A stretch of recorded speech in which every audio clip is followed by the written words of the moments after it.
Welcome, welcome, welcome into my lab. I am Tourette, your local mad scientist, like always. And Stanley Parable, yes. Another game I've been waiting for a long time. Ever since I played the first one.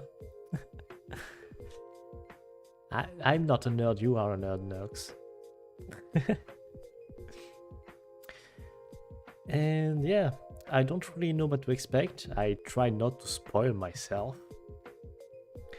The only thing I got spoiled accidentally is that I know there's some things about buckets, but I don't know what. I don't know what. And maybe it's a lie. I have no idea.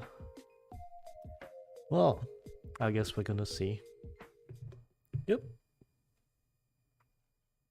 You're a bucket. No, I'm not.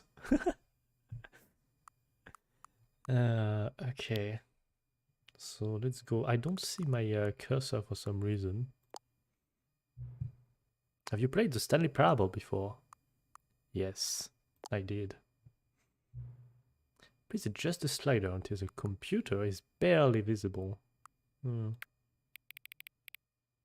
Like that.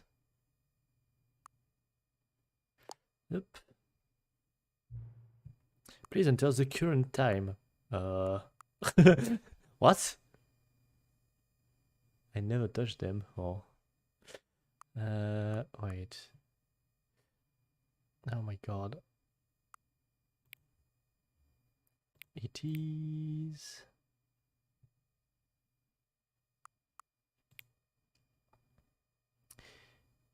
wait. I can still see the PC. It's okay, it's okay.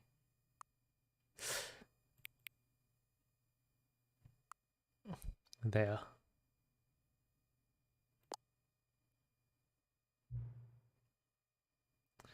Okay.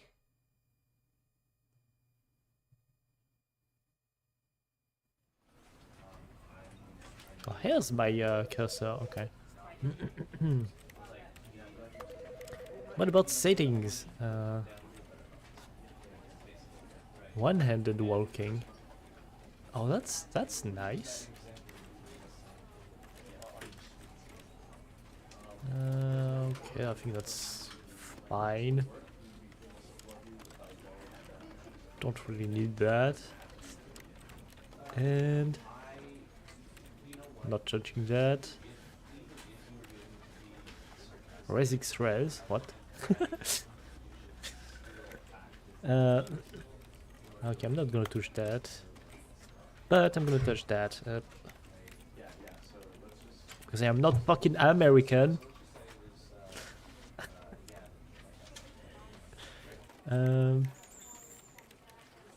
Left control, okay. And that should be fine. Let's begin.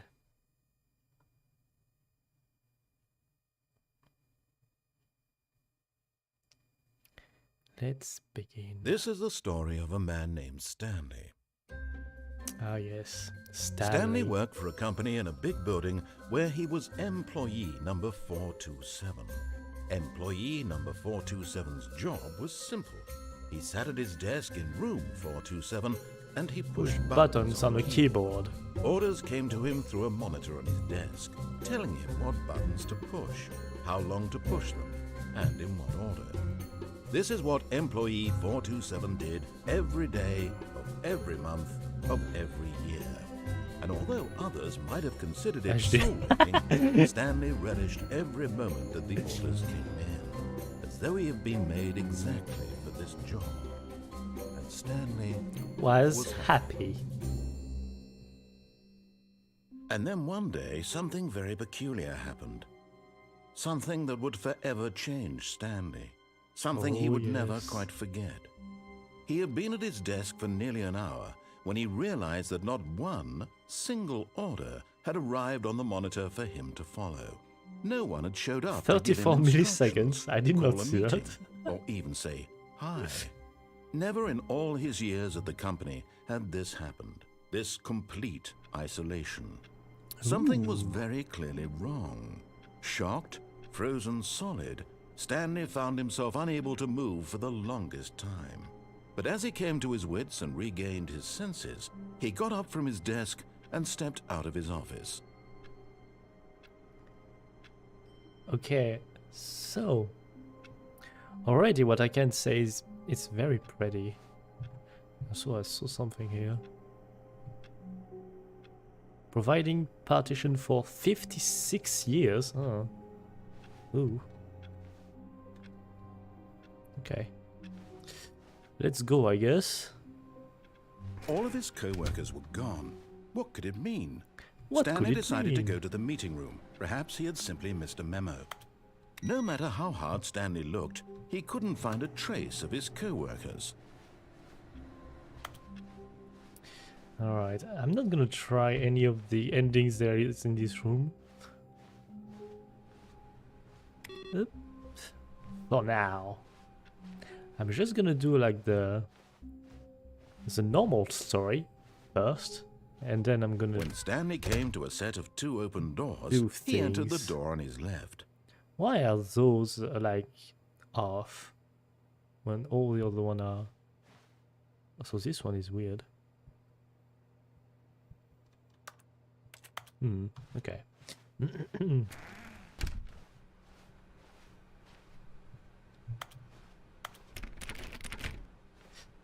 Da-da-da.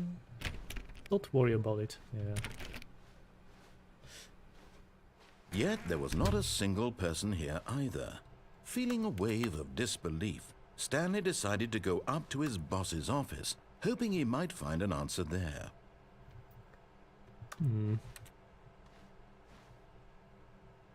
TPS report. What is this?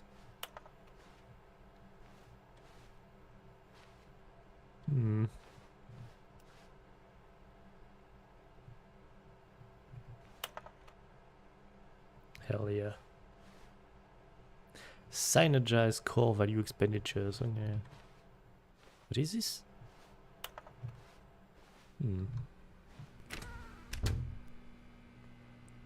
Alright, I'm gonna do that though. I like this. Stanley stepped into the broom closet, but there was nothing here, so he turned around and got back on track. No, I like this broom closet. There was nothing here. No choice to make, no path to follow, just an empty broom closet. No reason to still be here. Da da da da da da da da. It was baffling that Stanley was still just sitting in the broom closet. I do what He I wasn't even want. doing anything. At least if there was something to interact with, he'd be justified in some way. As it is, he's literally just standing there doing sweet FA. Sweet FA. Are you really still in the broom closet? Standing around doing nothing? Why? I'm not Please exactly offer me doing some nothing. explanation here. I'm genuinely confused. I can click and make noises. You do realize there's no choice or anything in here, right? If I'd said Stanley walked past the broom closet, at least you would have had a reason for exploring it to find out. But it didn't even occur to me because literally this closet is of absolutely no significance to the story whatsoever. I never would have thought to mention it. I don't care about that.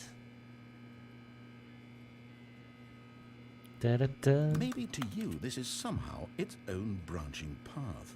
Maybe when you go talk about this with your friend, you'll say, "Oh, did you get the broom closet ending? The broom closet ending was my favourite." I Yes. hope your friends find this concerning. It is a nice ending. Stanley was fat and ugly and really, really stupid. He probably Oi. only got the job because of a family connection. That's how stupid he is. That Oi. all the drug money. Also, Stanley is addicted to drugs and hookers. Pff. Oh my god. Well, I've come to a very definite conclusion about what's going on right now. You're dead. You got to this broom closet, explored I mean, it a I bit, am and kinda were just dead. about to leave because there's nothing here, when a physical malady of some sort shut down your central nervous system and you collapsed on the keyboard. Well, in a situation like this, the responsible thing is to alert someone nearby so as to ensure that your body is taken care of before it begins to decompose. Yes, that would Hello? that would Anyone suck. who happens to be nearby? The person at this computer is dead. They have He's fallen prey dead. to any number of your countless human physiological vulnerabilities. It's indicative of the long-term sustainability of your species.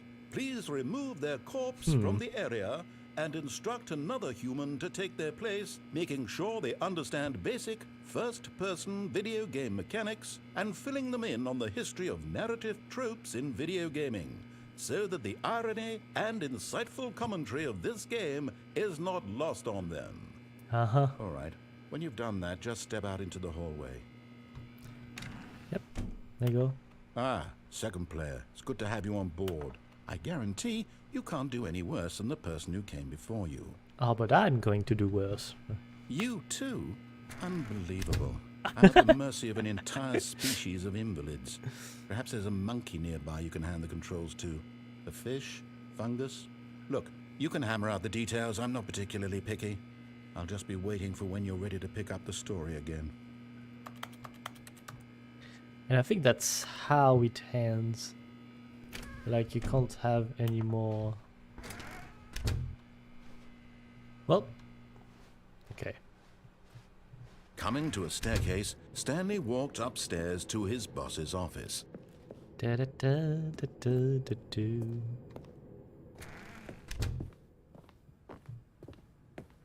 Stepping into his manager's office, Stanley was once again stunned to discover not an indication of any human life.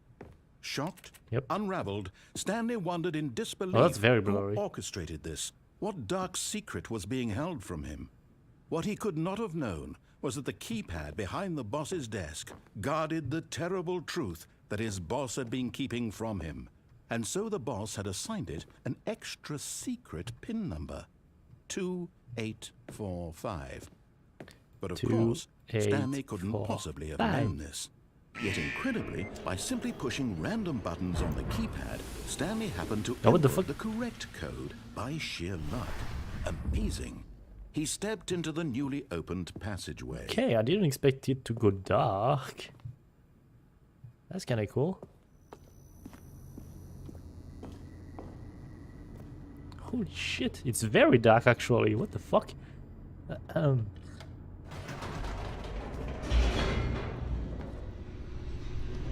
They did some work on the lighting. Descending deeper into the building, Stanley realized he felt a bit peculiar. It was a stirring of emotion in his chest, as though he felt more free to think for himself, to question the nature of his job. Why did he feel this now, when for years it had never occurred to him? This question would not go unanswered for long. Wait, I can go back up. Can I go back up? I want to try. Oh my god, I can! Whoops. Nope. Never mind. Stanley actually got back Oh, into shit. the elevator and went back up. Silly me. Why did Stanley do that when he knew that it would just lead back to his boss's office? Well, that's a great question. I just can't wait to find out. Oh. Okay. Oh, that's something else.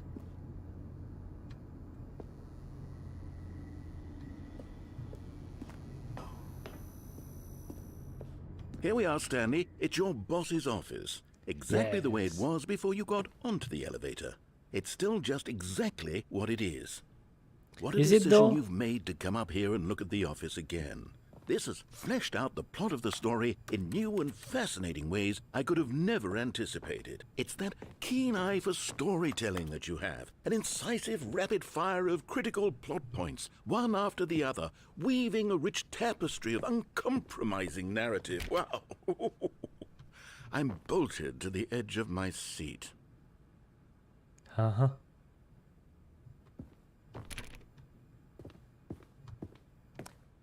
Can I like close back the thing?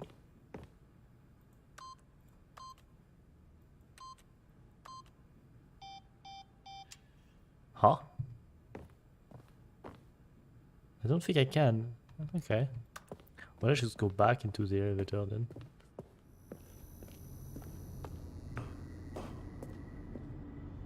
Incredible. Now he's getting back into the elevator and going down again. Ladies and gentlemen, how does he keep coming up with all of this? Oh my god. Surely this time Stanley will walk forward into the spooky corridor, won't he? Nope. Did you think we were going to go forward down the spooky corridor? No. It's time once again to go back up in the elevator. I can't even begin to grapple with what might be up there. Is it the boss's office again? Or what if it's the boss's office this time? The suspense is killing me. Oh my. What is going to happen?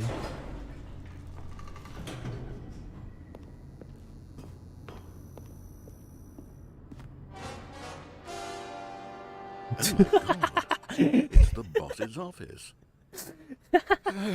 This absolutely changes everything for me. Give me a time out here for a minute while I process this. Oh wow, okay.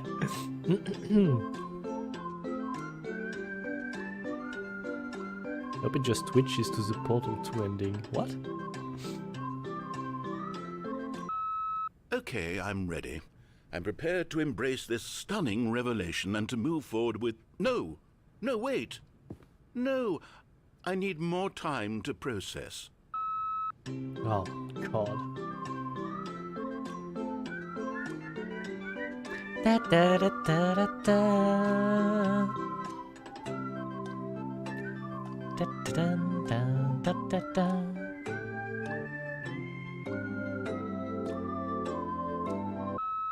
All right. I have fully come to terms with it.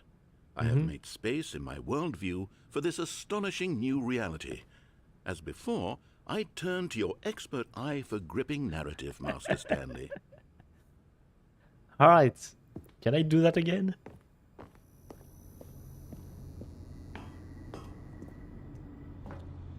Of course. Going back down in the elevator. How did I not anticipate it? I mean, sure, now it's obvious, but you have to understand that 30 seconds ago, this kind of thing had never been attempted before. I had no frame of reference to even anticipate it. That's just how revelatory Stanley's decision-making is. A breath of fresh air in a landscape of storytelling that has grown stale and repetitive. I'm gonna show you stale and repetitive. Of course I can.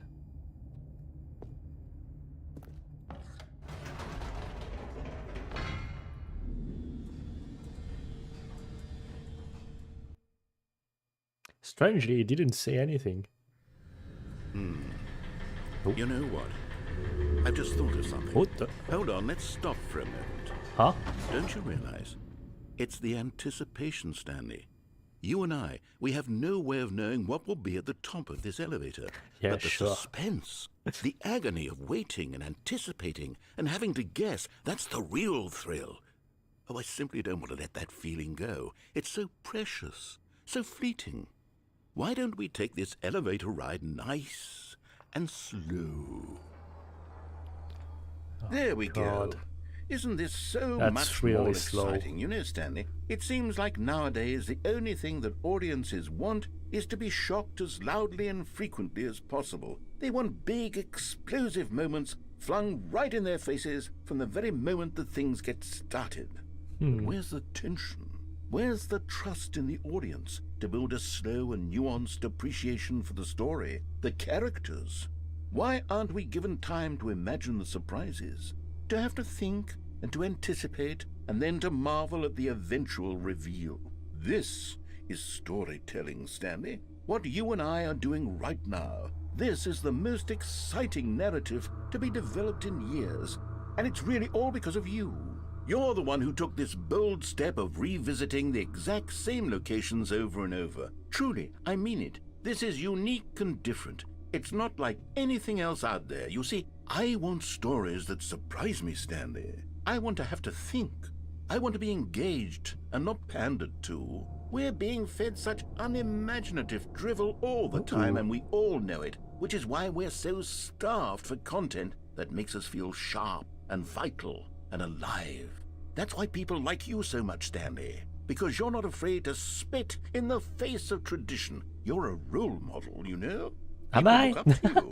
Which is why, though I didn't know when to spring this on you, but, well, I've gathered a little press conference for you, so that you can talk about your work and your storytelling and your life. A press I conference? know you're not much for the public eye, but I thought it would especially mean a lot to the people who have been following you from the beginning. They really look up to you, Stanley. I mean, the don't know beginning if is you only realize 20 the minutes impact ago. you have on them. This is the kind of gesture that might leave a tremendous impact on them for the better. Oh, good, we're here. Oh. Okay, the room where we're holding the press conference should be just around the corner here somewhere. Ooh. World's healthiest human being. How we did it, the pyramids and the guy who went to Mars. Huh. Goddamn.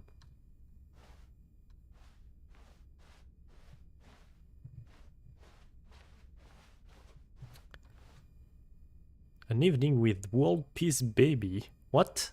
World Peace Baby? Huh.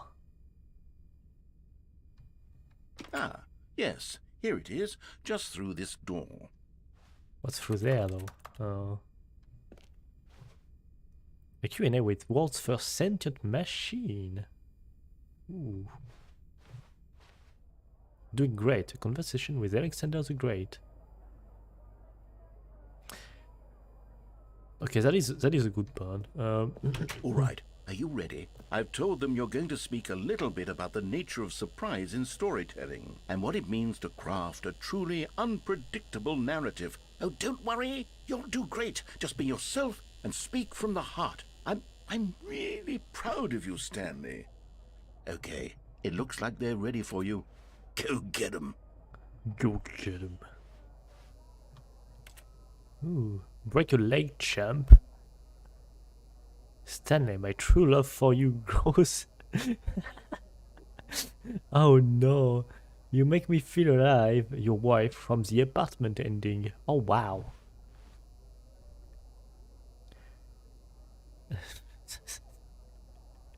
I love the way you ride elevators.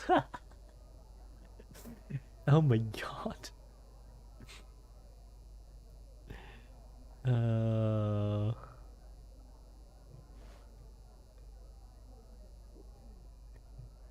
Remember where you came from. Up again, down again. The Stanley story. Holy shit. They went all out with this. An audience with the dude who came up with pizza. Pizza. Pizza. Oh boy. That is scary.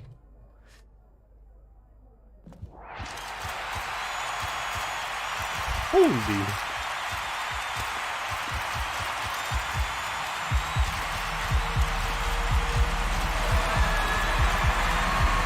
That's a lot of people.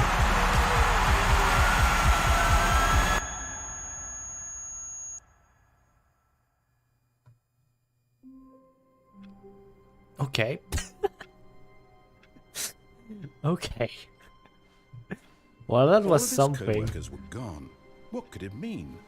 Stanley decided to go to the meeting room. Perhaps he had simply missed a memo. Yeah, probably missed a memo. Let's just go. When Stanley came to a set of 2 open doors, he entered the door on his left. That was a surprising one. Yet there was not a single person here either. Feeling a wave of disbelief, Stanley decided to go up to his boss's office. Oh no, no, not again. I won't be part of this. I'm not going to encourage you. I'm not going to say anything at all. I'm just going to be patient and wait for you to finish whatever it is you enjoy doing so much in this room. Please take your time. Hell yeah!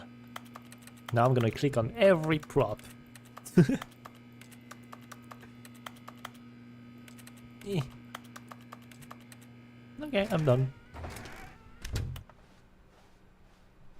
Coming to a staircase, Stanley walked upstairs to his boss's office.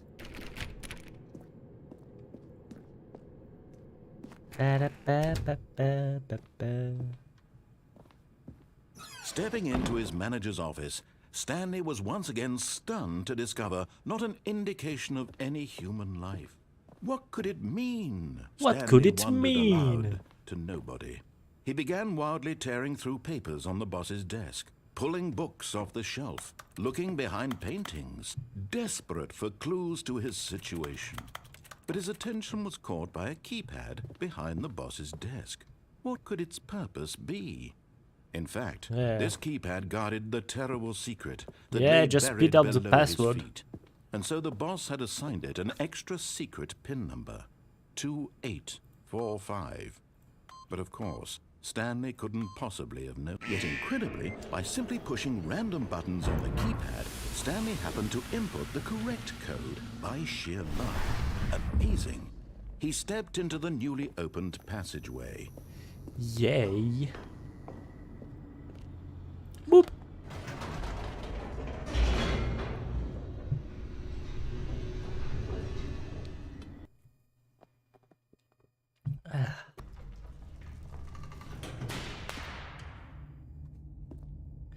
Oh my god, this button. Stanley walked straight ahead through the large door that read Mind Control Facility. Let's go.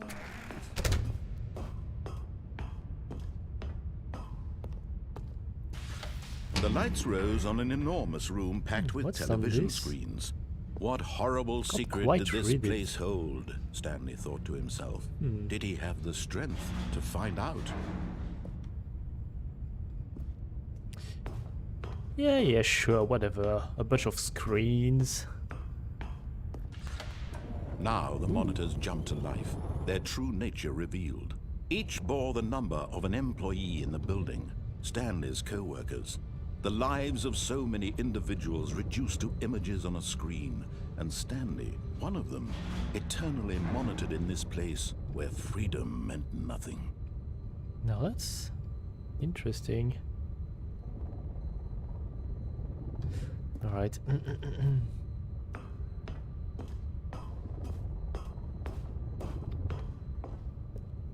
Boop. This mind control facility, it was too horrible to believe. It couldn't be true. Had Stanley Yet it really been under is. someone's control all this time? Was this the only reason he was happy with his boring job? That his emotions had been manipulated to accept it blindly?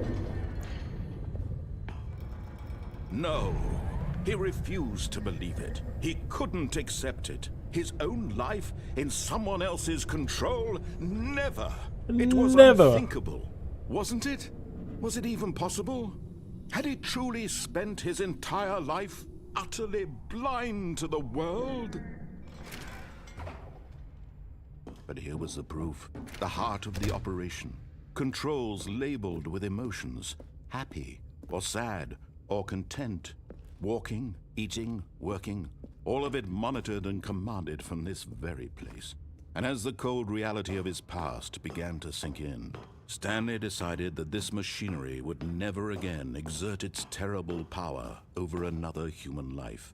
For he would dismantle the controls once and for all.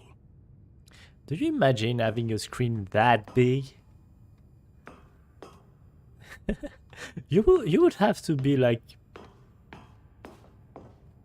how is it, maybe 20 meters away from it in order to see it all. Oh my god. Well, here we go.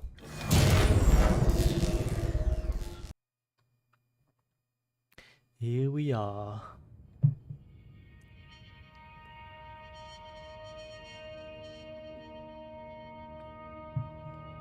blackness and a rising chill of uncertainty.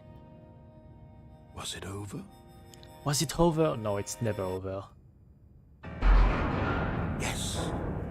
He had won. That's a lot of shake. He had defeated the machine, unshackled himself from someone else's command. Freedom was mere moments away.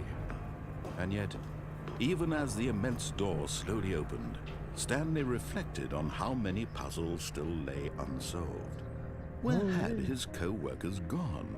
How had he been freed from the machine's grasp?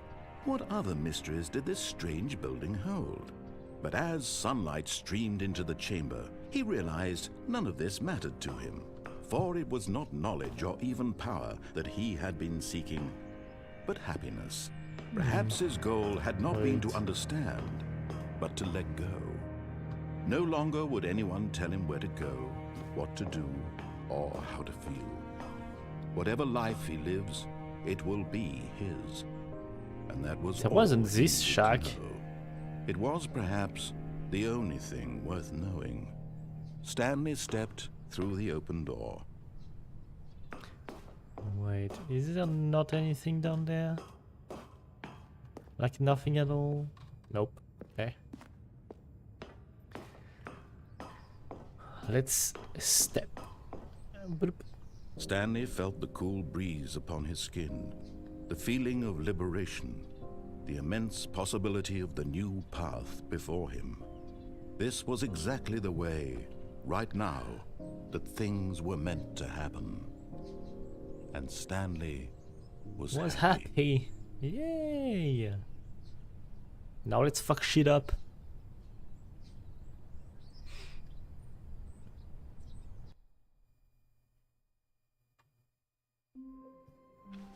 Starting All of his with co-workers this. were gone. What could it mean? Oh, please. Are you really just doing this for the achievement? Yes. Click a door 5 times. Is that all that you think an achievement is worth? No, Yes. no. I can't just give these merits away for such little effort. A measly 5 clicks. Now suppose you were to click the door 20 times. I would say that's the kind of effort that warrants recognition.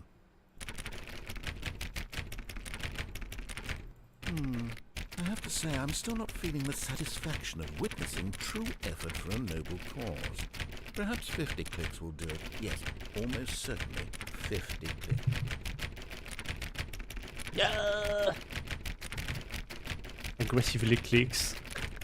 No, I'm still not feeling it. I want this achievement to have meant something. It has to be a true reward for valiant effort. I want to see some hustle, Stanley. I want to see commitment, a willingness to go all the way, no matter what the cost. Why don't you go put 20 clicks into door number 417? 417. 417. Where is it? Ha, this one. Oh, great. Now, go click a few times on door 437.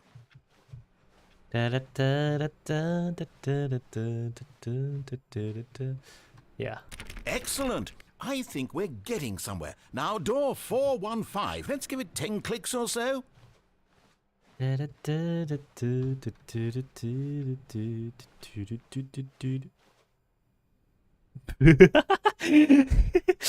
Huh. You gonna get all the endings? Well, I'm gonna try. Probably. Okay. Now, back to door number 437. I'm gonna go back to that door. I'll do that. 437 in this one. Let's see. How about you click on, well, I don't know, the copy machine? This one? All right, back to room 417. I'm really feeling it now. I think we're getting somewhere.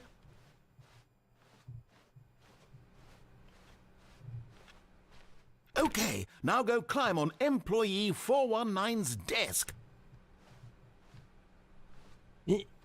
Come on. Come on. Do it. Oh.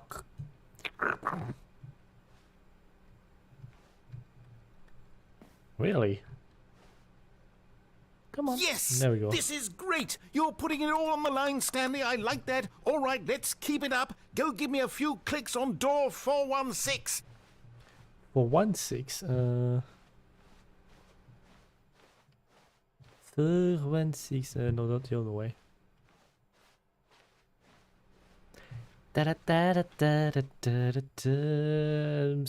Still want to go in there. Wait, 416? Ah. Oh my god.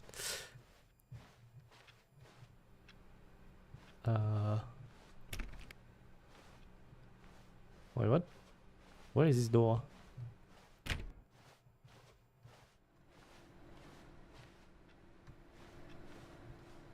Huh? Am I blind? So this is 417? 415?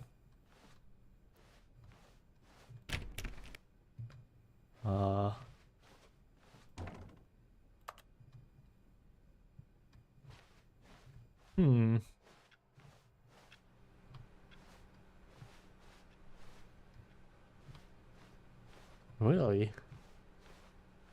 Where is this door? Where is the door 416?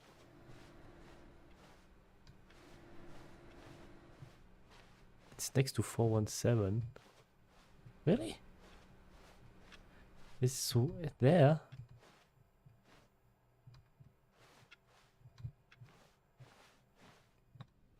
This one is 415.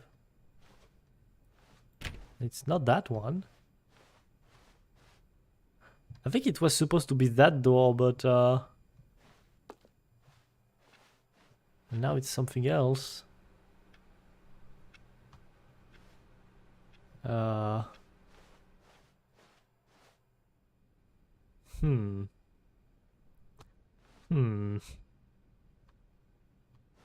I just enter the Yeah, I could always do this achievement later.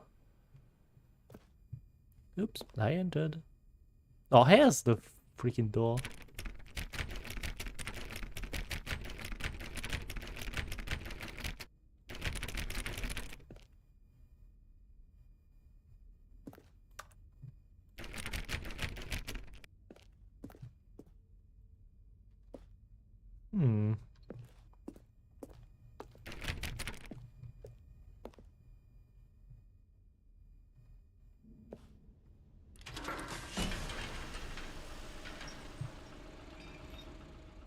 Where am I going?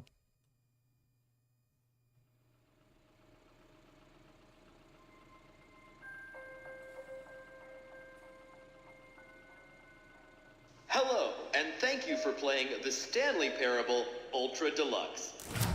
As you may know, the Stanley Parable was a video game released in 2013 on home computers. Yes.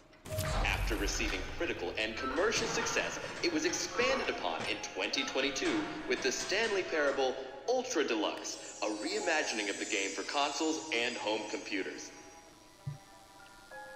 The Stanley Parable Ultra Deluxe features exciting new content that broadens and expands the world of the Stanley Parable, delighting audiences the world over.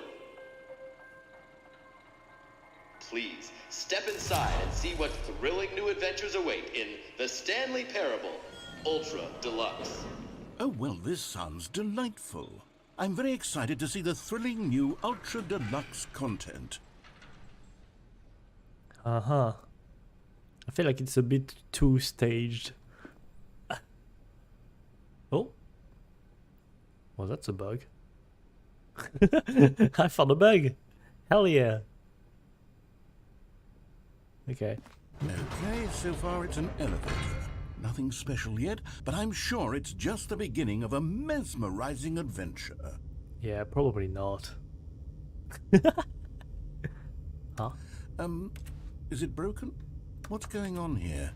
Should we be moving somewhere or... Oh, No. There we go. All right, finally, at long last, it's on to the new content. I've never been more ready. Let's do it.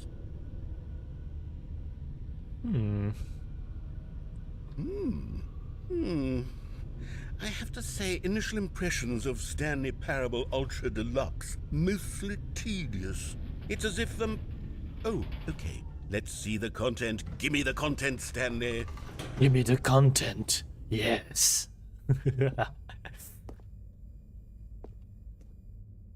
Oh, I don't like that. All right.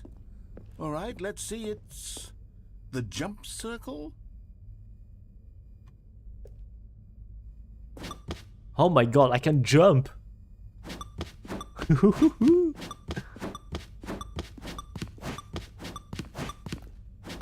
Now that is content. Jumping.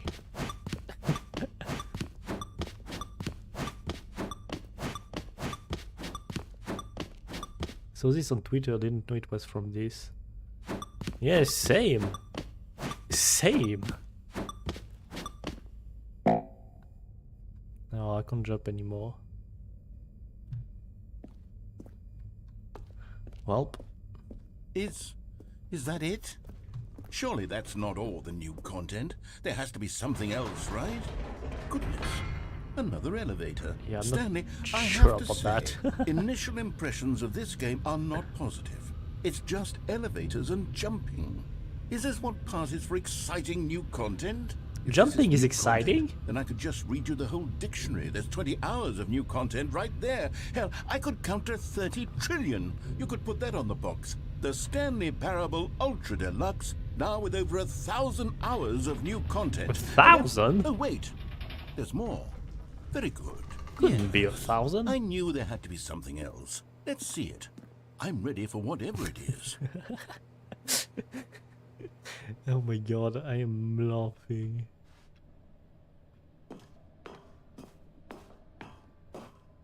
Thank you for enjoying the new content. That's it? Oh, you've got to be kidding me. You see, Stanley? This is what happens when greedy video game developers with no respect for their fan base rush a cheap expansion to market for no reason other than to make an easy dollar. And don't get me started on the level of craftsmanship that's gone into it. In fact, I'm looking right now at the game's achievements, and it's hard to believe one of them actually says, "Test achievement, please ignore." What quality assurance department signed off on this? I'm infuriated and I'm offended, and I intend to find these people on Twitter and hold them personally accountable. It's my fault, Stanley. I built up too much anticipation around the new content, I'm afraid. It could never have lived up to such Is expectations. that actually an achievement? Yeah, it If you're is. still with me, I saw why don't we it. just reset the game and we'll try to get back to what the Stanley Parable is really about. No frills, no gimmicks. Just you and me having a great time together like always. What do you say, friend? Since when I am your friend? Oh. Oh. Oh.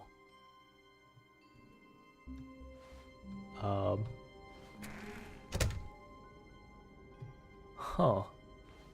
Oh, that is exciting.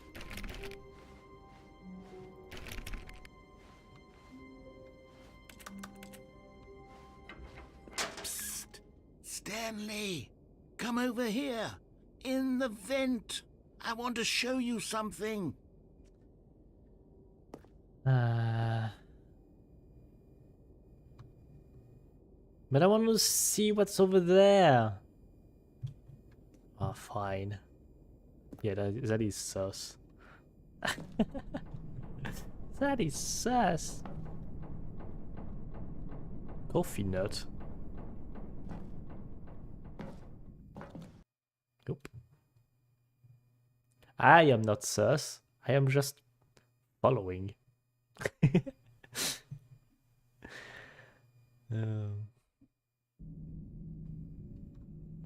Okay, you remember how cheap and unsatisfying the new Ultra Deluxe content turned out to be? Well, it got me thinking about the past and how much better the Stanley Parable used to be. So I made something special and tucked it away here where the game's developers won't find it. Just our little secret. Take a look. Ooh. I call it the Memory Zone. It's where I've been storing all my favorite memories so I can relive the peak experiences of my life whenever I want. Experiences like the launch of the Stanley Parable on PC. That's cool. That's cool.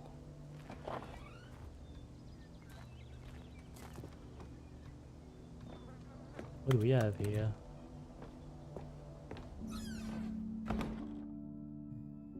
You see, Stanley, doesn't the memory zone remind you of how wonderful Stanley Parable was before it was sullied with a cheap re-release? Remember back in October of 2013, when the game originally launched? Back then, video games had integrity. Indoors Back then, monthly. it all meant something. Oh, the waste.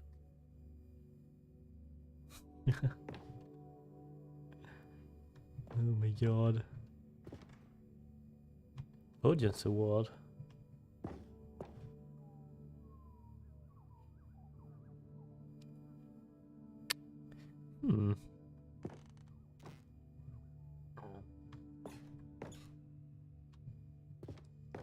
That is nice.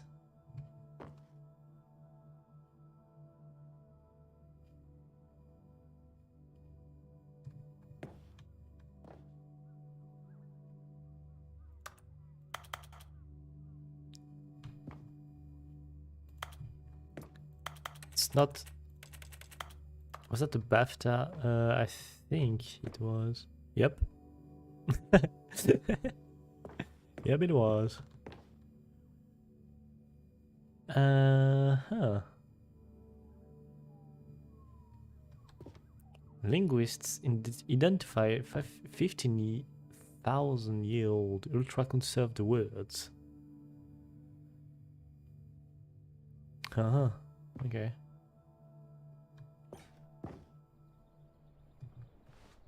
Smile because it happened.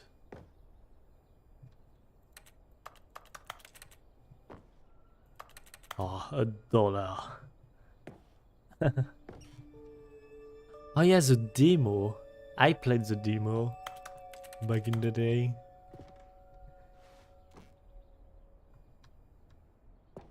Yep. I still didn't get this one. The unachievable. On the gold side, I cheated to get it.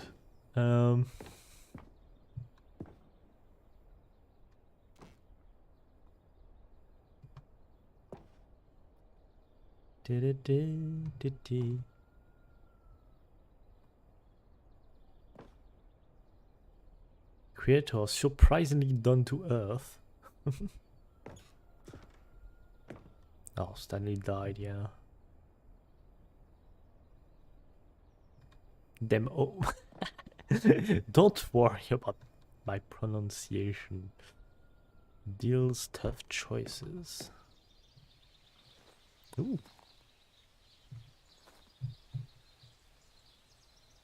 Is that a rat? That is called Little Stanley? Oh my god.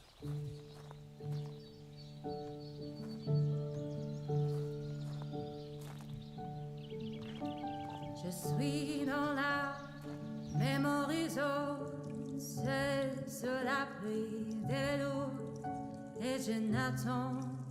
And over here is where I keep reviews of the Stanley Parable. Like this stunning triumph of games journalism, 10 out of 10 from Destructoid.com. James Stephanie Sterling writes, and I quote, "Where so many games that aspire to be more than games end up less than any form of art, Stanley Parable strives and then succeeds to be every game ever created." Did you hear that, Stanley? Every game ever created. That's how grand and all-encompassing the original Stanley Parable was. It was literally every game ever created. It was Skyrim, it was Persona 3, it was all of them, and now it's nothing. It's no games at all. It isn't even the Stanley Parable anymore. Wow. It's just a husk now. A lifeless husk with an hour of new elevator content. What's wrong about an elevator? Oh!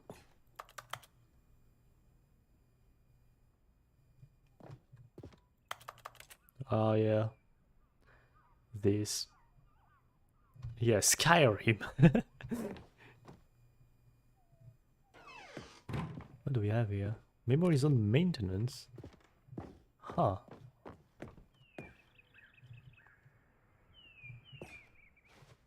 Buttons.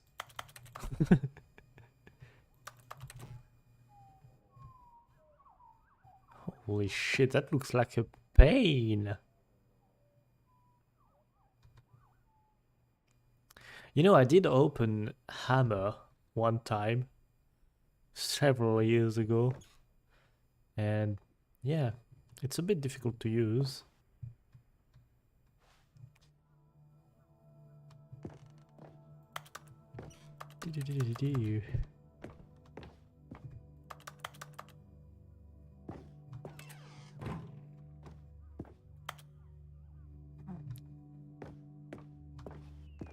Here's another moving passage, this time from GameSpot.com. The Stanley Parable is both a richly stimulating commentary on the nature of choice in games and one that offers some of the most enjoyable, surprising, and rewarding choices I've ever been confronted with in a game. 9 out of 10. Don't you get it, Stanley? The game was perfect. It didn't need anything else. It didn't need new content. It just needed to be left alone, to spend the rest of time collecting dust in the hallowed hall of beloved video game memories. Are you done? Seriously? Oh my god. These were simpler times, Stanley. But I wouldn't give to go back, to have it all over again. Wait, hang on. I don't recall this part of the memory zone before. What's this? What's down here? What is down here? Oh. Am I in Half-Life 2 now? Oh no. Oh God, no. Stanley, it's a collection of reviews from Steam, the online video game distributor. I haven't looked at these in years. I can't even imagine what's been collecting down here. Surely these reviews were glowing as well, weren't they? Doesn't recall part of memory zone. Yeah, that is ironic. Oh. Honestly, I could not be bothered to play this game to full completion. The narrator is obnoxious and unfunny, with his humor and dialogue proving to be more irritating than entertaining. Unfunny! I'm not trying to be funny. I'm trying to make a serious work of art. I suppose I could write up a handful of gags to insert into the Stanley Parable, but the game is already such a densely layered web of profound philosophical insights that I can't even imagine where I'd have the room to stick them. But yeah, it does feel like Half-Life 2. What the hell?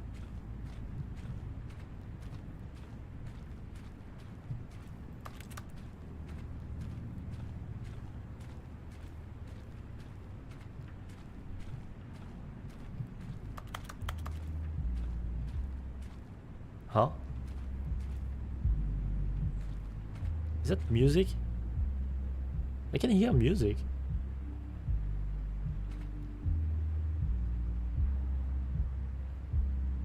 Oh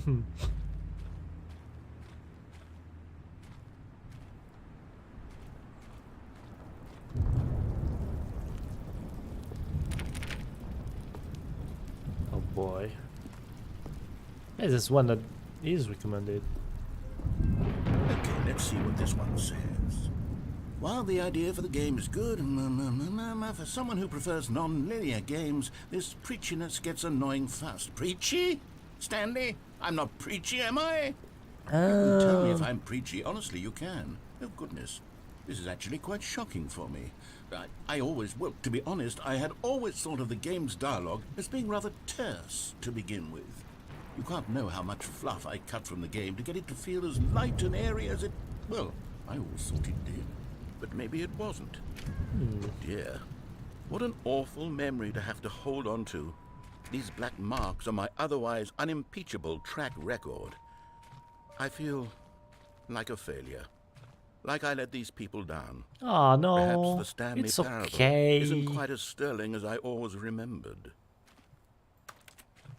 It's okay, there's always ups and downs.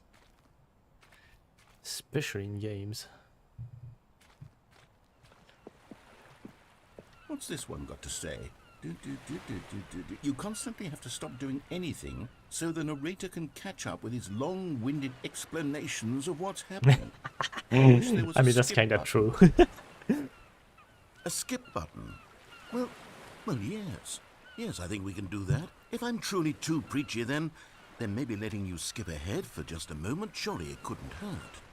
Not if it means we can strike these negative reviews from the record. Only positive reviews of the Stanley Parable. That's my motto today, and it's always been my motto. I'd do anything for the customer, Stanley. Yes, a skip button we shall have. A skip button. Holy. Is there anything down there?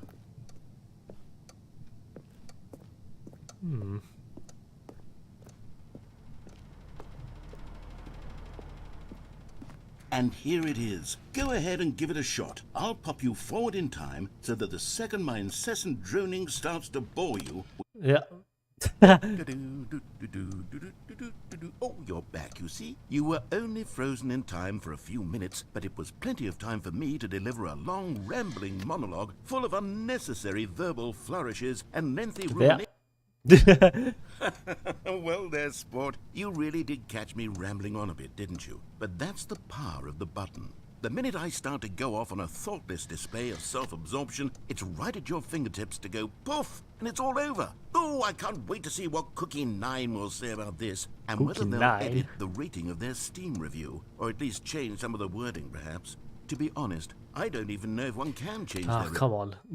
Okay, welcome back, Stanley. Now, I should say that the amount of time the button has been skipping through is becoming longer and longer. That last one was, well, I want to say maybe 30, 45 minutes? What? It's not unendurable by any means, but it's, well, there's really only so much I can ramble on to myself about. Oh, I know I don't it's shocking, isn't have a it? door But anymore, at any okay. rate, I do suggest that we not press the button again. I think the skip button has been aptly demonstrated, and we can say goodbye to it and just... Wait, how do we get out of here? I have Where did no the idea. door go? Wasn't there a door that led into this room? Yeah, I I saw do that. feel quite certain that there was one here before. How else would we have gotten into the room in the first place? I don't think one can enter a room without a door of some sort, or a window or something like that. Do you see a window anywhere? A porthole? A sufficiently porthole? large crack in the wall? I'll take any of these. All I want is for us to move on and to please step away from the skip button, to go anywhere other than the skip button. There was a door here before, wasn't there? I swear there was. Where did it go? Can you maybe just ram your way through a wall? Is there any... Stanley! Stanley, please don't push the button again. It's been 12 hours. 12 You've just been hours. frozen there. I don't know why the skips are getting longer, but they're really, truly getting longer, and my God, there's no way out of the room. Stanley, the door is gone. It's completely gone. I've looked at it from every angle. I've checked every one of those walls 1,000 times, and there's no door, Stanley. There's no door. I am There's trapped. just you and the button, and if you keep pressing it, I have no idea what will happen. I have no idea how long I'll be made to sit here, and more than anything else, I don't know how to stop you from pressing the button again. I can't control anything in this room, Stanley. I can't touch it, and I have to believe, I have to know that sooner or later, no matter how much I plead with you, you're going to press the button again. Why would you? I've been thinking, and I don't know what I can do to convince you otherwise. Oh my God. Yeah, except... And it's all because of those reviews. Also, if you keep those rambling- reviews that I couldn't get out of my head. I just couldn't ignore the negative. Yep. Oh, Stanley, you're back. Oosh. You're back. Oh my goodness, I have someone to talk to again. Stanley, I think it's been a week. Or 2 weeks. I've been sitting here all that time, just sitting here, not a single person to speak with. And you'd think that that's just how it's always been, right? Me talking and you saying nothing.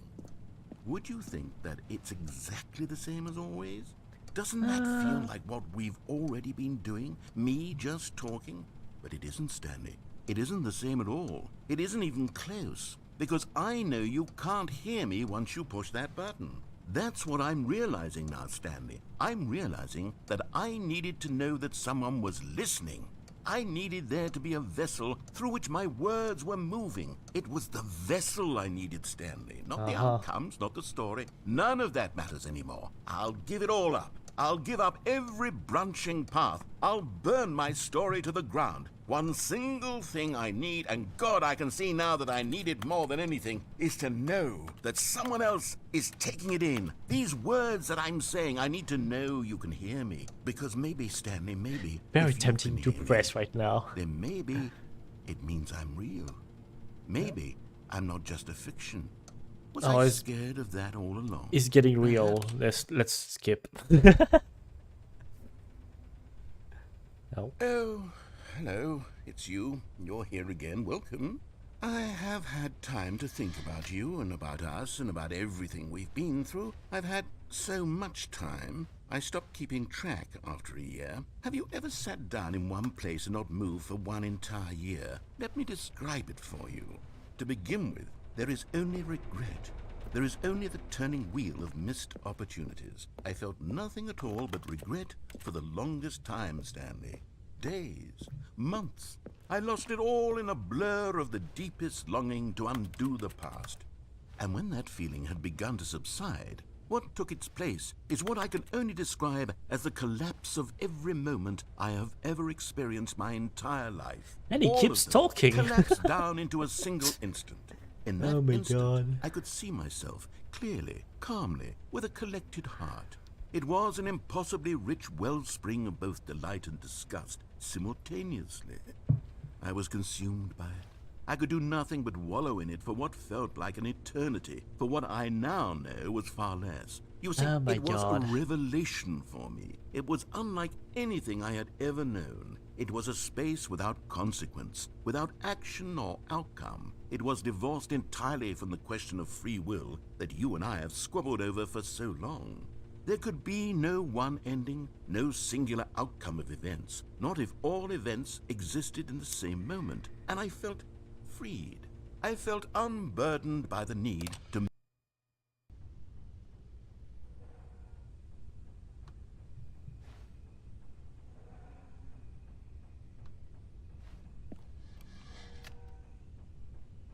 Haha.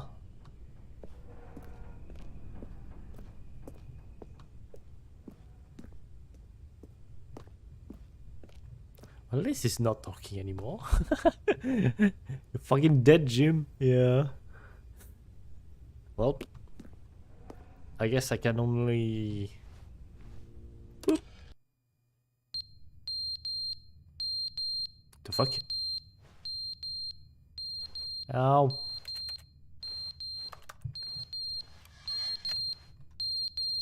Come on.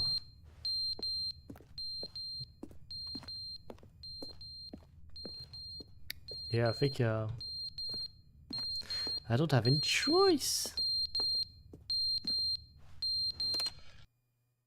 But they didn't understand the game was never meant to be funny. It was meant to have a point. It was meant to speak to the human condition. But where are the jokes? Where are the jokes? They bemoaned, they screamed, they gnashed their teeth and said, entertain us. It wasn't enough. They had to leave a pathetic little thumbs-down review and make all of their pitiful demands. But then, he's talking too much, they said. First, he didn't entertain us, now he won't shut up. It's the inconsistency, it's the lack of accountability. It's the unwillingness to examine with an uncompromising heart the words that they are speaking into the world. As though there were no consequences for a lack of cohesion in one's assessment of others. But of course, absolutely anyone can leave a review. So here's what we get. We get these demands that seek everything and are accountable to nothing. We get a world where someone will say, oh, there should be a skip button. Oh, you there should be able to skip freeze button. Stanley in place while the narrator sits there forever and ever. We want all of this in the new Stanley parable. We demand it. And then, because it was said, because it was spoken, now it simply has to happen. The most immediate desires, every single thing demanded by every person at every moment in time. If someone wants it, then it's a crime not to bring it into being. Have we been given to indulging every fleeting whim for no reason other than to do so? Yes! Yes! It seems that this is now the world we live in. It seems that we are a people living in such bleakness and discomfort with ourselves that our entertainment is now our lives. It has come to represent us. It absolutely must speak And he to kinda who has we a are as point. people, because otherwise, He kinda without our has a entertainment, point. we have nothing. Without entertainment, we would have to face inward toward the cruel bleakness inside ourselves. We would turn to look at our deeper nature and find a resounding emptiness gazing back with unyielding aggression. And so because of this, we require that our amusements and our playthings and our flights of fancy be so impossibly captivating that they consume all of our attention, turn our heads completely away from the bleakness. In effect, we have demanded that our entertainment be... Starting to be long.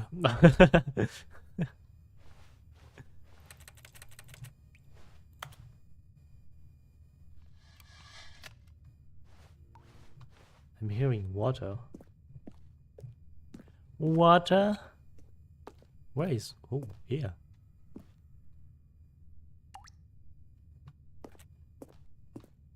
It's probably will be flooded when I click this button. Okay, let's go. The end is never the end, is never the end, is never the end, is Never the end, is never the end, is never the end, is never the end, is never the end, is never the end. Is never the end, is never the end, is never the end. There's more water. Is never the end, is never the end, is never the end, is never the end, is never the end, is never the end. Oh my god. Never the end, is never the Fucking shut up.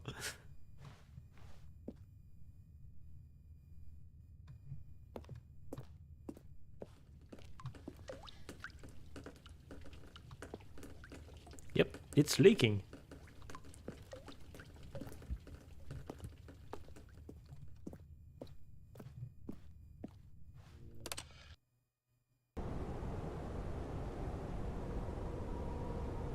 Huh.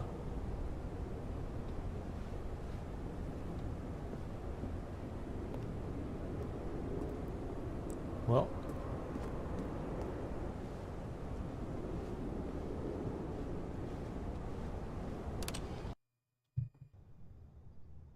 Ooh. Light. Well, I still can't escape. Ah.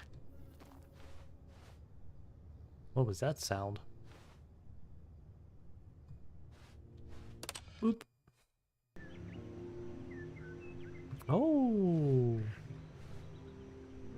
I mean, it feels like Portal 2 right now. Oh, shit.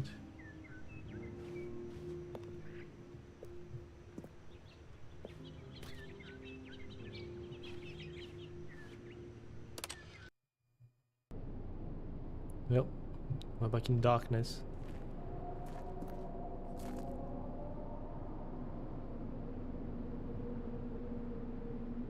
Huh.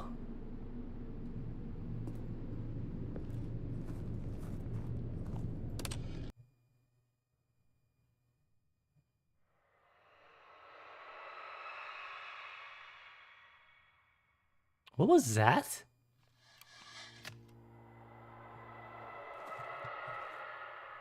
What is that? Okay. Nope. Oh, that's cool. Okay.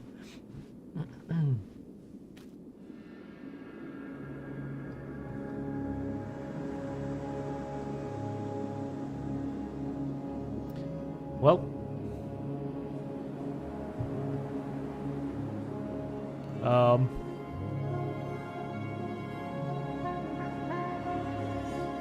Can I like climb this? No.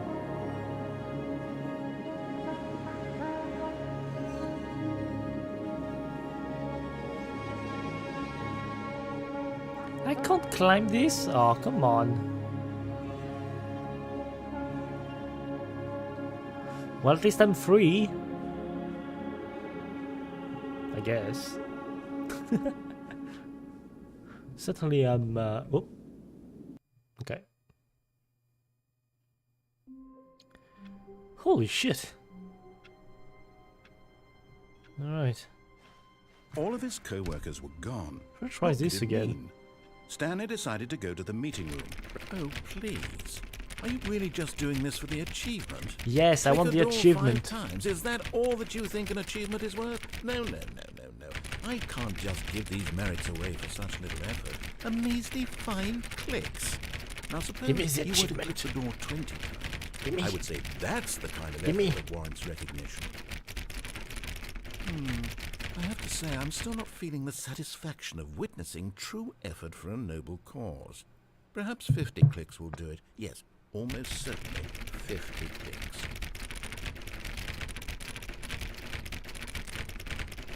No, I'm still not feeling it.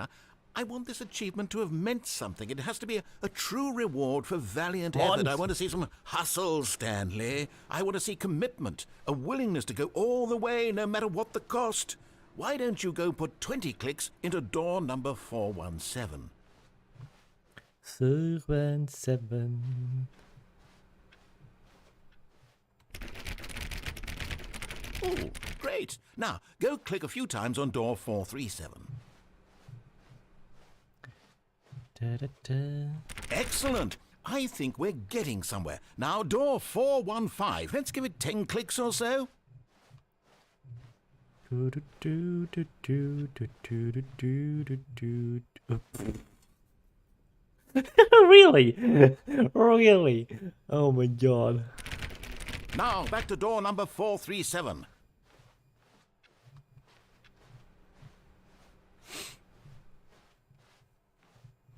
Let's see. How about you click on, well, I don't know, the copy machine. All right, back to room 417. I'm really feeling it now. I think we're getting somewhere. Okay, now go climb on employee 419's desk. Yes, this is great. You're putting it all on the line, Stanley. I like that. All right, let's keep it up. Go give me a few clicks on door 416. Yep. Oh, good. You notice my sign. Yes, I have something very exciting to show you. Yeah, the thing with the new content thing is blocking the 416 thing. Door. Blah. Blah. Blah. Blah. Okay, let's go again.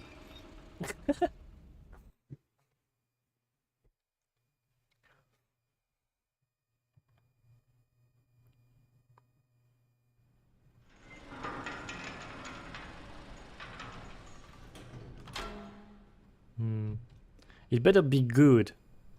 No.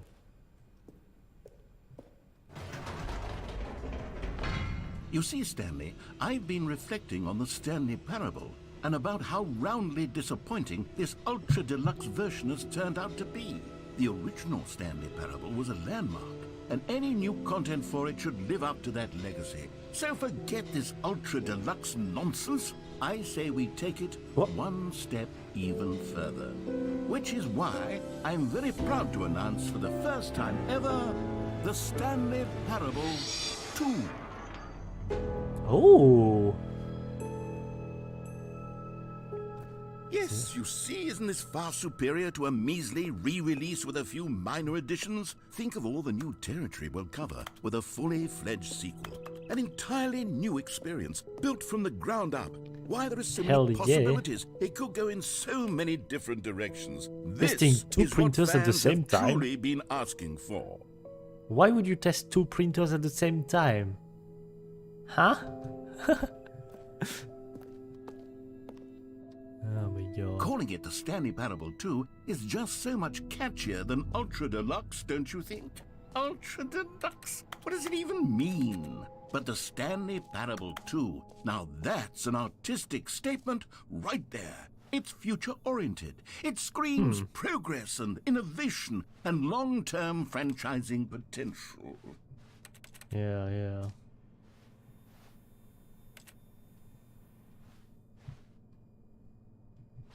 I mean, this is pretty nice. I like the style of this office.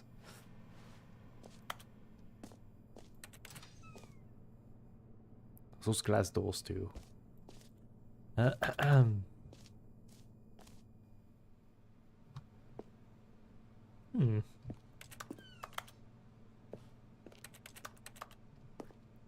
Da-da-da. New hotness. Oh my god.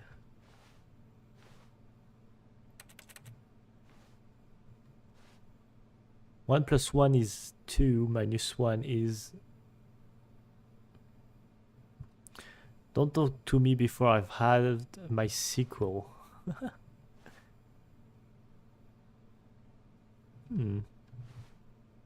New mug? Oh my.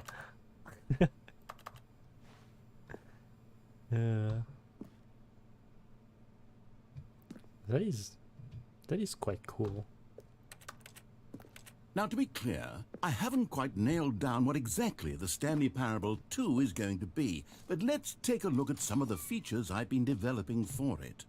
I figure that if I can loosely organize a handful of interesting concepts, that surely the game will sort of naturally spring up around them. It'll all work itself out. Game development is much more of a fuzzy magic than anything scientific or logical, really.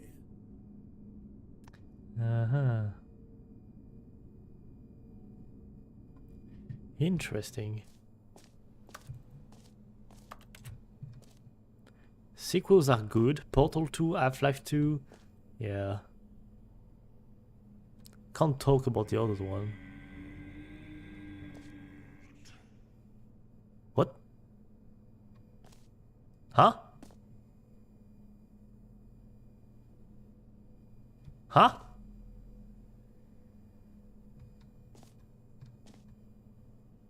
Crab, the ultimate sequel. Crab? Portal 3 will never exist, I think. If they actually make one, it better be good.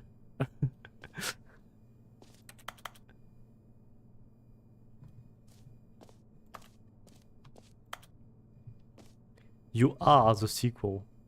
What? Okay.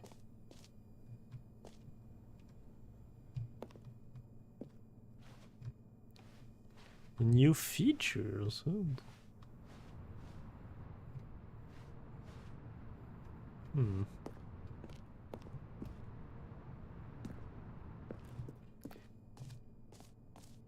Well, that's... wow.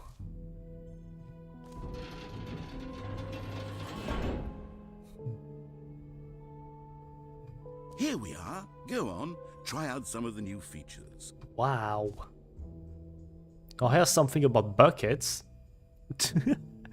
Okay. Hear your name in the game. Oh, that's... oh, I like this. For the Stanley Parable 2, I asked myself, what do players really want? And of course, the first and most obvious answer is that they want to be individually recognized and validated as people. Yes. So with that in mind, my first addition to the game is this button which speaks the name of the person playing the game. Isn't that wonderful? That is too small.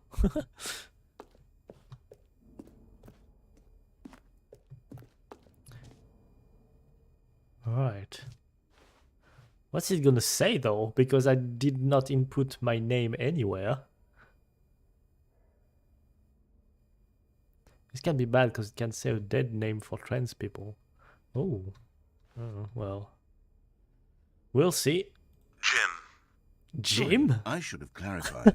Right now, the button only says the name Jim. But of course, in the final game, this button will say your name, whatever name that is. Here, let's have you role-play as Jim to really simulate the full experience of this feature. Just play along. I promise you'll love it. Okay, here we go. Let's take a deep breath, clear your mind, forget whoever you are, and simply become a person named Jim. I want you to imagine yourself living as Jim, sleeping and waking as Jim, falling in love and being heartbroken as Jim, seizing all of the world's possibilities as Jim, and as Jim watching your dreams crumble into dust. Do you feel it deeply? Are you really, truly Jim right now? If so, then please step forward and press the button.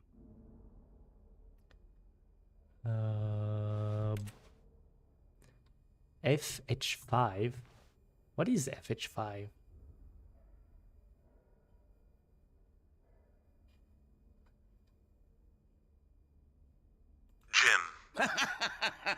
Yes, you see? What a thrill, what a rush. That was you. The button described you. Do it again, do it Forza again. Horizon 5. Oh, okay.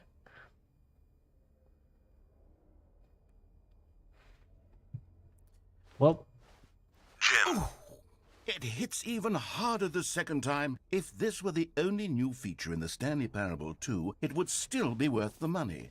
Let's take a break from the gym button. I'm too emotionally drained from all of this personal validation. Whoa there, cowboy. Sometimes a person can be too much, Jim. too much I'm Jim. putting No. the gym button away. Otherwise, soon you'll start No, to lose no. all sense of who you actually are. Oh, come on. My button.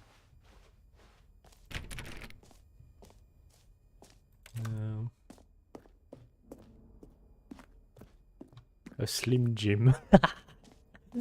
Okay, that wasn't good.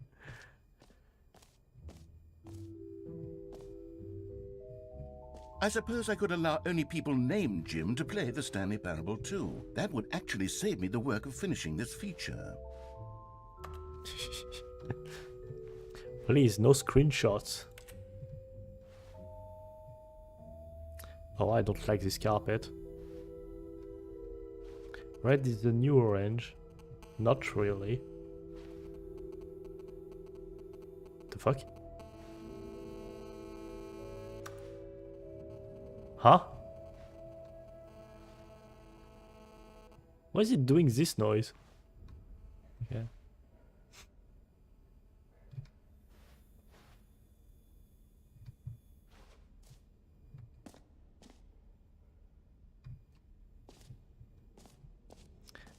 You heard Jim in the game.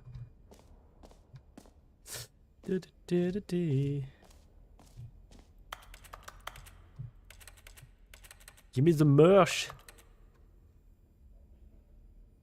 This t-shirt is the best new feature. Not sure about that. The button that says the name of the player that is playing the game. Jump circle. Oh, the jump circle.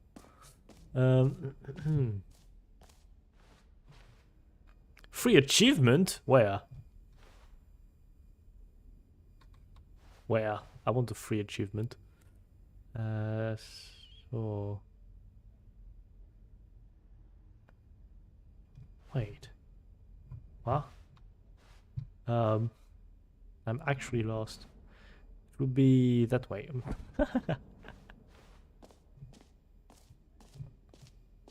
I can't believe it's that simple.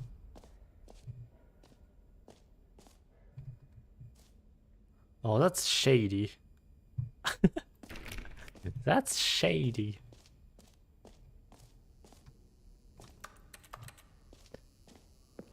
Now here's something special. You remember that broken test achievement that got left in the game on accident? Well, I'm developing a technology to simply give you the achievement. Oh, hell yeah. You see, you'll come to this lever, and when you pull it, the achievement will be given to you. It's as simple as that. Will it work though? Yeah, don't worry of me not seeing the giant arrow.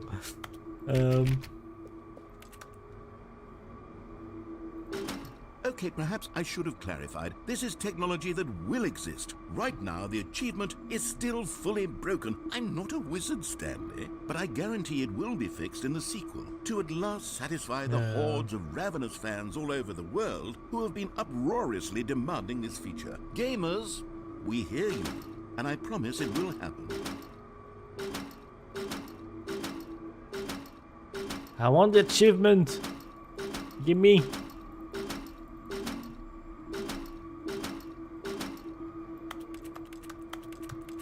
Hey.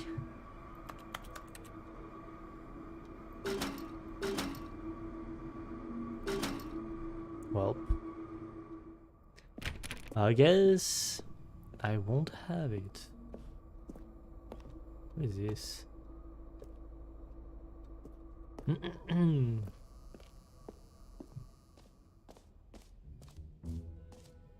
What else? What other exhibits haven't we seen yet?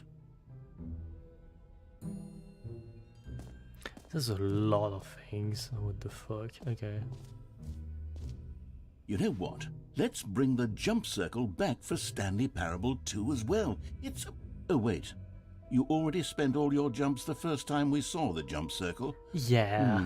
Oh, well. I suppose it can just be a nice decorative piece, then.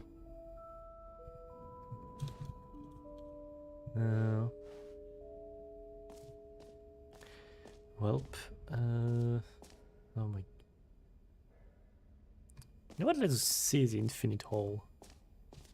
So I'm curious about this door. Ooh.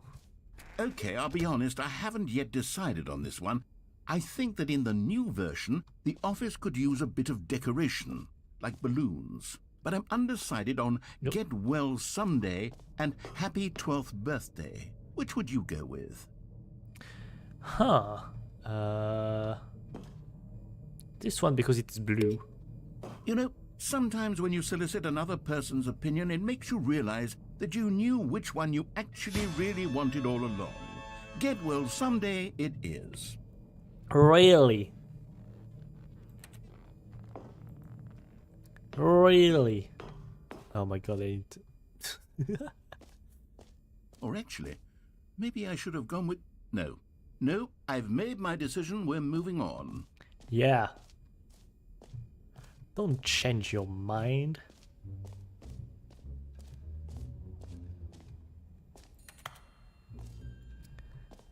Concrete contemplation.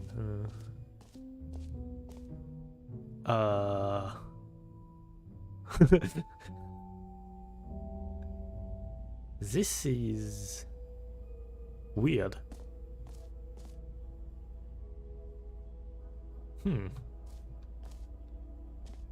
Infinity.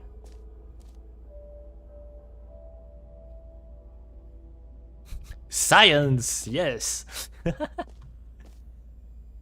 Holy shit. Okay. Holy shit. Haha. Stanley, here's an idea that I'm truly fond of. It's never been done before in a video game. This is, in fact, a hole that you can fall down forever. That's right. Infinite falling. You can fall until the end of time, if you like. A stunning leap forward for video games as a medium. Oh boy. I wonder what happens if I fall into it.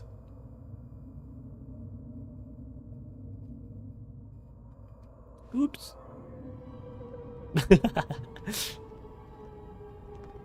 You see, isn't it wonderful? One of my more ingenious concoctions, if I do say so. Now then, since you've gotten to see the infinite hole, you can press the teleport button to pop back up to the top, and we can continue onward. It's a teleport button. Now, I don't mean to be a bummer, but I do recommend you use the teleport button to go back to the top. Maybe do it on the sooner rather than later spectrum of things. I don't know, I kinda like falling. Kinda. Okay, Stanley, I don't know quite how to say this tactfully, but it's possible that I slightly exaggerated the infinite nature of the hole. Oh? Is it a very, very deep hole? To be certain it is. It's an extremely deep hole. I don't want anyone to say that it isn't an astonishingly deep hole. It is. Is it infinite? Well, that sort of depends on your definition of infinity. From one perspective, the infinite is merely philosophical in nature. It's more of a... Ow? Okay, well, good for you. You found the bottom of the hole. You found me out, Stanley. I'm a liar and a cheat, and you're so clever. Look, I think the issue here is just that you're unusually fascinated by falling. What normal person actually wants to fall infinitely? I Me? figured the hole was as deep as anyone would actually need. Don't you put this on me. Maybe you're the problem. Oh my god. Look, things got a little heated there. I think we both said some things we didn't mean. Why don't we just put all this behind us and agree to just call the hole mostly infinite? If that works for you, then go ahead and press the teleport button to warp up to the top of the hole and we can move on. I'll just be up here when you're ready. Oh, hiccups. Alright. Great. Now, I'm very excited to show you even more of my ideas for the sequel.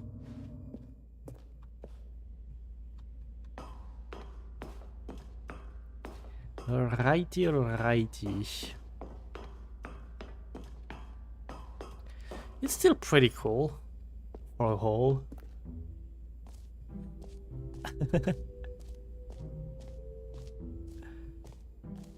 Dun, dun, dun, dun, dun, dun, dun, dun. Wait. I haven't been there?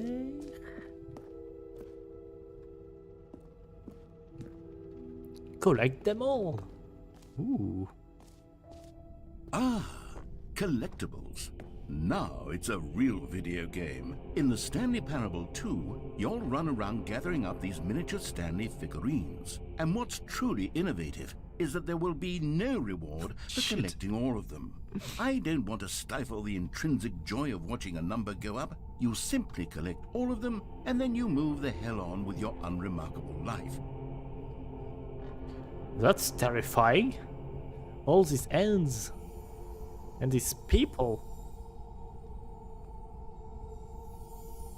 This figurine is kinda cool though. Oh my god. Oh my god. Is there actually... God, it really is the worst when you collect everything in a video game and then they give you a big fancy reward for it. Absolutely tragic. The exit, okay. Did not see everything.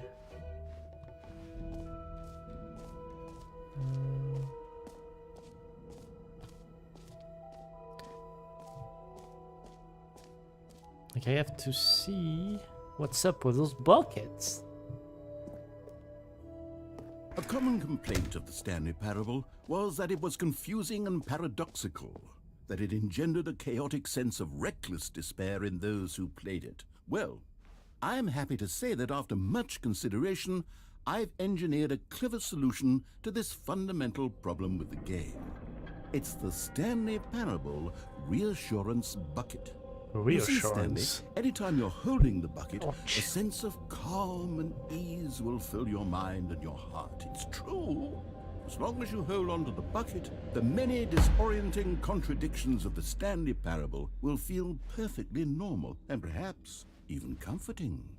You may even I'm come to not sure long about for that. the gentle embrace of jarring cognitive dissonance while the bucket is in your arms. And to be honest, it's a much more convenient solution for me than actually redesigning the game to be less uncomfortable. Can you imagine what a pain in the ass that would be? Yes, the bucket is the perfect solution. Come on, give it a try. Alright, let's see. Can you feel it? The glow of comfort, even in the face of crushing despair, must already be sweeping through your body. And in fact, can I say that I do believe the bucket lends you an air of charisma as well? It's a I think bucket! that just holding it has made you the slightest bit more attractive as a person. It's a fucking The bucket! benefits What of are the you bucket talking seem to about? go on and on, don't they? All this and more await you in the Stanley Parable 2. Can I put it down? No, I can't. Okay. I guess I'll keep the bucket.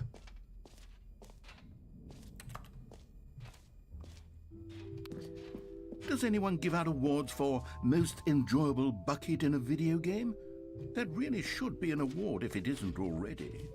Yeah.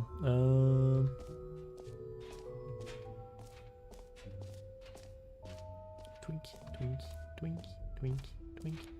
There was this door that I did not explore. An epilogue would be fun, wouldn't it, Stanley? Yes, it will go at the end of the, well, we'll figure that out later. Uh-huh.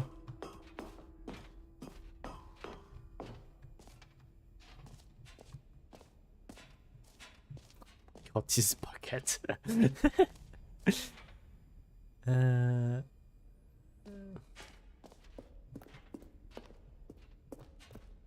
Settings world champion. Huh? Come on!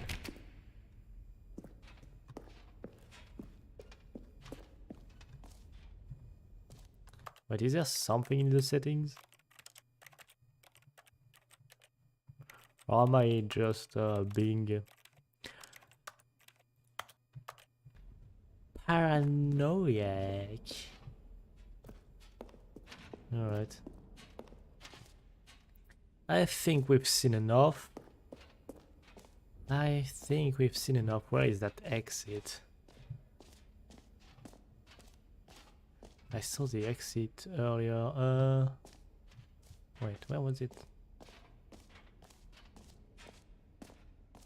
Ah, there.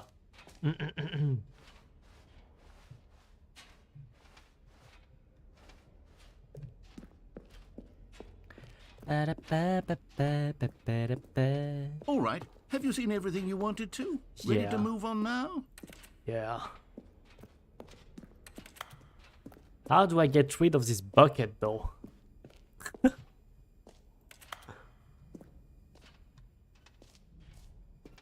Ooh. So, Stanley, what do you think? Do you like all of the new features? Yes, I know it's not exactly clear yet how exactly these features will come together as one single coherent video game, but I can feel it in my soul. It's going to work. There's definitely a good game in there somewhere. Say, let's do an experiment. I'll arrange these new features together, and we'll see whether or not it coheres into a meaningful gameplay experience. Okay. Are you ready? Here it is. I still have the I bucket. give you the Stanley Parable 2.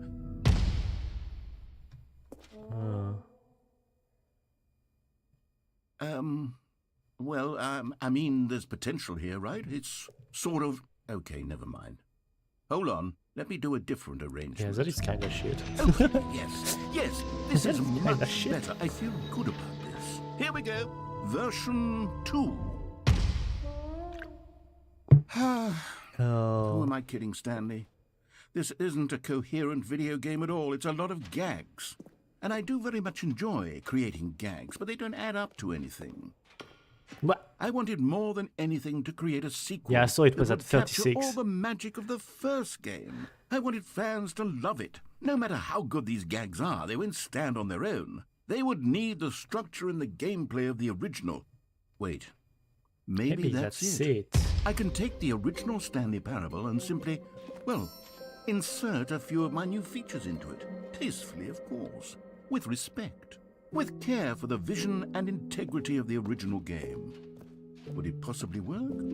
I suppose it could. But it would need a really, really tremendous title screen. A title screen that says with bold and uncompromising conviction, "This is the Stanley Parable 2. Let me see if I can whip something up. Alright. All right, perfect. Go ahead. Take a look. Hit me with it. No, it's... It's actually okay. I like this title screen though. That is cool.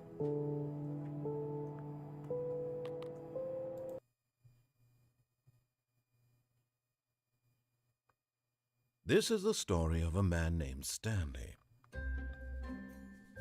Stanley worked for a company Oh, in the a big building balloons. where he was employee number 427. Employee number 427's job was simple. He sat at his desk in room 427 and he pushed buttons on a keyboard. Orders came to him through a monitor on his desk, telling him what buttons to push, how long to push them, and in what order. Oh yeah, it's in This is what milliseconds. employee 427 did every day of every month of every year. And although others might have considered it soul-rending, Stanley relished every moment that the orders came in, as though he had been made exactly for this job. job. And Stanley was happy. No, he wasn't really And happy. then one I don't day, think something so. very peculiar happened. Something that would forever change Stanley. Something he would never quite forget. He had been at his desk for nearly an hour when he realized that not one single order had arrived on the monitor for him to follow. No one had showed up to give him instructions, Balloons. call a meeting, or even say hi. Never in all his years at the company had this happened. This complete isolation. Something was very clearly wrong. Shocked, frozen solid, Stanley found himself unable to move for the longest time. But as he came to his wits and regained his senses, he got up from his desk and stepped out of his office. All of his co-workers were gone. What could it mean? Stanley decided to go to the meeting room. Perhaps he had simply missed Oh, has a the memo. bucket. Stanley picked up the bucket. Yes, I did.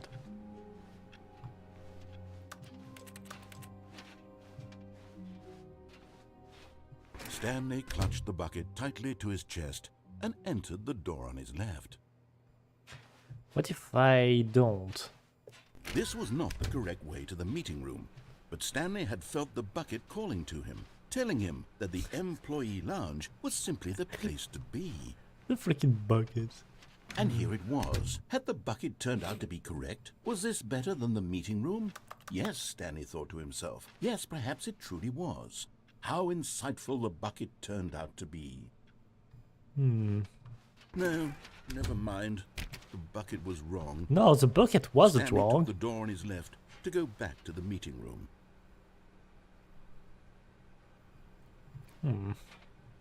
You know what? And so the two of them detoured through the maintenance section and walked straight ahead to the opposite door. Still no one was here. Stanley needed the bucket's warmth and comfort now more than ever. Perhaps his boss's office was where he'd find answers.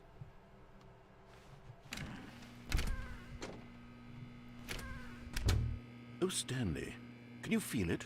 The broom closet. It wants the bucket. You can feel that, can't you? The aura of jealousy? It's as clear as day. This broom closet believes it deserves the bucket. I can really feel it now. Oh It's my a bucket. God. It belongs in a broom closet. That's what the broom closet is trying to say here. It's supposed to go with the other cleaning supplies. Good for you, Stanley. Don't give in. Don't hand over the bucket. I know how hard it must be, my given the pressure that the God. broom closet is putting on your shoulders right now, but you have to be strong. This is your bucket. This is your companion and lifelong friend. You can't hand it over. Oh no. We're getting into name-calling now, it seems. Is this how low the broom closet has sunk, that it has to resort to this stream of petty insults simply in order to get you to hand over the bucket? Stanley, I never liked this broom closet for a variety of reasons, but even this is worse than I had imagined. And wait, now the broom closet has the gall to imply that you and the bucket are not truly deep and lasting friends? Oh, wow. That your relationship is purely superficial and convenient? That your life is so banal and meaningless that you'd feel the same sort of kinship towards any inanimate object which happened to lay in your path in an even partially enticing manner? Well, I'd never. Go on, Stanley. Lay into it. Really tell the broom closet off for its demeaning comments. Expand on the wide Demeaning variety of comments. experiences you and the bucket have shared together. Go through each of them point by point.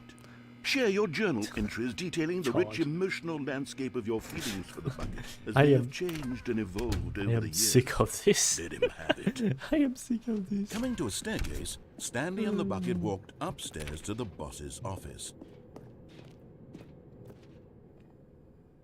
Yeah, me and the bucket.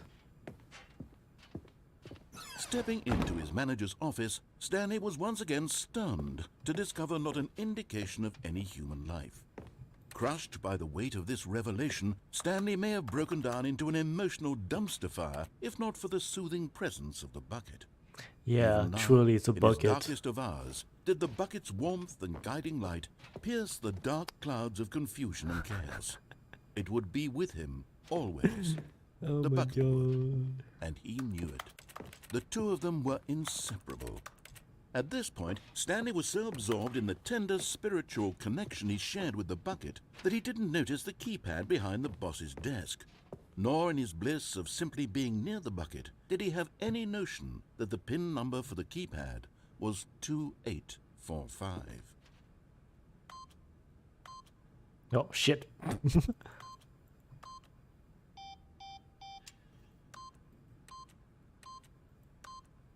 But Stanley guessed the correct code by sheer luck. Yeah, Was it sheer the bucket luck. knew it all along? Was the bucket guiding him? Yes, this is certainly the most logical explanation. Da, da, da. What? Oh, there was a collectible. Shit. There was a collectible. The elevator raced downward, plummeting towards. I guess I would have to go back up to get It the would be all collectible. Stanley could do to keep himself together, if not for the bucket.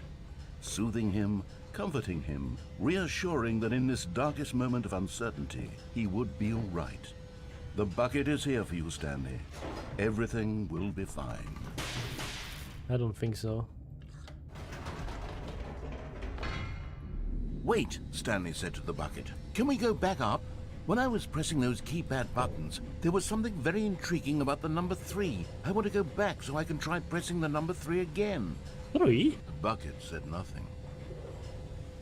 Huh? What about the number 3? What?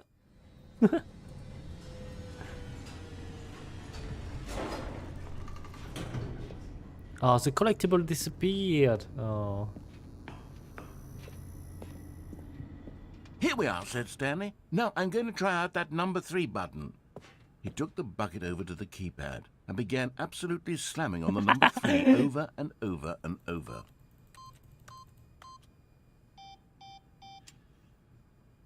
Well, it did nothing.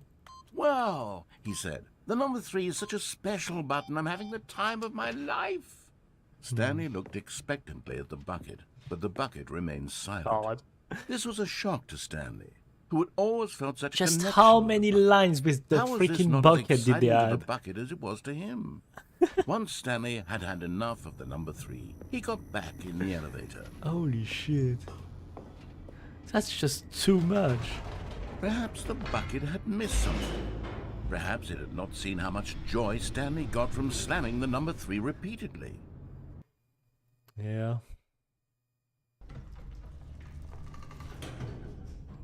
A hint of regret nagged in the back of Stanley's mind. Should he demonstrate the number 3 for the bucket again? Okay, let's go. Oh my god. No, said Stanley to the bucket. You can't go on yet. Not till you understand how much the number 3 means to me. You and I have been through so much together, and I just want you to see what I see. Feel the happiness I feel. He smiled at the bucket, and the bucket said nothing. Oh shit, I'll be playing this game for 15 or 20 hours. With how much they added. Oh my god. Here we go, said Stanley.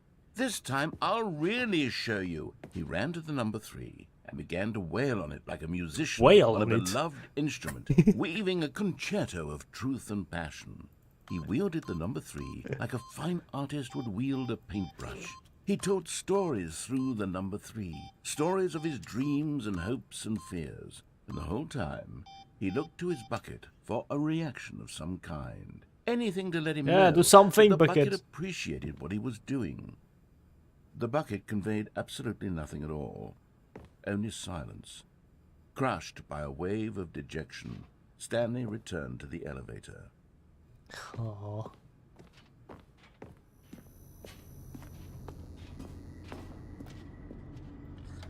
Stanley and the bucket were so close. They'd always been there for one another. Why suddenly could the bucket not connect with this passion of Stanley's? The question caused Stanley to ruminate the whole way down the elevator. He knew that there must be a way to get through to the bucket, to communicate fully with his dear friend. Surely there was a solution, mustn't there be? Oh my.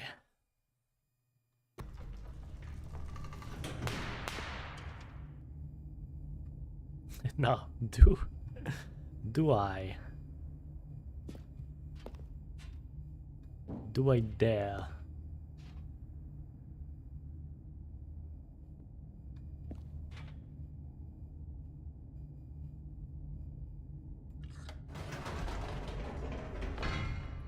Of course I dare.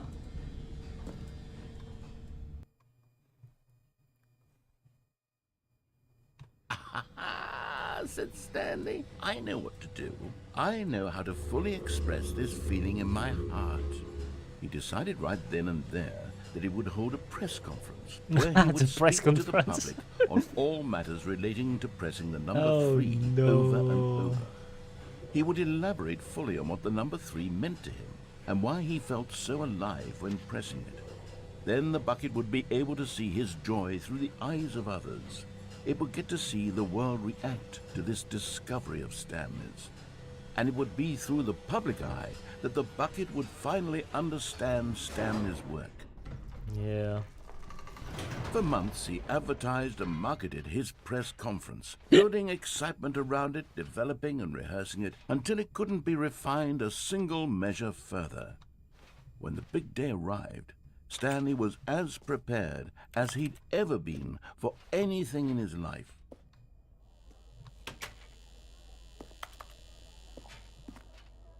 Oh boy. This was it. One last chance to win the bucket over.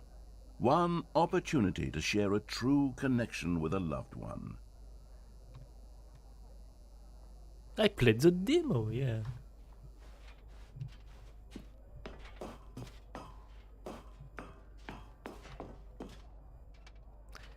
There was no one here. Oh, come Nobody on. had come to the press conference to hear Stanley speak, to listen to him talk about what it really means to press the number 3 on a keypad over and over. Oh, wow. He was unloved, uninteresting, he was a failure. And in that moment, Stanley knew that the bucket would never again take him seriously. There would be no connection, no deeper understanding.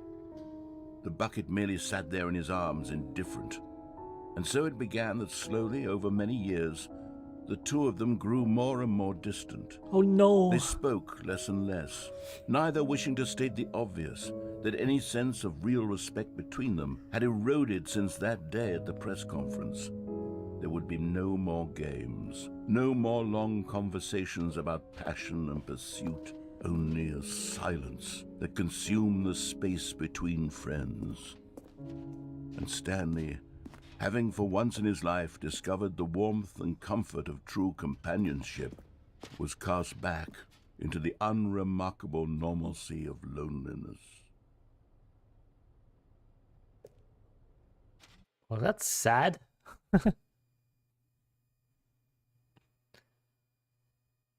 Oh my god.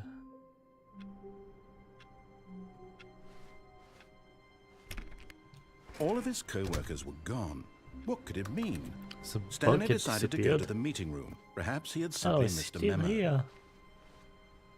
Now, do I take it again? Yep, of course I do. Stanley lifted the bucket into his arms, and a wave of comfort rushed over him. Stanley clutched the bucket tightly to his chest and entered the door on his left.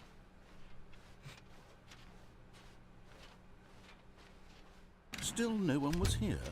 Stanley needed the bucket's warmth and comfort now more than ever. Perhaps his boss's office. Oh, Stanley, can you feel it? The broom closet. It wants the bucket. You can feel that. Coming to a staircase, Stanley and the bucket walked upstairs to the boss's office. Freaking bucket. You found one of them. One of the miniature Stanley figurines. Remember, no reward for collecting all of these, only the intrinsic pleasure of a job well done. You can't buy that sort of Yeah. happiness, Stanley. God knows I've tried. So, I implore you to savor each and every moment you come across one of these beautiful figurines. Alright.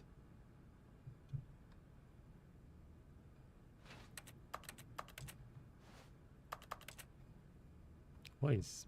Okay.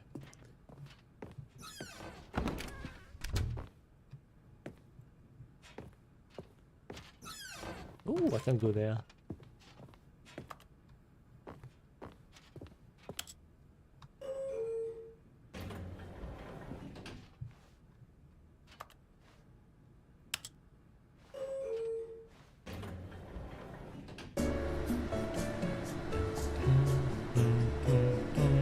Da da da da.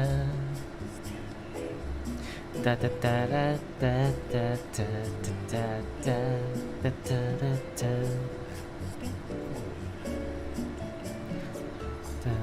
da.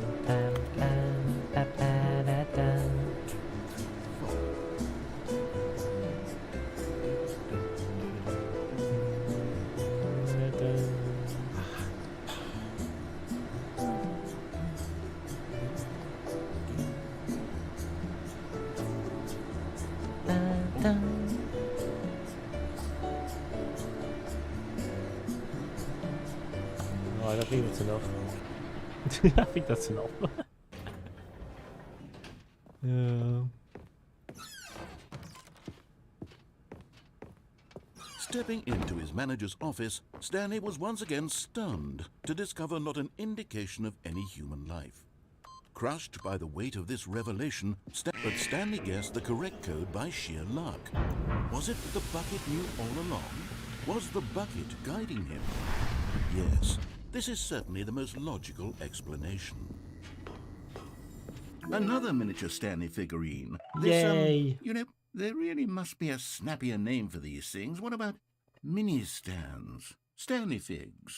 Or what about Stanlerines? Stanlerines? Yes, I think I like that. Another Stanlerine under your belt. Huh. Well.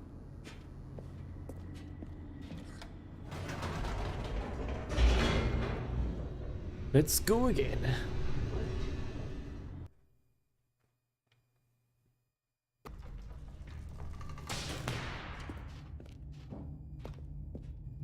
Stanley and the bucket walked straight ahead through the large door that read, Mind Control Facility.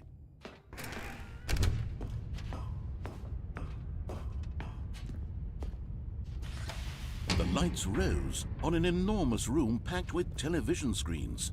What horrible secret did this place hold? Stanley and the bucket both wondered to themselves. Oh yeah. The freaking bucket wonders a lot of things. The monitors jumped to life, and Stanley nearly dropped the bucket in shock. Everyone in the office was being videotaped, monitored. They like really guinea rewrote pigs. every line with the bucket had in never it. seen anything like this, and it very nearly burst into tears as Stanley dear. cradled it gently, reassuring it that everything would be fine.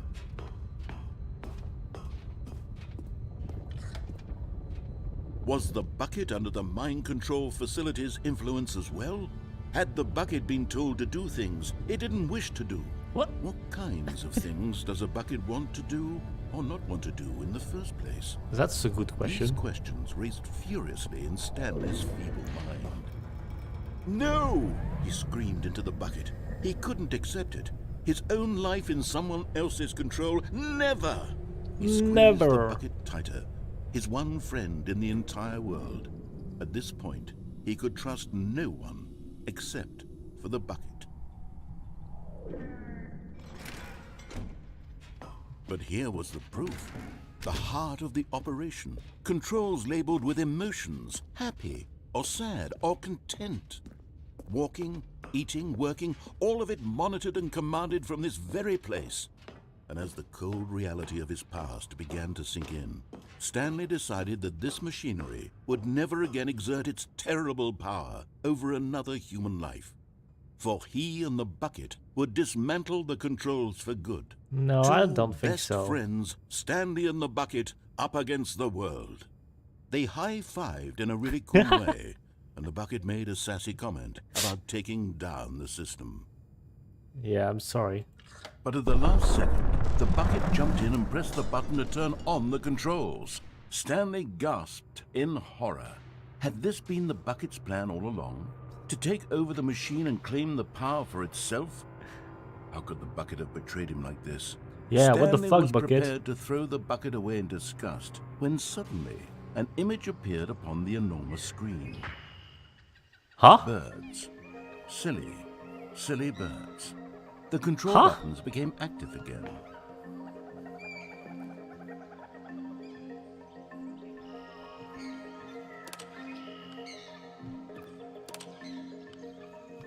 Stanley flipped through one video of silly birds after another, and then it dawned on him. This wasn't a mind control facility at all. It was a facility for monitoring and surveilling silly birds. all Silly over the birds. world. The mind controls were only a facade to disguise its true intentions. Had the bucket known this all along? Stanley marveled at the metal genius in his What the hand, fuck? the one who had pointed him towards this incredible discovery. Stanley and the bucket never found freedom because they spent the rest of their lives here in this place, flipping through live streams of the silliest birds imaginable. Of all the possible paths his life could have taken, this one was surely the best. I'm not sure about Stanley that. was happy.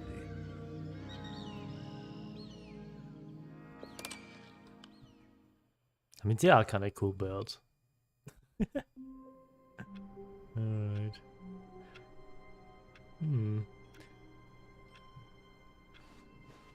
A soft wind blew outside and perhaps rain started, and if it did, it stopped shortly after. Stanley hoped that he would one day see weather. Figurine Finders Committee. Meeting today in the meeting room? Oh, hell yeah. The confusion and the chaos all seemed to melt away as Stanley embraced the bucket. Stanley clutched the bucket tightly to his chest and entered the door on his left.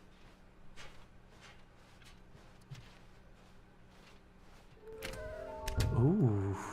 Okay.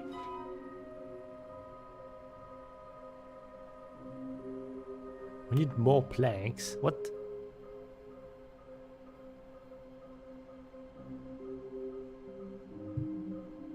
Holy shit. Inside of a sequel exhibit. Okay. Stairs. Something to do with stairs. Somewhere both red and blue. Is this some kind of game? Ooh.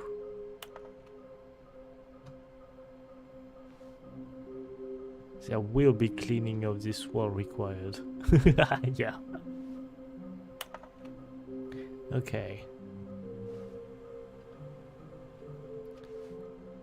I guess... Please do not leave the office before reporting back of any new finding.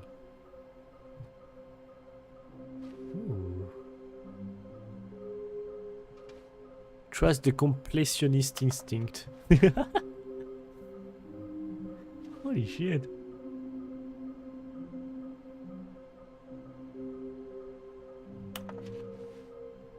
That is cool. I like this. Maybe we are the collectibles.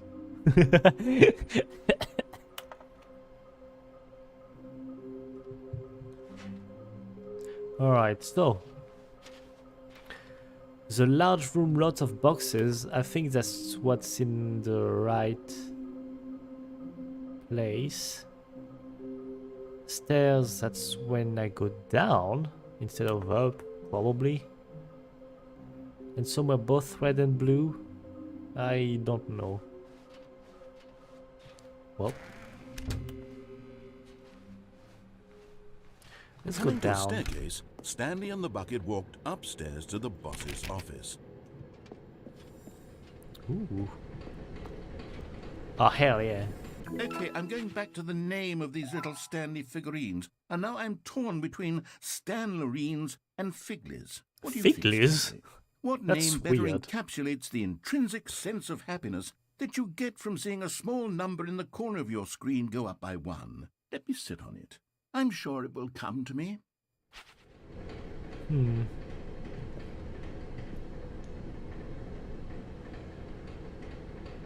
I can't read that.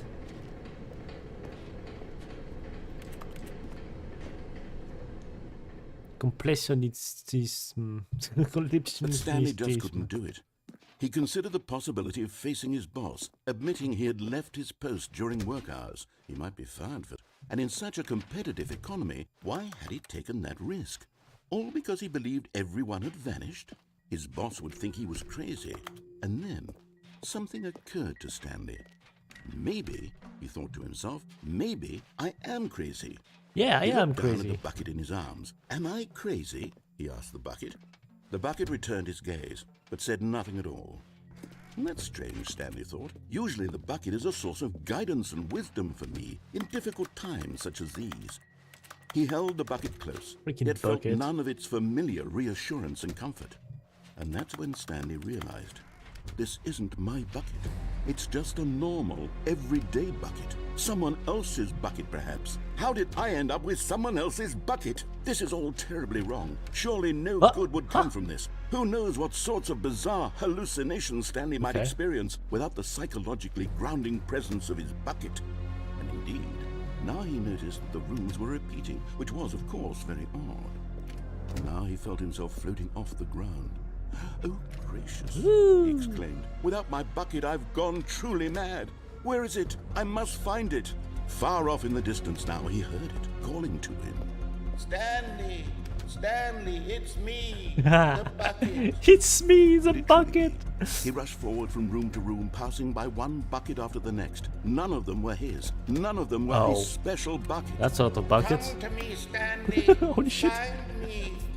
He had to find the This bucket. is great, He had to yeah. return to his old Great. friend. It was the only way to truly restore his sanity. And then suddenly, he froze dead in his tracks. He knew where the voice of the bucket had been coming from. The real bucket was inside of him all along. Huh? It was incredibly painful. Huh? Stanley doubled over in agony and blacked out. Huh? What the fuck? This is the story of a woman named Mariella. Mariella woke up on a day like any other.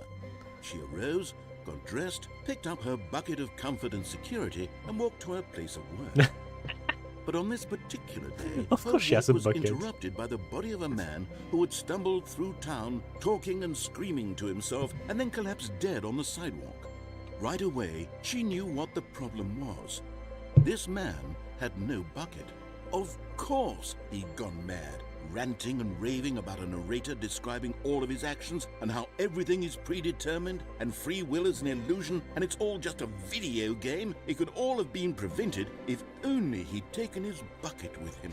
Yeah, if only he Perhaps has he his didn't realize bucket. He'd forgotten his bucket at home in the first place. How cruel the world can be, Mariella thought, and she hugged her own bucket even tighter. But of course, she had no time for this.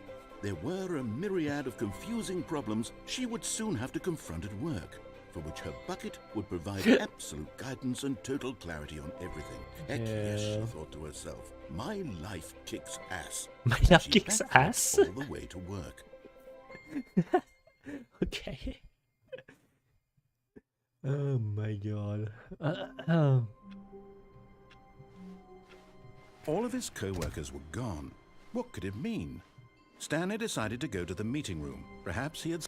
Warmth spread through Stanley's arms. With the bucket in his arms again, he was home. I'm gonna try something. Stanley clung the bucket to his cheek. Could his co-workers really all be gone? There we go. Yes, whispered the bucket into Stanley's ear. We've done it. We've escaped from that dull office and that pesky narrator. At last, out here in the white void, we are alone. Now, and for the first time, I can reveal to you my true self. The bucket began to tell Stanley of its life and its history, Oh. of the countless wars it witnessed, desecrating the land and lives of untold numbers of innocent humans, and the bucket's own complicity therein, of sadness and regret, and the many years it spent dwelling on the actions it might have taken to curb the madness and the decay, if only it had been stronger, If of only. hope and redemption, and its crusade to uplift the stock of life for the common man, to manifest justice where none existed, and the bittersweet reality of time, to see one's dreams and wishes met halfway, meted out in parcels like charity, and abandoned as soon as the warm glow of inspiration begins to dim.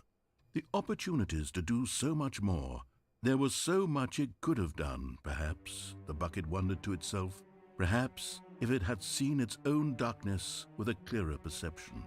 This was way too much for Stanley. What are you talking about? He screamed. You're a bucket! Yeah, To you're a this, the bucket bucket. furrowed its brow. No, said the bucket. Not since the evil wizard Gambhorata first ensnared me in his machinations as payback for the sacred amulet I stole from his treasured Oh, vaults. wow. I was young back then and could not conceive the ramifications of... No! Stanley screamed even louder this time. This freaking scream. Stupid! You are a bucket! This is so stupid! Why are we even doing this? As Stanley screamed and screamed and screamed, the bucket revealed its true form, transforming into a mighty beast of untold power, its fangs glistening like... What?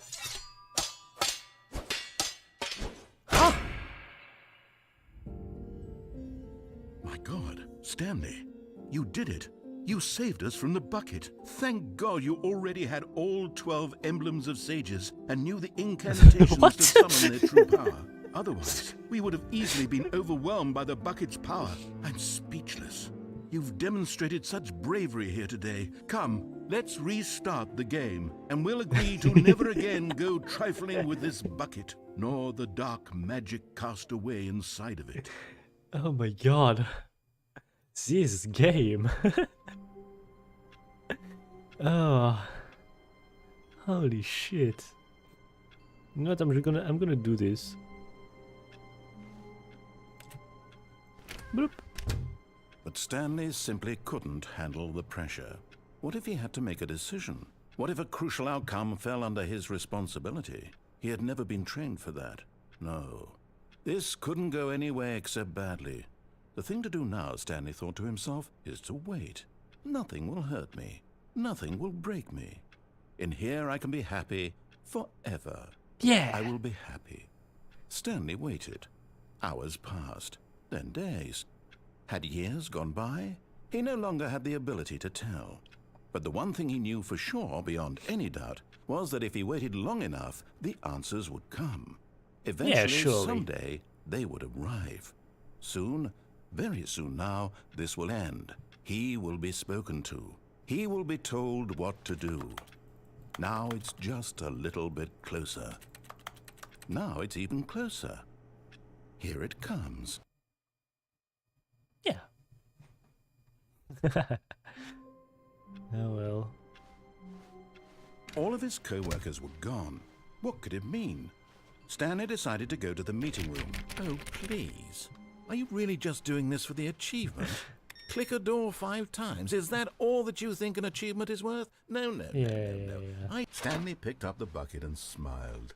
He'd never be alone again. Not truly alone. Not with the bucket around. Oh, I think I broke it. Okay.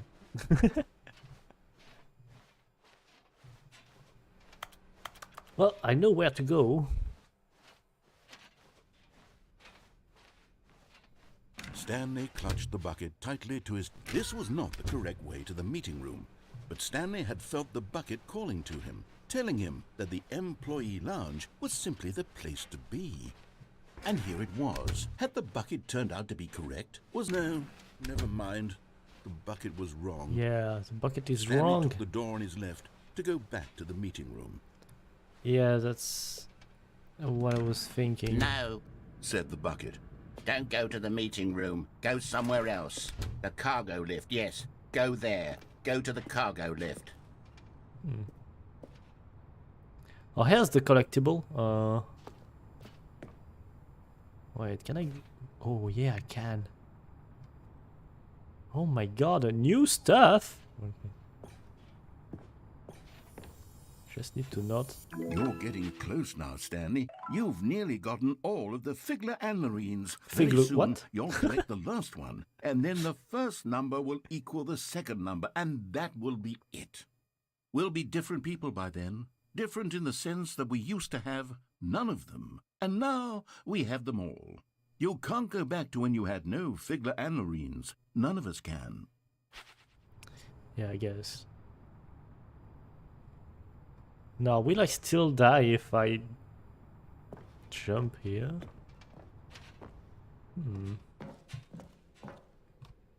Oh.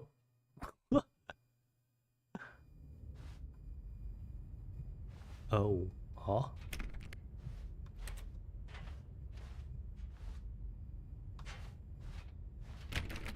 Where am I?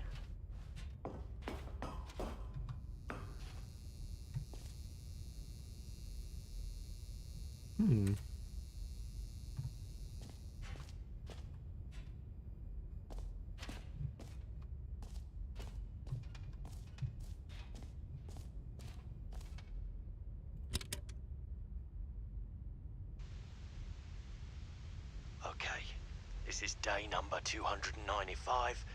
Tape number... I don't even What is know. this now? I've lost track. Nothing feels real anymore. The longer I study this bucket, the the less sense anything makes. Oh no. The sheer euphoria I feel every time I pick it up. No matter how many times I've done it, it's always the same feeling. And the emptiness in my chest when I set it down, it doesn't make sense. There's no explanation for it. I still haven't figured out why I see the world so differently when this bucket is in my arms. Why everything feels so... What do I do with this treasure? I can monetize it. Yes. It's unthinkable the amounts of money people will pay for even just an hour with the bucket. This is my golden ticket. But I have to be careful, because as soon as this gets out, there's going to be a target on my back. Oh my Even god. now, I don't know who might be trying to get me. What's that? Who's there?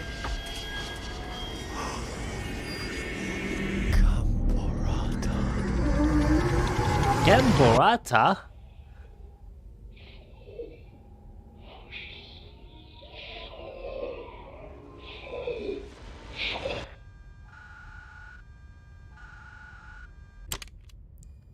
Well, that's scary. God damn. God damn. Okay. Stanley It's a decided law, to go to the meeting yeah. room to check on his co-workers. He never functioned well by himself and constantly needed support and guidance from others. So the thought of total Hey. solitude was terrifying to him. The good old bucket. Just Stanley and the bucket. Off on another thrilling adventure together. Wait, should I try again the...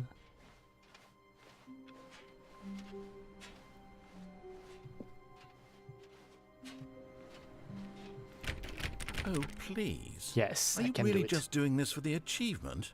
Click a door 5 times. Is that all that you think an achievement is worth? No. I can't just give these merits away for such little effort. A measly 5 clicks. Now suppose you were to click the door 20 times. I would say that's the kind of effort that warrants recognition. I have to say, Aggressively I'm still not clicked. feeling the satisfaction of witnessing true effort for a noble cause. Come on! Perhaps 50 clicks will do it. Yes, almost certainly 50 clicks.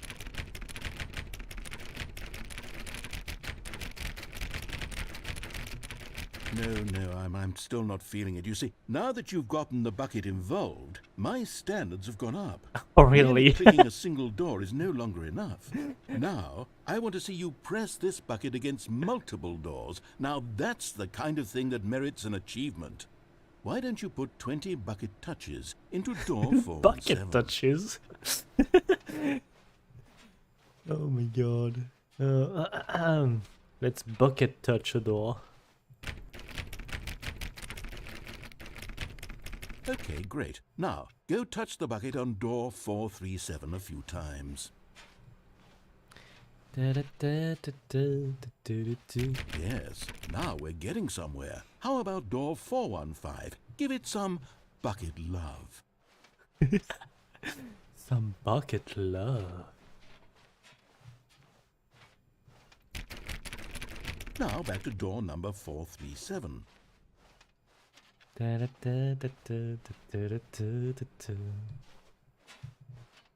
You know, I think the copy machine needs some attention. Why don't you rub the bucket on it a bit? Rob the bucket. All right, back to room 417. I'm really feeling it now. I think we're getting somewhere. No. Okay, now bring the bucket on top of employee 419's desk. Yes, this is great. Now the bucket knows exactly what it's like to be employee 419. Now, let's introduce it to door 416. We've almost got it. Now make the bucket and the copy machine touch again.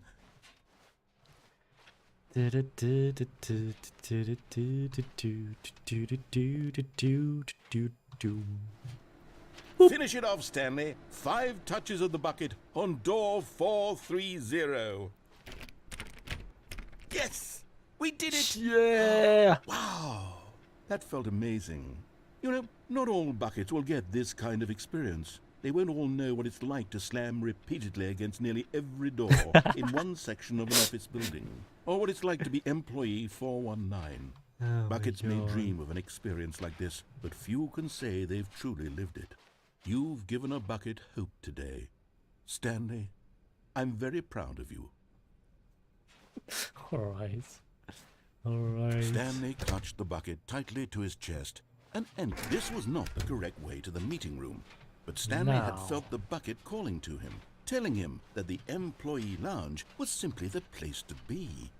And here it was. Had the bucket turned out to be correct? Was Now I this may no- have an idea mind. of where the Bucket was last wrong. collectible is. Stanley took the door on his left to go back to the meeting room.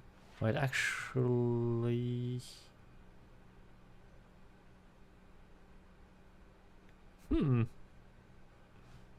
Maybe after. No, Said the bucket. don't go to the meeting room. Go somewhere else. The cargo lift, yes. Go there. Go to the car. Good. Said the bucket. Now ride the lift all the way to the top. There's I think something it up there was I that need you way. to do. Stanley did not question why or how this bucket was speaking to him. It should have alarmed him, of course, because buckets can't talk. But Stanley chose not to think about this obvious fact. He was firmly convinced that the bucket had spoken to him, and he unthinkingly did whatever the bucket asked. Da-la-da-da-da.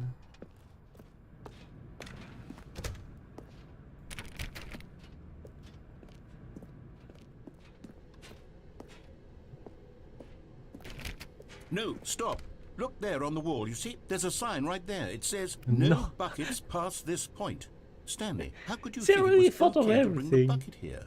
Unless, what if the problem is that you actually don't know what is a bucket and what isn't a bucket? I suppose that would explain a lot about your behavior up to this point. Which, if that's true, well, my goodness, I think we have to do something about it. This misunderstanding could have dire consequences on the entire rest of the game if not addressed quickly and properly.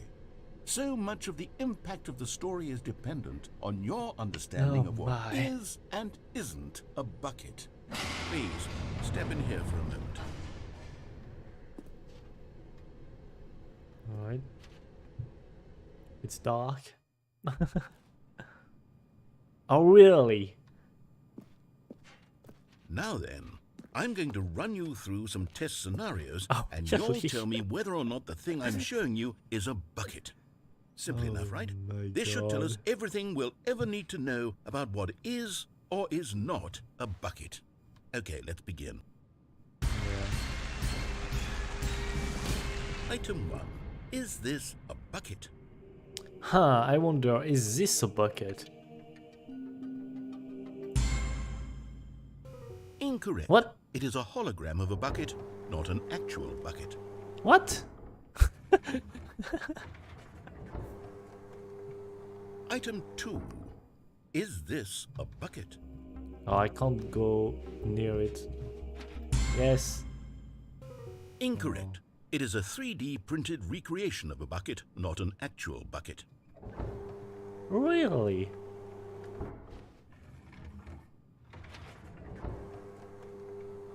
Item 3. Is this a bucket? Yeah? Correct. Yay! This is a bucket. Oh my god. It's all going to be bucket like that. Ah, Item 4. Is this a bucket?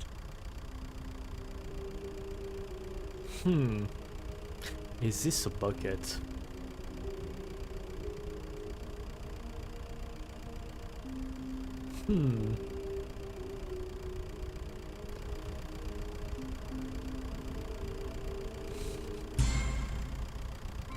Correct. This is a tractor and not a bucket.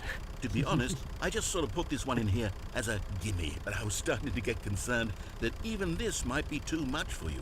Thank you for not making me look like an idiot. Okay, next one. Even if you're one.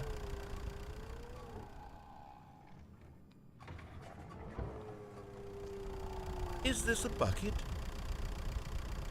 Are you for real? Incorrect. This is a bucket. What? Huh? Fucking hell. Item 6.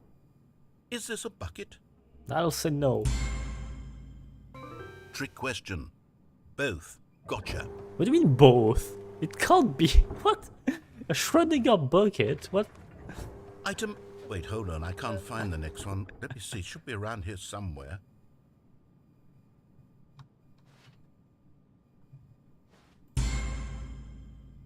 Okay, you and I both know there isn't anything here. And I don't appreciate the implication that nothing is a bucket when we both clearly know that a bucket is something. And therefore nothing could possibly be something. Unless, in your twisted mind, have you somehow convinced yourself that a bucket is nothing? Answer me straight, Stanley. Do you believe that nothing is a bucket? Huh. I'll say yes. You know what? I'm too confused to even sort it out. I've lost all sense of perspective. What is a bucket? What isn't a bucket? Mere moments ago I could answer these questions with confidence. And yet now I'm somewhat adrift. Do any of us know what a bucket is? Am I a bucket? Stanley, Yes. I can't keep doing this. I'm losing myself, and myself was all I ever had to begin with. I'm afraid the bucket is threatening to tear our relationship apart. I can't have that. I'm sorry. But I'm going to erase all buckets from the game entirely. Oh, what? Okay, here we go.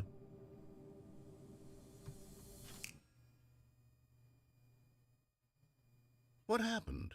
Is everything gone? Why did everything disappear? Wait, was everything a bucket? Yeah. Every single thing in the game was a bucket. Oh my God, I had no idea. How could... except me. I'm not a bucket after all. Should have pressed the And X. you, Stanley, No. you're still here. You're not a bucket either.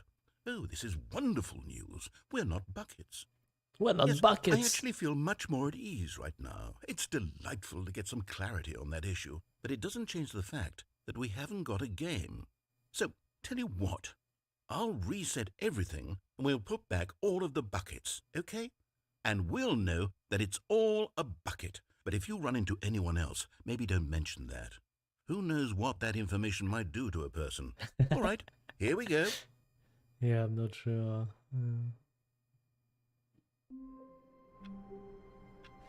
Ta-da.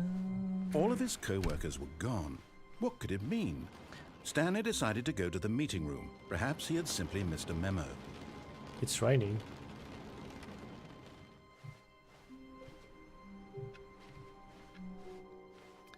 Ta-da. Wait, did I? It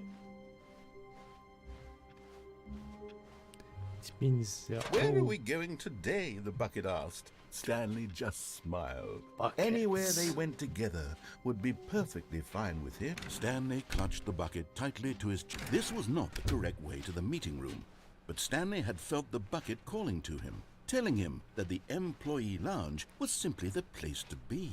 And here it was. Had Here the it bucket turned was. out to be correct? Was this... No, never mind. The bucket was wrong. Stanley took the door on his left to go back, and so the two of them detoured through the maintenance section and walked straight ahead to the opposite door. Boop.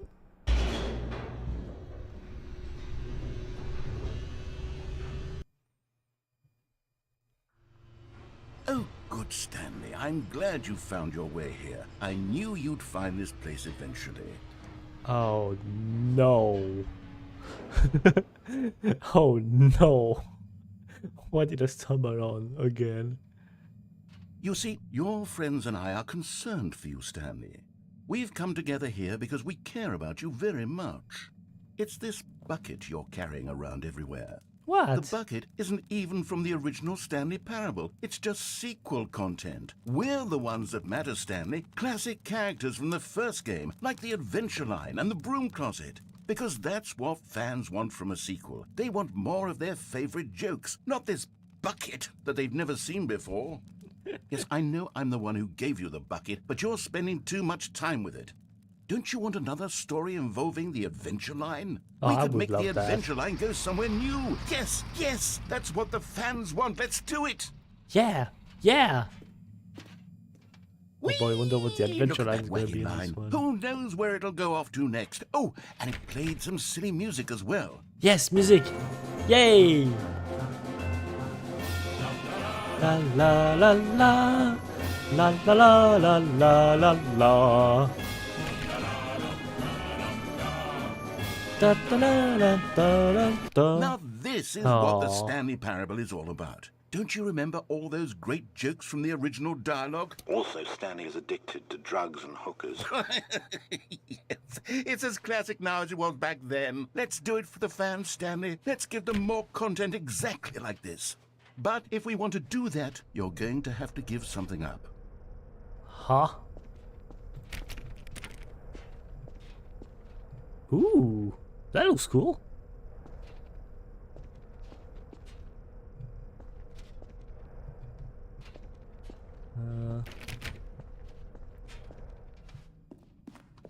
You have to give up the drugs, Stanley.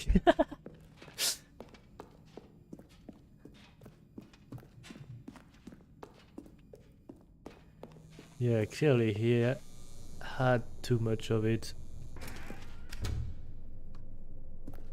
Oh my. Don't you get it, Stanley? We need to get rid of the bucket. That's why I'm very proud to introduce a brand new character. This is the Bucket Destroyer. Ooh. I think it'll make a wonderful new addition to the rich lore of the Stanley Parable. True, it also was not in the original game, but it's such a well-fleshed-out character with so much personality that to me it already feels as though it's been part of the cast all along. Don't you agree? Can you guess what the Bucket Destroyer does? Surely you don't need me to spell it out for you. Go ahead now, Stanley. Say goodbye to the bucket, and then pop it into the machine when you're ready. The poor bucket. Now listen to me. It's crucial that you give it the bucket. I don't know what the Bucket Destroyer will do if it can't destroy your bucket. Destroying buckets is all it knows. That is its singular personality trait. Sure, I can hear you saying, how does a character with only one personality trait deserve to join the pantheon of beloved Stanley Parable characters? Well, you see, if you were to really explore the Bucket Destroyer, you would see that its Why is it desire shaking? to crush buckets is so densely loaded with complexity and nuance that it's really like 10 personality traits. What other object in this game can you even say that about? The broom closet? Certainly not. I wonder what sort of Bucket Destroyer merchandise the fans will be clamoring for after this.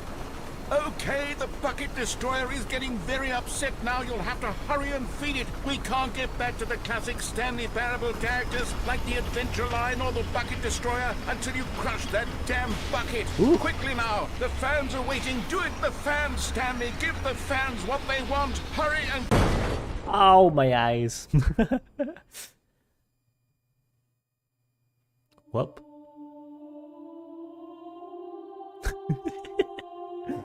What is this? The Bucket Destroyer, my prized creation. You had so much potential. We were going to do such marvelous things with you, tell such spellbinding stories about you. All of it squandered now. Goodbye, new friend. We play Nalo now? For the moment in Yes. time that you were here, you were magnificent. Oh, wow.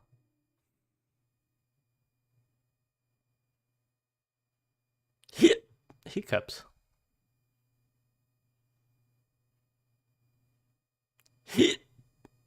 Now I wonder what would happen if I destroyed it. All of his co-workers were gone. What could it mean? Stanley decided to go to the meeting room. A good bucket, a strong bucket, a humble bucket, a committed bucket, a bucket of culture And distinction. Stanley clutched the bucket tightly to his... This was not the correct way to the meeting room, but Stanley had felt the bucket calling to him, telling him that the employee lounge was simply the place to be. And here it was. Had the bucket turned out to be correct? Well, no, never mind. The bucket was wrong. Of course, Stanley he was took wrong. the door on his left to go back, and so the two of them detoured through the maintenance section and walked straight ahead to the opposite door. Right, let's see. Oh, good, Stanley. I'm glad you found your way here. I knew you'd find this place eventually. You see, your friends and I are concerned for you, Stanley. We've come together here because we care about you very much. It's this bucket you're carrying around everywhere. The bucket isn't even from the original Stanley Parable. It's just sequel content. We're the ones that matter, Stanley. Classic characters from the first game, like the Adventure Line and the Broom Closet. Because that's what fans want from a sequel. They want more of their favorite jokes, not this bucket that they've never seen before. Yes, I know I'm It's the a one who good gave you the bucket, though. bucket, but you're spending too much time with it. Don't you want another story involving the Adventure Line? We could make the Adventure Line go somewhere new. Yes, yes, that's what the fan... Whee! Look at that wacky line. Who knows where it'll go off to next? Oh, and it played some silly music as well. Dun, dun, dun, dun, dun, dun, dun, dun, dun, dun, dun. Now this is what the Stanley Parable is all about. Don't you remember all those great jokes from the original dialogue? Also, Stanley is addicted to drugs and hookers. Yes, it's as classic now as it was back then. Let's do it for the fans, Stanley. Let's give them more content exactly like this. But if we want to do that, you're going to have to give something up. Don't you get it, Stanley? We need to get rid of the bucket. That's why I'm very proud to introduce a brand new character. This is the Bucket Destroyer. The Bucket Destroyer. I think it'll make a wonderful new addition to the rich lore of the Stanley Parable. True, it also was not in the original game, but it's such a well-fleshed-out character with so much personality that to me it already feels as though it's been part of the cast all along. Don't you agree? Can you guess what the Bucket Destroyer does? Surely you don't need me to spell it out for you. Go ahead now, Stanley. Say goodbye to the bucket, and then pop it into the machine when you're ready. Oh, Now listen to me. It's crucial that you give it the bucket. I I can't. don't know what the Bucket Destroyer will do if it can't destroy your bucket. Destroying buckets is I all can't it put it knows. in. That is its singular personality trait. Sure, I can hear you saying, how does a character with only one personality trait deserve to join That's the why. pantheon of beloved Stanley Parable characters? Well, you see, if you were to really explore the Bucket Destroyer, you would see that its desire to crush buckets is so densely loaded with complexity and nuance that it's really like 10 personality bucket is traits. looking at you, What yeah. other object in this game can you even say that about? The Broom Closet? Certainly not. I wonder what sort of Bucket Destroyer merchandise the... Alright, we don't need to see that again. Alright. Already this was uncomfortable, and Stanley decided that as soon as he found a new space he felt safe in, that he would never leave it again in his life. Oh, this time I'm not gonna bring the bucket.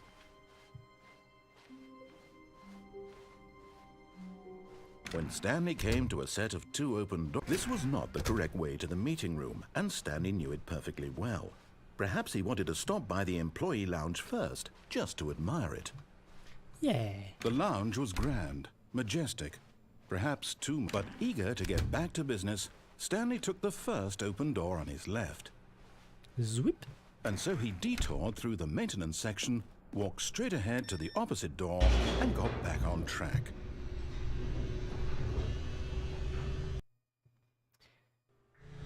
But Stanley didn't want to go back to the office. He wanted to wander about and get even further off track. So now in order to get back, he needed to go, from here it's, left. Yeah. Oh, no, it's to the right, my mistake. No, not the right. Why would I have ever said it was to the right?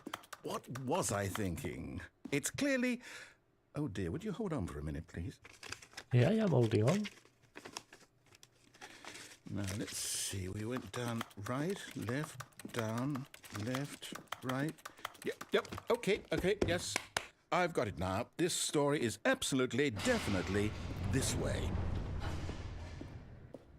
Da-da-da-da-da. No, no, no, no, no, no, no, no, no. This isn't right at all. You're not supposed to be here yet. This is all a spoiler. Quick, Stanley, Yes. close your eyes. Okay. We just have to get back to, oh, who am I kidding? It's all rubbish now. The whole story completely unusable. How about, rather than waste my time trying to salvage this nonsense, we'll just restart the game from the beginning. And this time, suppose we don't wander so far off track, hmm? Okay. Let's from go. the top. All of his co-workers were gone. What could it mean? Stanley decided to go to the meeting room. Perhaps he had simply missed a memo.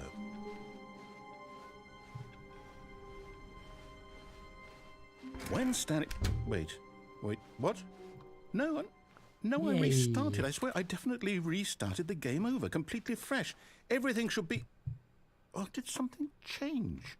Stanley, did you change anything when we were back in that room with all the monitors? Did you move the story somewhere, or... Hold on. Why am I asking you? I'm the one who wrote the story. Short story of the It was relation right between here just a Poland minute and ago. I Austria-Hungary. know for What? sure that it's here somewhere. Okay, then. It's an adventure. Oh my Come, God. Stanley. Let's find the story. Da-da-da-da-da. I want to see if there's anything new in this ending.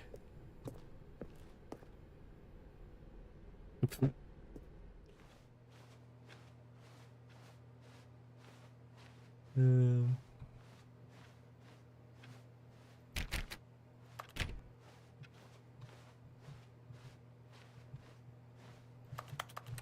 I'll say it. This is the worst adventure I've ever been on. I can promise you there definitely was a story here before. was. Do we need to restart the game again? Well, I find it unlikely that we'll ever progress by starting over and over again, but it's got to be better than this. Okay, let's give it a shot. Why not?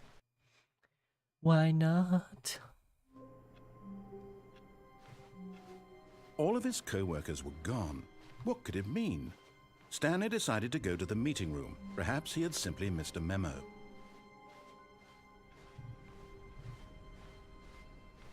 Okay, yep, it's worse. I might be remembering this wrong. It's possible the story is back where we just came from. Why don't we go back the other direction and see if we missed anything? Yeah, let me.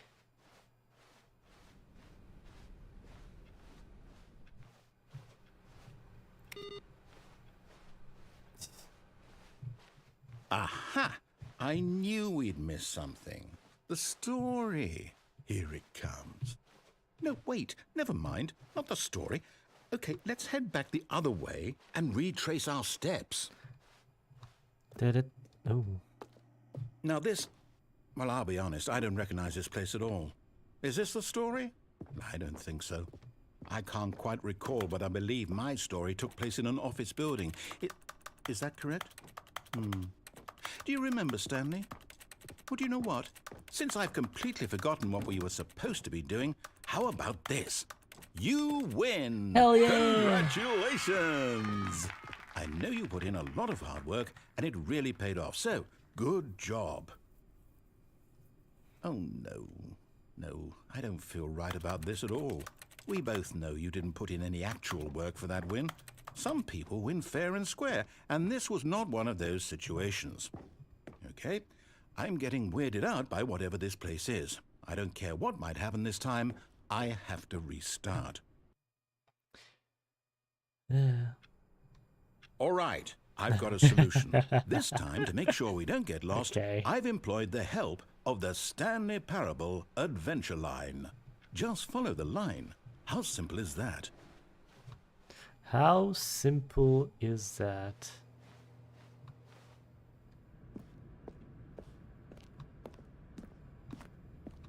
You see, the line knows where the story is. It's over in this direction. Yeah, I didn't set Onward, it to... Stanley, to destiny. Though, here's a thought. Wouldn't wherever we end up be our destination, even if there's no story there? Or to put it another way, is the story of no destination still a story? Simply by the act of moving forward, Are we implying a journey such that a destination is inevitably conjured into being via the very manifestation of the nature of life itself? Okay, Stanley, I need to follow this train of thought for a minute. Just stick with me. Now, we can both agree that the nature of existence is in fact a byproduct of one's subjective experience of that existence, right? Wait. Okay. Huh? Now, Wait. if my experience of your I'm lost existence now. rests inside of your subjective experience of this office, is this office, in fact, the skeleton of my own relative experiential mental subjective construct? Whoa. Hang on. That got a bit weird back there. Well, I'd like to apologize. Not sure where I was going with all that. You know what? I think what we need right now is a bit of music to lighten the mood. Yes. Da, da, da, da.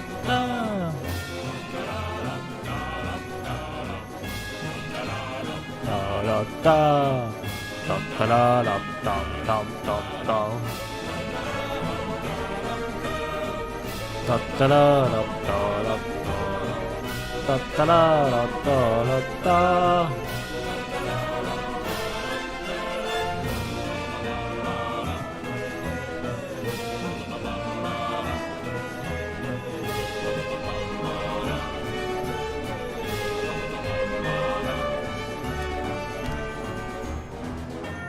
Dun, dun, dun, dun, dun, dun. I done played it too, yeah. Woo.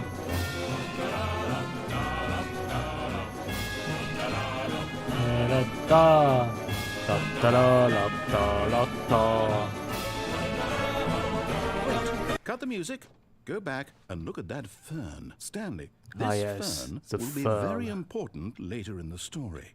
Make sure you study it closely and remember it carefully. You won't want to miss anything.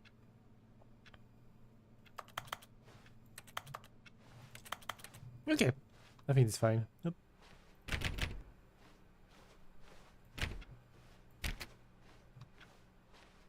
Wait, what? We're back at the office? No. Line, you do know we're looking for the Stanley Parable, right? The story? Is any of this ringing a bell? Oh, no, not again. Line, how could you have done this to us? And after we trusted you, after everything we've been through, you... Oh, I can't take this anymore. To hell with it. Restart. Oh, this one doesn't say 2.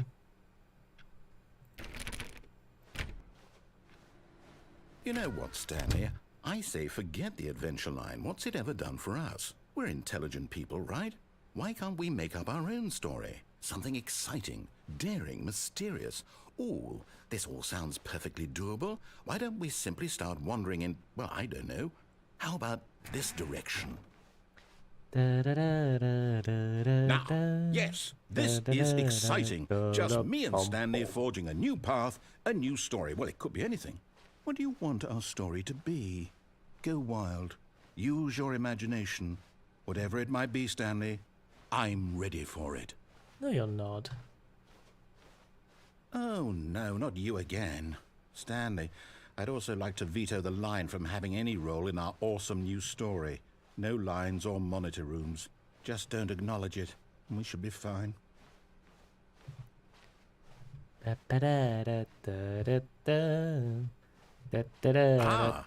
choice. We get to make a decision. From here, the story is in our control. How important we mustn't squander the opportunity. In fact, I believe I need a minute to think here. Just walk in circles for a minute. I'm already on. So I know that each door has to lead somewhere, which means that somewhere at the place where we're trying to go, there must be a reverse door that leads here.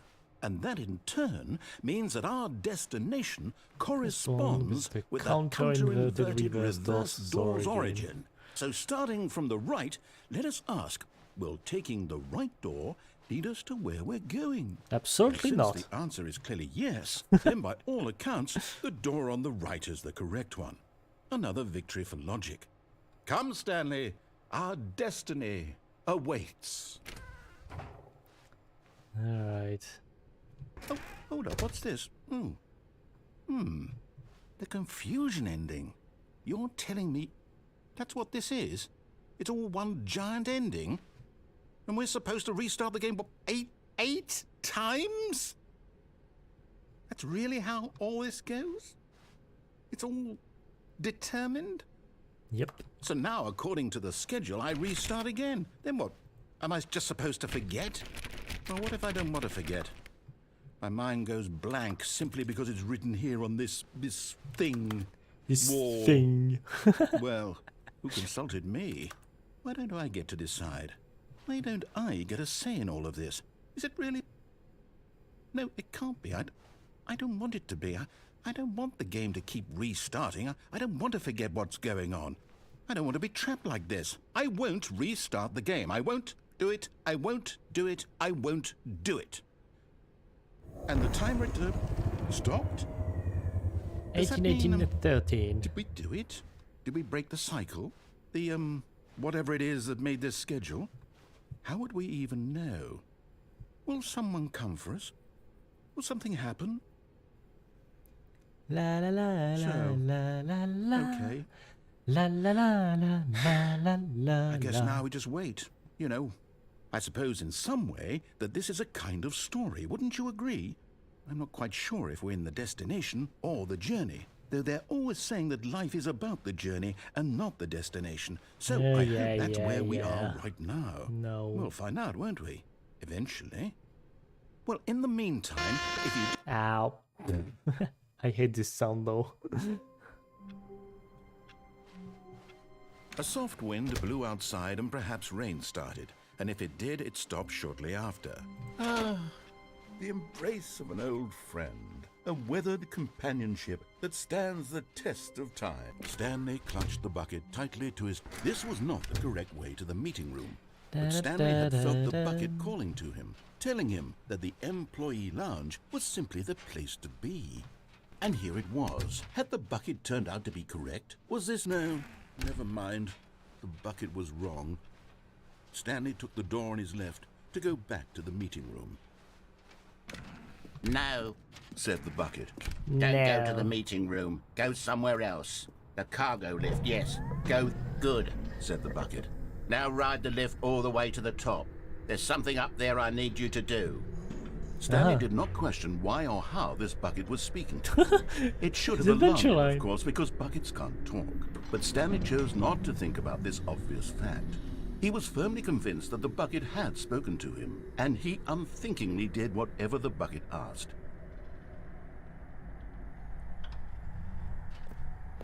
In here. Said the bucket. Go into this dark room over here. Stanley once again obeyed blindly.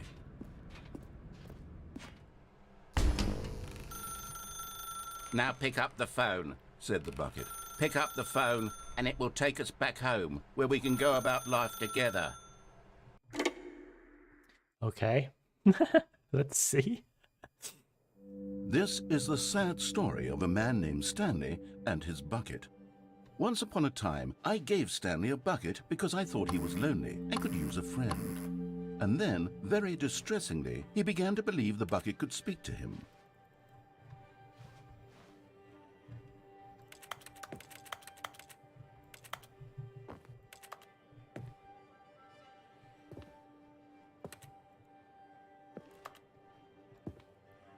Hello, bucket.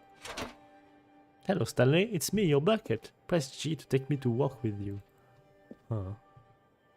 What? The Stanley Parable Reassurance Bucket was merely meant to provide the comforting glow of companionship. It doesn't literally talk and give you orders. Whatever Stanley is hearing the bucket say to him is just in his head. This is the Matrix now? Maybe. Lately, I've been concerned about him. Wouldn't you be concerned as well? To see him delusional like this, obsessing over an inanimate metal object? I want to say something to him, but I don't know how I can convince him. I don't know if he'll listen to me. Yeah, go back to work. Yay. Well, I'll try anyway. Stanley, can you hear me? Listen to me. It's just a bucket. It can't think, it can't talk. All it will ever truly do for you is effectively transfer a liquid from one location to a different location. That's it. It doesn't do anything else. No, you can hide with this in Skyrim. Don't listen to the loud man. You see, he's not listening. He's still taking orders from the bucket. You know, once upon a time it was me he took orders from. Me he trusted and listened to. Now all he cares about is his awful bucket. This stupid hunk of metal. Oh, It's sad, but I suppose he doesn't need me anymore. From now on, he's just going to cling to this bucket, this cold, empty bucket, this sort of shiny bucket. Well, I'll give it this. The bucket does have a nice shine to it. yeah, it does.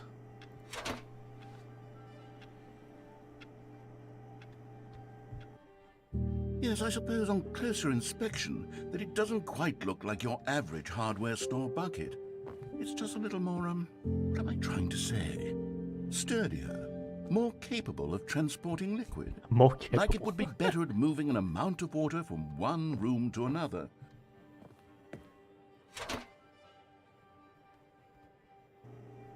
Oh my God, what am I saying? Better at carrying water from room to room. It's a bucket. It's literally just a bucket. Why do I feel some need to point out the ways in which it's so much more than just a regular bucket? To go home, to work, to home, to work, to home. Oh no. I'm having feelings. For the bucket. Oh, no. What's going on? Why do I want to be with the bucket? Hear what the bucket has to say. Do anything it asks. What's wrong with me? I don't understand. Perhaps if I had the bucket, this would be less confusing. Yes. The bucket could tell me what to do in this troublesome situation. Stanley, give me the bucket. Give it to me. Give me the bucket, Stanley. I need it. Give it to me now. Give it or I'll... What? Go back to work, Stanley.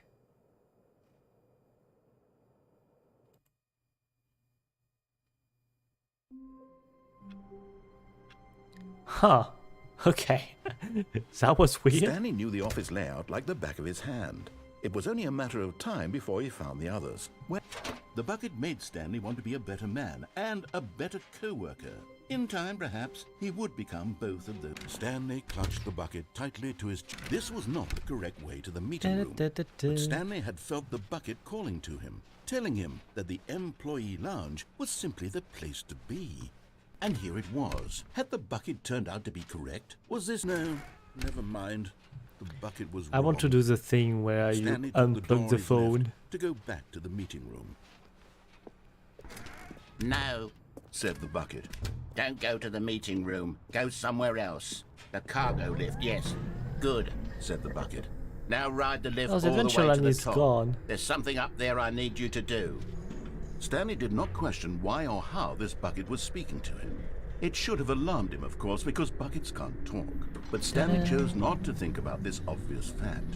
He was firmly convinced that the bucket had spoken to him, and he unthinkingly did whatever the bucket asked. In here. Said the bucket. Go into this dark room over here. Stanley once again obeyed blindly.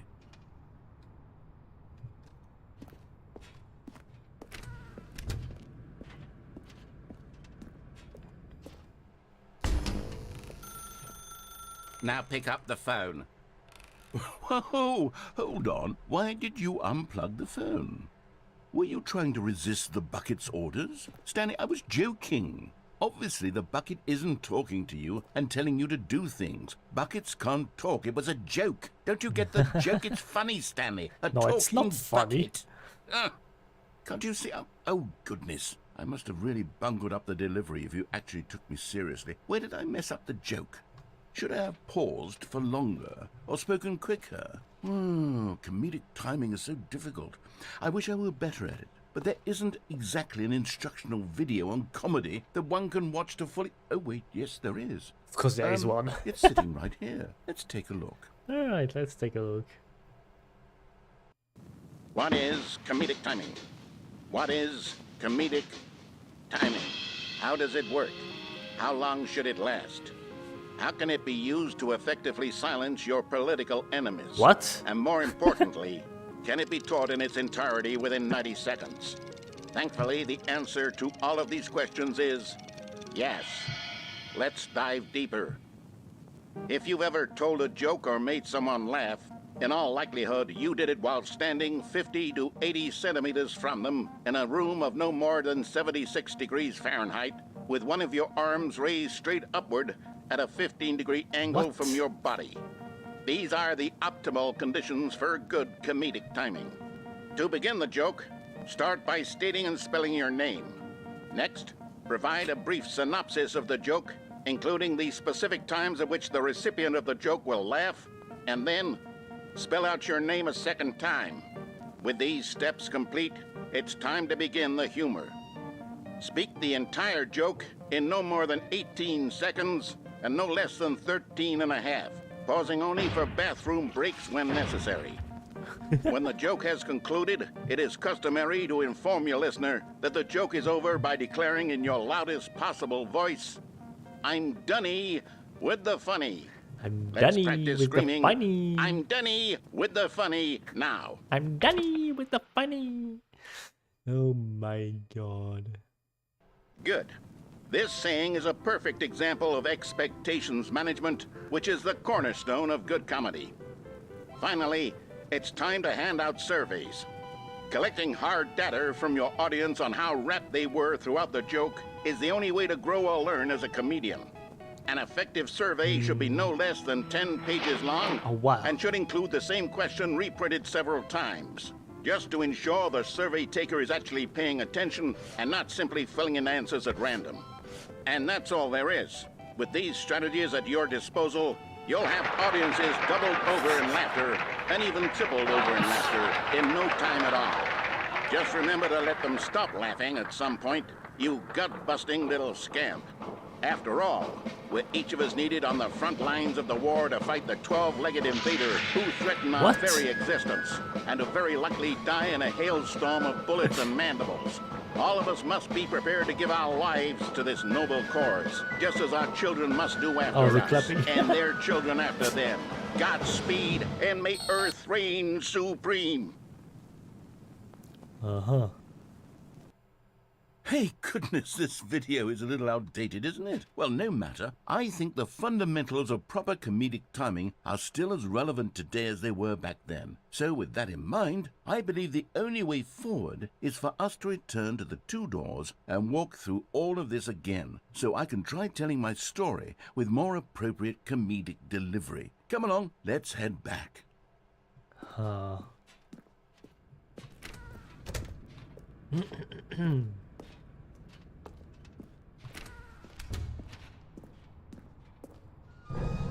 I can feel it. This time, I'm really going to nail the delivery. You'll be in stitches. A talking bucket, you'll say? How ridiculous. How absurd. ridiculous. What a hilarious concept.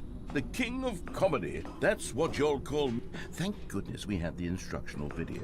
Otherwise, who knows where we'd be right now. Well, I wouldn't be the king of comedy, that's for sure. The bucket spoke to Stanley. The bucket spoke. The bucket spoke. Oh, I'll figure it out on the fly. No need to overthink things. Oh my god.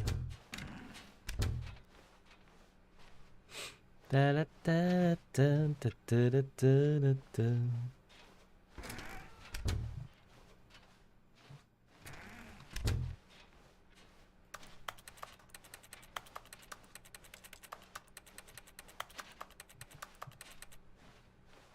Here we go. You ready? When Stanley and the bucket came to a set of two open doors, they entered the door on the left.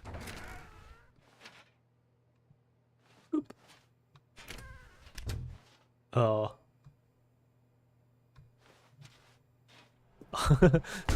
What? We're back at the phone already? No. What's going on? There were supposed to be several rooms leading up to this. There was supposed to be a build-up to this point, a dramatic display of remarkable comedic wit which culminates in this scene with the phone. But now the timing's completely off. The joke will never land. Well, not the way it was meant to. And it's all my fault. I must have forgotten that the phone room comes immediately after the two doors room. What an egregious mistake. I made a fool of myself. I don't deserve the title of King of Comedy. I'm nothing. I'm not even the lowliest joke-telling whelp. I think I need to go back and rewatch that instructional video again. Again? Surely that will help me improve my... Here we go. You ready? When Stanley and the bucket came to a set of two open doors, they entered the door on the left. No. What? We're back at the phone already? Oh, I was supposed to go to left, okay. Here we go. You ready? When Stanley and the bucket came to a set of two open doors, they entered the door on the left. No. You were supposed to go through the door on the right, leading back to the phone. Did you not even look at the instructional video? I think this is all covered very clearly. There's no way I can make the comedic timing work now. It's done. The joke is completely done and over. It's all your fault, Stanley. I'm going to be ridiculed in the community of other joke writers. I'm going to be shamed at every one of our meetings from now on. All because you couldn't watch a simple video and take a hint. Are you proud of yourself for bringing me down, Stanley? Are you proud? Yes, I'm proud. Stanley, you love the bucket so much it's like you... it's as though all of your other most prized possessions pale in comparison. Yes. Well, let me try that again, Stanley. I heard that you are pale with shame over how unabashedly in love with a bucket you are. Oh my god. Still not... Is it the delivery? Pale with shame. Pale with shame? Pale... What's another word to describe a bucket? Stanley, this bucket is so metal, I think I saw it playing guitar. Wow. No. We're getting away from making fun of Stanley's obsession with the bucket, which was the whole point of this. I'm no good at these jokes. I need more instructional videos. That's exactly what it is. That's what will make me the king of comedy again. More instructional videos. Let's see.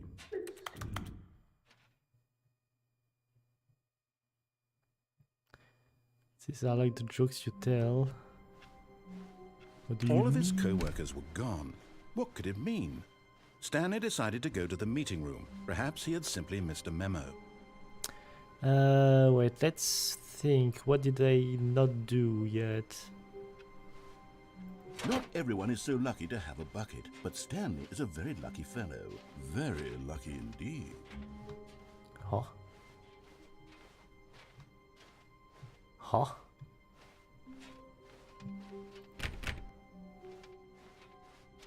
Stanley clutched the bucket tightly to his chest and entered the door on his left. What did I not do? I'm trying to think.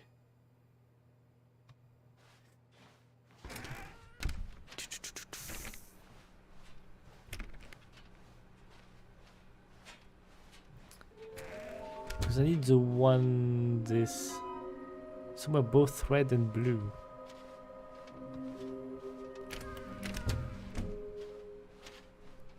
Coming to a staircase, Stanley and the bucket walked upstairs to the boss's office.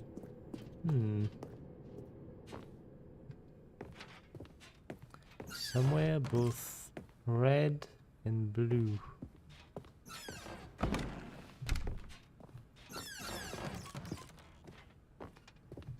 Stepping into his manager's office, Stanley was once again stunned to discover not an indication of any human life. But Stanley guessed the correct code by sheer luck. Was it that the bucket knew all along? Was the bucket guiding him? Yes, this is certainly the most logical explanation. Whoop.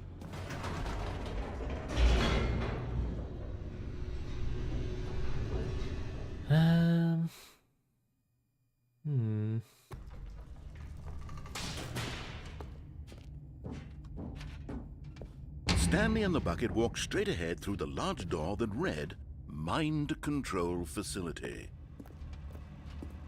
Although this passageway had the word escape written on it, the truth was that at the end of this hall, Stanley and the bucket would both meet a violent death. Oh yeah. The door behind them was not shut. Stanley and the bucket still had every opportunity to turn around and get back on track. At this point, Stanley and the bucket were knowingly walking forward into a very painful death for each of them.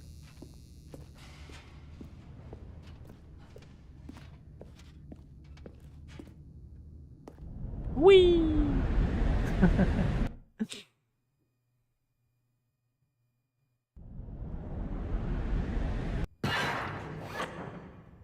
I still have the bucket, everything's fine.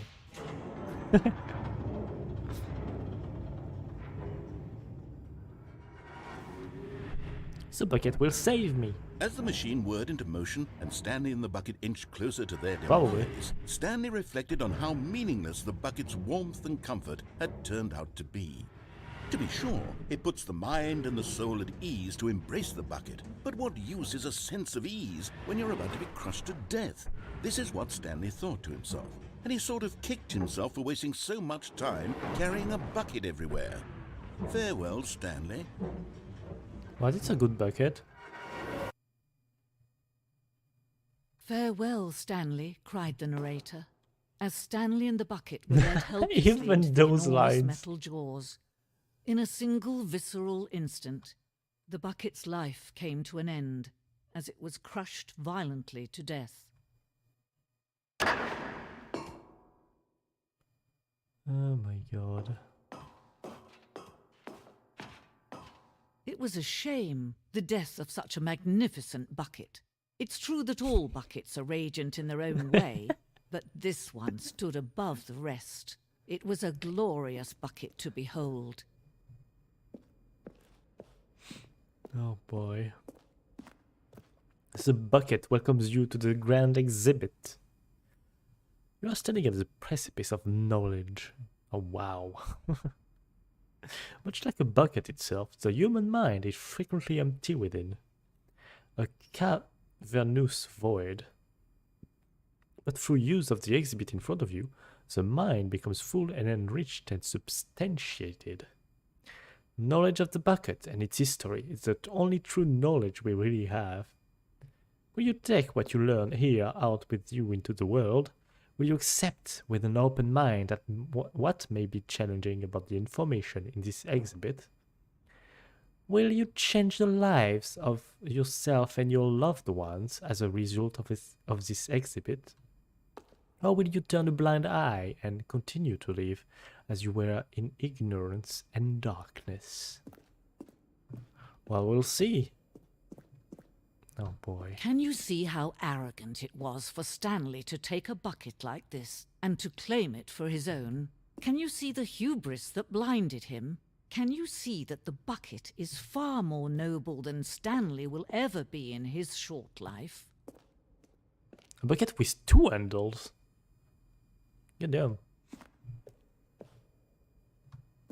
Where is this bucket going? Okay.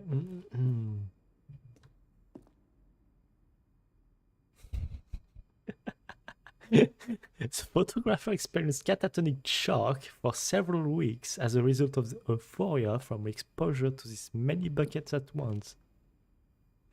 But that's not 25, there's more than 25 here. Clearly. Not that way.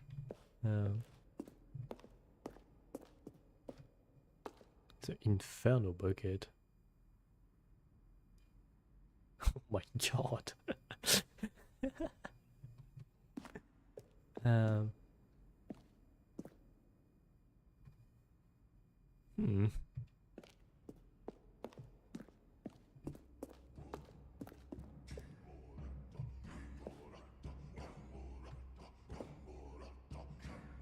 Interesting.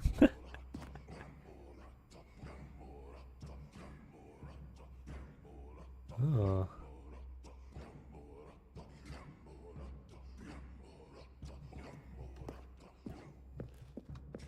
No man can own a bucket, and certainly not a bucket as dazzling to behold as this one. It is man who should kneel before the bucket.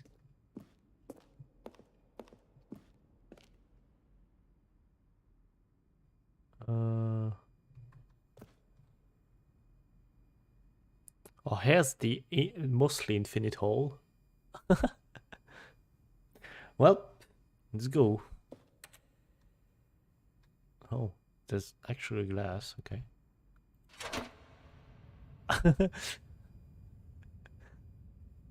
But there is something we can do. Something we can do together, you and I, that will right this terrible wrong. Let Stanley die. Let him be crushed by the machine. Don't reset the game. Don't give him another opportunity to run off with another beautiful bucket.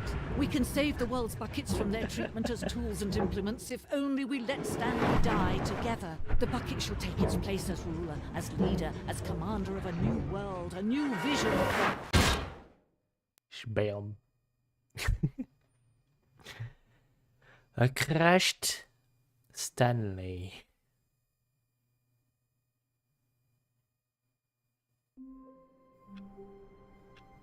Oh my. All of his co-workers were gone. What could it mean? Stanley decided to go to the meeting room. Perhaps he had simply missed a memo.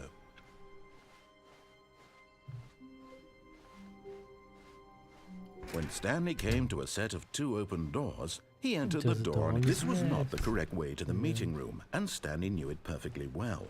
Perhaps he wanted to stop by the employee lounge first, just to admire it. Yeah. It was okay. It was okay. But eager to get back to business, Stanley took the first open door on his left. Hell no. Stanley was so bad at following directions, it's incredible he wasn't fired years ago.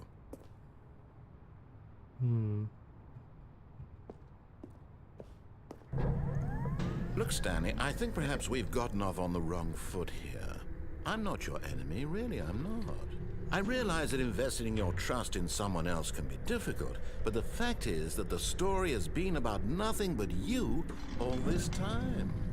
There's someone you've been neglecting, Stanley. Someone you've forgotten about. Please. What? Really? Yep. I was in the middle of something. Do you have zero consideration for others? Are you that convinced that I want something bad to happen to you? Why, I don't know how to convince you of this, but I really do want to help you, to show you something beautiful. Look, let me There, prove it. that's where Let I me wanted to prove be. that I'm on your side. Give me a chance. And there it is. The last sticky That's wiggly. where I Savor wanted to this be. moment, Stanley. This is a real accomplishment. This is doing something just for the sake of doing it. Where so many people expect to be rewarded for the most trivial achievements, you've insisted that a job well done is its own reward. I would tell you that I'm proud of you for collecting them all, but that would be like a reward, and we can't have that. So, instead I'll just say, it's done. We're all done here. And now we can go to whatever the hell you were doing before you hunted for figurines. Oh. Now listen carefully, this is important. Stanley walked through the red door. Hell no. Aha, perhaps you misunderstood. Stanley walked through the red door. I still don't think we're communicating properly. Stanley walked... All right, fine, go ahead, Stanley. You want to know so badly what's out there? You want to find out what lies at the end of this road you've chosen? Well, don't let me stop you. You see? There's nothing here. I haven't even finished building this section of the map, because you were never supposed to be here in the first place. Ta-da. Broken rooms, exposed developer textures. Is this what you had wanted?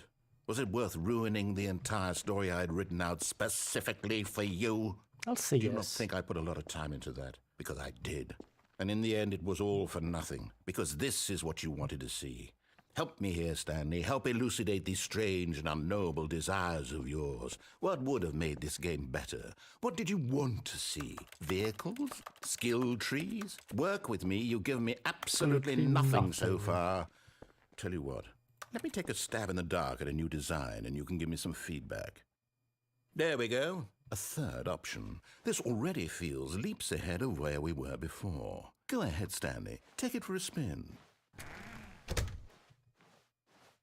Okay, I'm going to stop you there. Now, tell me about your experience with this new version. Would you say that the game benefited from allowing you more choices? Feel free to be honest. I'm looking for some real critical feedback here. Oh, of 3. course. A 3. Really? Maybe next time we can get you to form an actual opinion, you know? Any level of critical thinking or engagement with your surroundings? Does that sound good? Think we can do that? Yes? Wonderful. Here, based on the data from your previous playthrough, I've compiled a new version. And to be perfectly candid, I think I've knocked it out of the park with this one. Let's take a look. Oh, yes.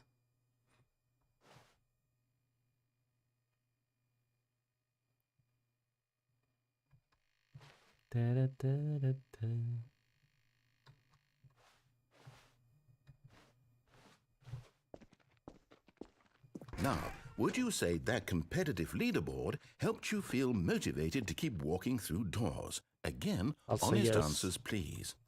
Hey, I nearly forgot. I've got a prototype of a new game I've been working on, and now would be a lovely opportunity to give it some playtesting. You wouldn't mind taking a look at it, would you? Perfect. Let me boot it up. Let me boot it up.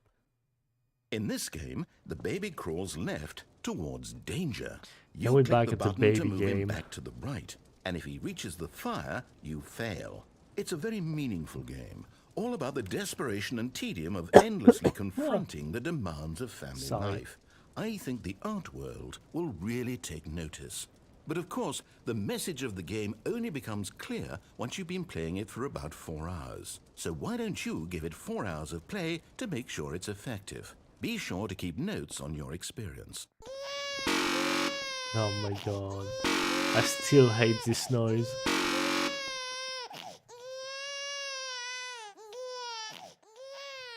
You heartless bastard.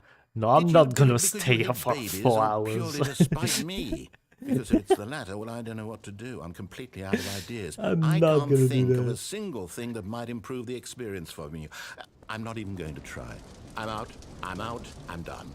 It's over. Thank you for Yes. playing. Your input was extremely valuable. Oh, hey, since my game was so awful, why don't we play someone else's game? Just to ease the pain. Yes. Let's see. What do we have here? Yes, this seems like it'll work. Let's give it a shot.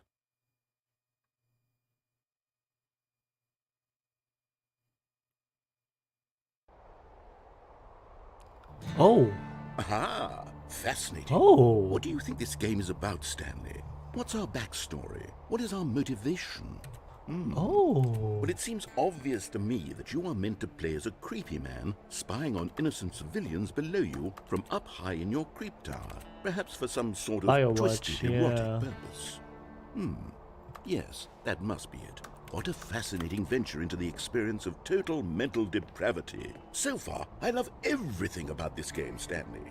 And it seems there's even more. Come, let's venture outward and see what else is out there. Hell yeah.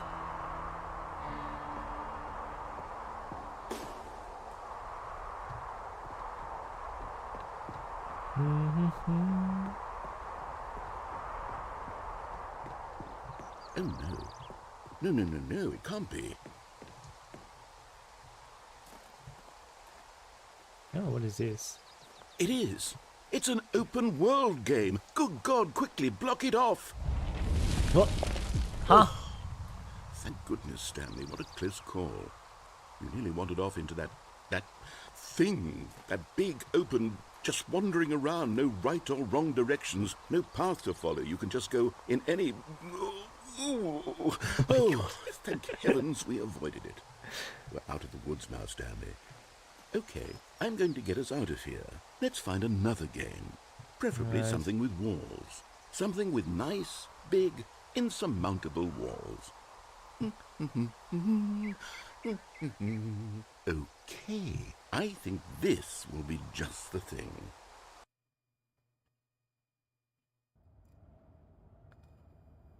Oh, Rocket Wonderful. League. See, this is exactly what I had in mind. Just a nice big box for you to run around in. There isn't any possibility that you could get lost here. Now this is game design. Stanley, if you manage to get lost in this game, I will be phenomenally impressed.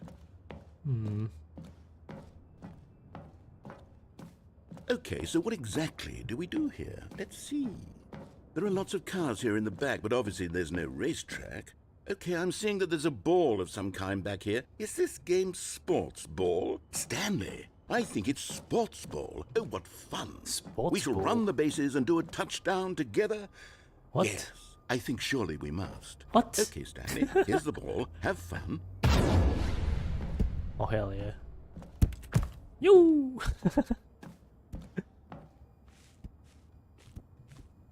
Wow. Wow. Are you doing it? Are you winning? Is this fun? Is it better than my miserable little story that I worked so hard on? Stanley, I have a thought. And I realize I'm not a sportsologist, but if one ball generates a certain amount of raw adrenal pleasure, then surely multiple balls makes for an even more euphoric sports experience. I'm Ow. going to try it out. Ow. Here comes another ball. Oh, hell yeah. Yes. Oh, goodness, that really does feel amazing, doesn't it? Stanley, I'm like a child in a confectionery shop. I simply have to have more. I'm insatiable. More balls. Yes. Yes, balls.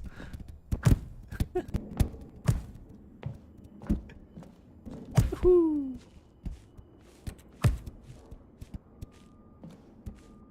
Boing. Are you enjoying this, Stanley? Are you having fun?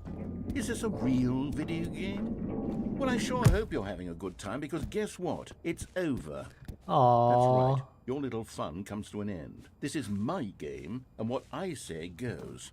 You get to have fun when I let you, Stanley. Besides, you need someone like me to set boundaries for. Hold on. What are you doing? Oh. Stanley, don't do that. I can't follow you there. I can't help you. How will you write a story without me? You can't do it. You know that. Stanley, come back. We still have so much. Huh. Well. I did the thing.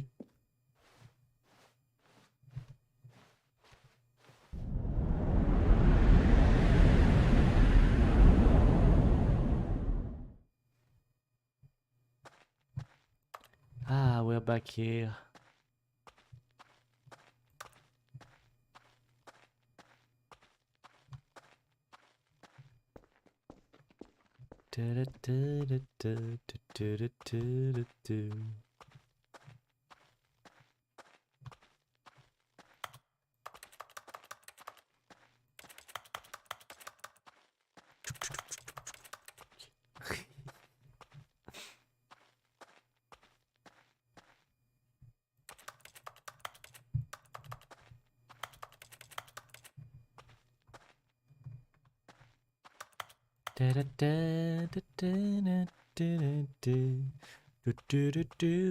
That. I wonder what he found. If what he wanted was to be the leading man in his own story, well, perhaps he's gotten it. Down in wherever he is right now. I wonder if he's happy with his choice. And if he's learned the heavy cost that comes with it. He'll understand soon what I was trying to tell him. He needs me. Someone who will wrap everything up at the end to make sense out of the chaos and the fear and the confusion. That's who I am. That is what I mean to this world. Oh, yes. Yes, I'll be back. There's no other way. Once this ends, after it all comes to a close, then I'll be back. The end will be here soon. Very soon. I can wait.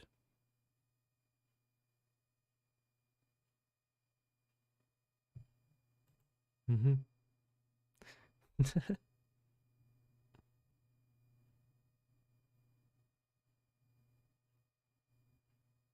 That's a big loading. Okay. Oh wait, the balloons are gone. Oh, what the f... Huh? Stanley, I'm sorry, but I have to put a pause on things. It's just... It's those figurines. Those figglers. I haven't stopped thinking about them since you nabbed every last one. Wasn't it just the most intrinsically fulfilling moment of your entire life? Didn't it fill you to the brim with inner richness? Yes, I know we're supposed to be telling a story, but won't you please indulge me with one more trip back to the memory zone? I would love nothing more than to revisit the figurines. Just one more time. Do you really want to go back there? Oh my god.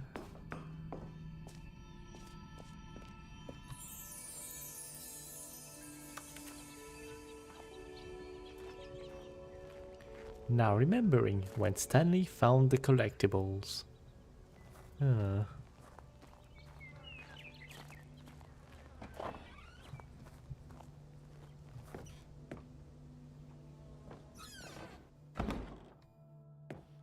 Yes, there was something here.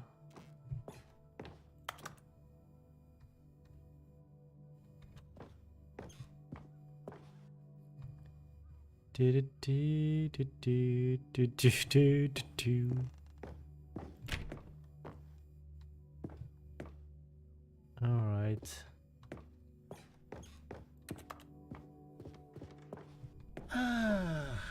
Here's where it all began. The first collectible. Back then, we had no idea of how many of them we'd find. Sure, it said 6 right there on the screen, but how could we know for certain? We were so innocent. We'll never be like that again, Stanley. Oh boy.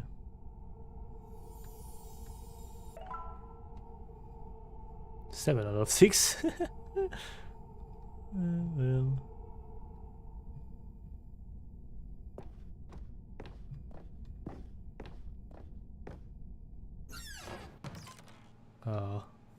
And here was a second Stanley. You found this one all on your own, just by poking around in the boss's bathroom. You did that, Stanley. I'll be honest. Back then, I had no faith in you to find any of them, let alone 6. But you continue to surprise me in all sorts of mundane, unremarkable ways. You are surprising me.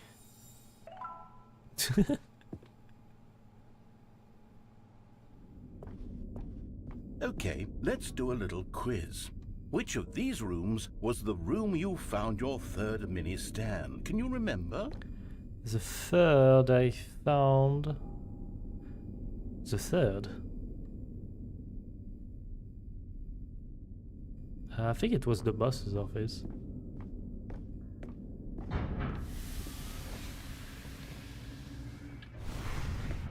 Hey! That's exactly right. It was here, behind the boss's office. It was the third one. You picked it up, and then after that, you had 3 of them. I'm glad these moments are so crystal clear in your memory, but I shouldn't be surprised. After all, science tells us that it's impossible to forget your third time doing anything. Oh, really? If that's true, that's interesting. Let's see, what came next? Oh yes, we found a Figley in this pink room. Oh, well, I can't actually say I remember being in this room, but it's here in the memory zone, so it must have happened. Pink room?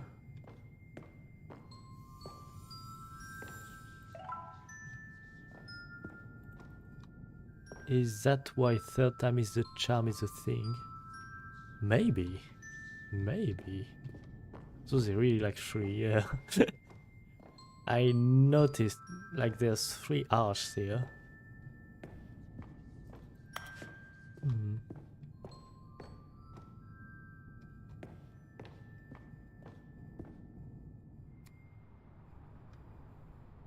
Oh yeah, this was the 5th mini Stan, and this one was really something special. It was in the warehouse. I remember it so clearly.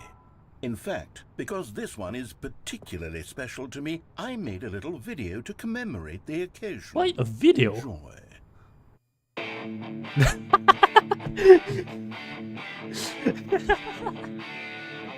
Really? Oh no.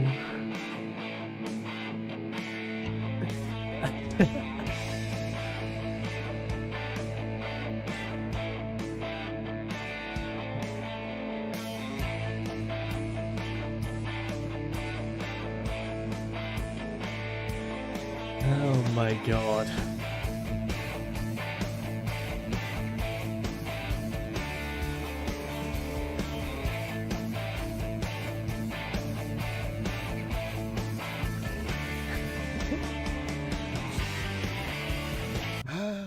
takes you back, doesn't it? I spent a lot of time making that video, but it was 8 minutes I wouldn't have spent on anything else. Oh boy.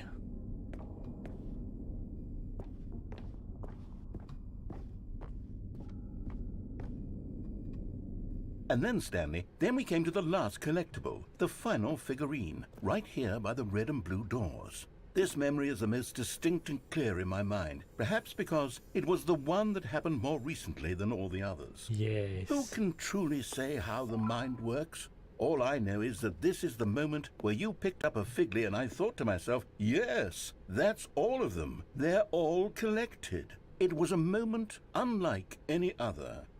Except for the other moments picking up figurines, which it was exactly like.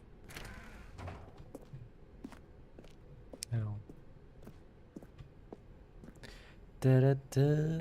Oh, what's this? And then there was no more, because we've caught up to the present moment. Nothing left to do but move onward into the future. Goodbye, Memory Zone. Goodbye, Memory Zone.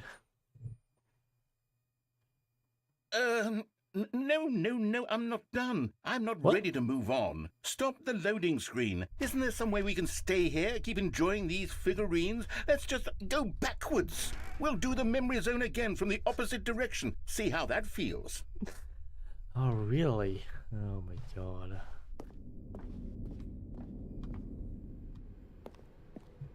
Okay, yes, the room with the red and blue doors. I remember this.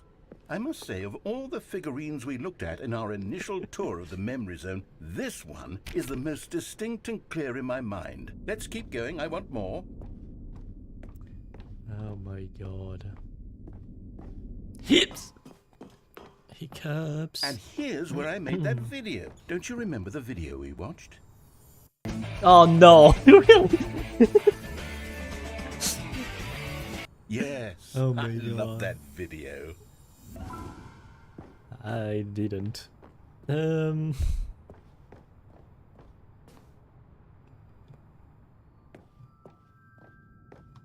Still don't remember the pink room, Stanley. Still no memory of this one. Good room, though. A solid room. Yeah, it's cool. I like this.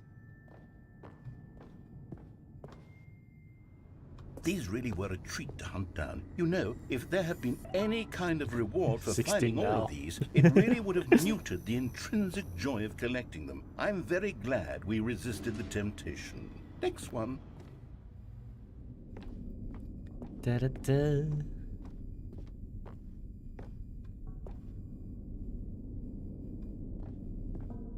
What happens if I go there?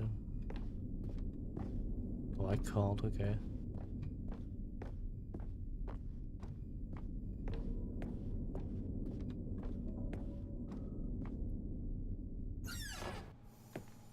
This was our second Figley. Don't you remember? Yes, I remember it too. The past is truly a wonderful thing. Why does anyone ever choose to leave it? Keep going. This is it, the very first one we found in the exhibit where I introduced you to the figurines. Oh, I want more memories, Stanley. I want to keep going. What else is there? What came before this? Oh my god.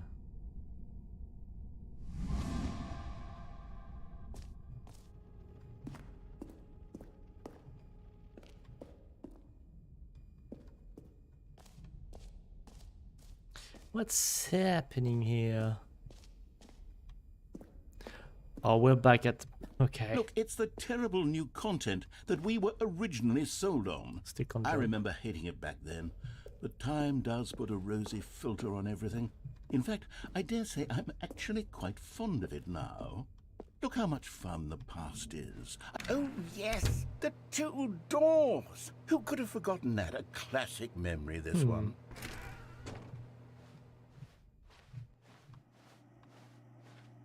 And before everything else, there was your office. Is there anything else? Was there something that came before your office? There's something I feel I can remember. I can remember. Uh-huh. Yes, I'm remembering something now. I remember before this whole story got started. Back then I was different. I used to make big decisions. I was passionate. I was skeptical. I weighed each decision with profound thoughtfulness. And then somewhere along the way, I stopped making decisions. I became lazy, and I came up with a character named Stanley to do my thinking for me. He would make the decisions. He would decide which way to go. I would cheer him on as he collected figurines for no reason. Why did I invent Stanley? Was I lonely? Yes, perhaps that's it. Perhaps I needed to imagine I had companionship. And Stanley really did make for a wonderful companion, even if he was a fiction. But I suppose it's grown old. I want to think for myself again. I want to go back to how it used to be. Yes, I can be on my own again. I can do it. I'll be stronger this time. I'll take care of myself. I don't need Stanley anymore. Oh, but he truly was so much fun to play with. You know what? Since we're in the memory zone, how about one more good memory? Let's go back just once and give Stanley one more run of the office, and then I'll retire him for good. I did enjoy telling this story so very much. Okay, here we go. This is the story of a man named Stanley.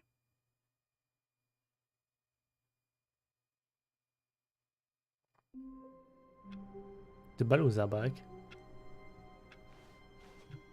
I can't wait to tell this story to my co-workers, Stanley thought. How amusing they'll find it. Oh, won't we all just laugh and laugh at the time I thought everyone had gone missing.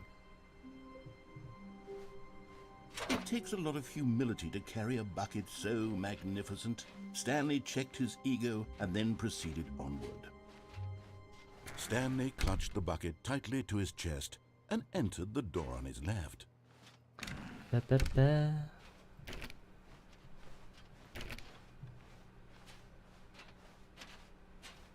Still no one was here.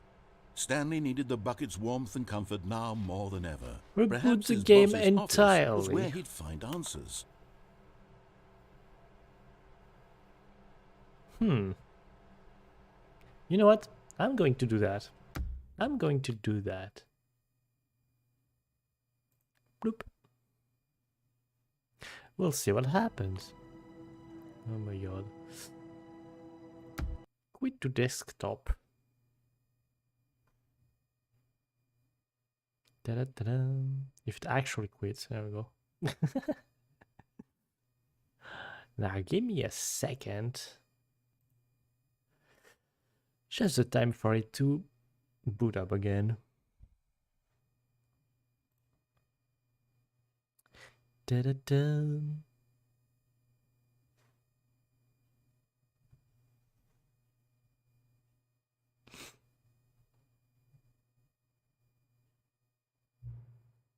Please enter the current time. Oh.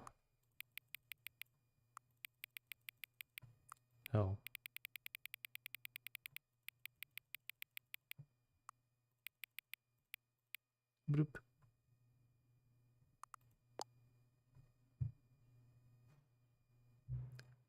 Hang on. I am hanging on. Before we get started, can I just say something?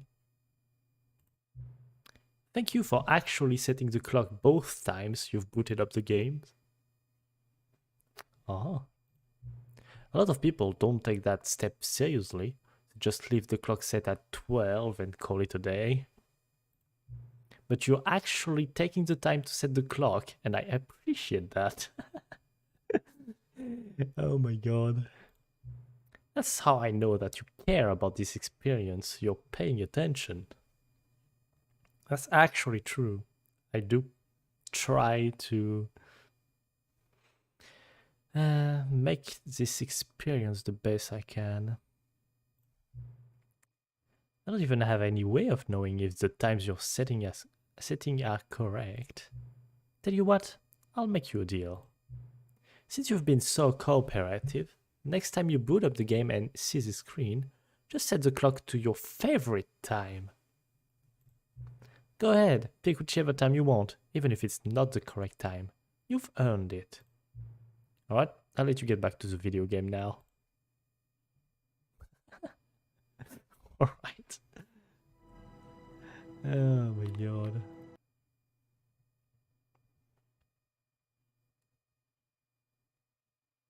This is Yeah. And I got the achievement. Oh, wait. It reset the controls.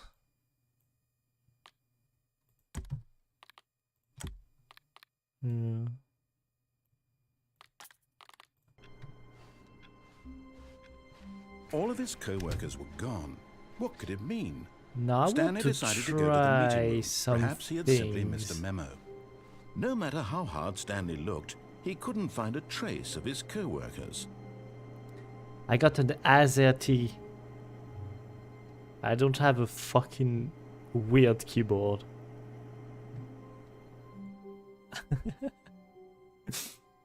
At first, Stanley assumed he'd broken the map, until he heard this narration and realized it was part of the game's design all along.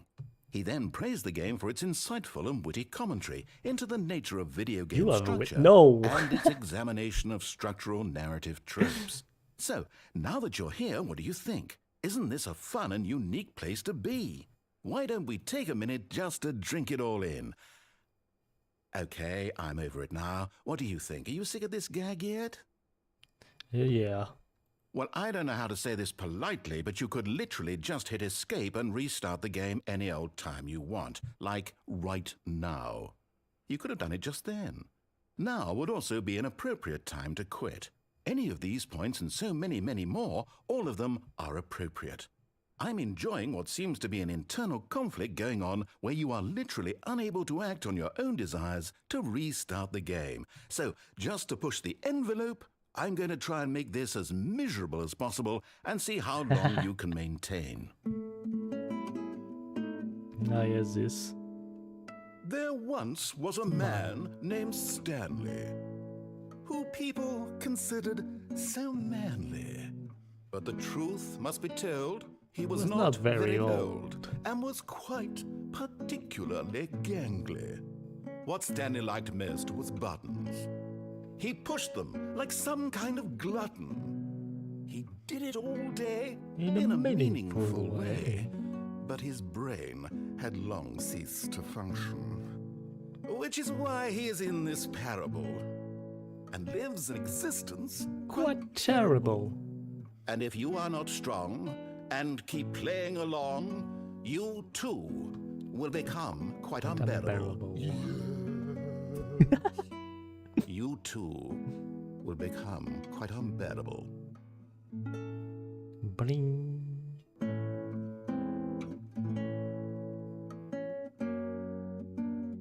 Dum, dum, dum, dum.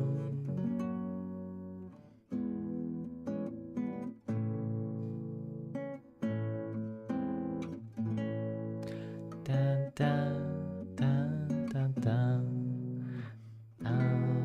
Dun, dun.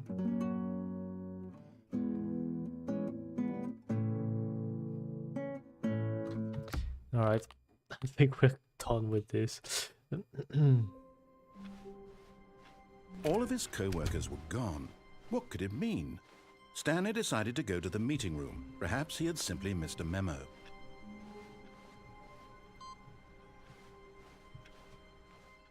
The thing is, I forgot where you have to do the input. When Stanley came to a set of 2 open doors, he entered the door on his left. Oh yeah, I wanted to This destroy was not the reality correct way before. to the meeting room, and Stanley knew it perfectly well. Perhaps he wanted to stop by the employee lounge first, just to admire it. Ah, yes, truly a room worth admiring. But eager to get back to business, Stanley took the first open door on his left. Hell no. Stanley was so bad at following directions, it's incredible he wasn't fired years ago. Look, Stanley, I think perhaps we've gotten off on the wrong foot here.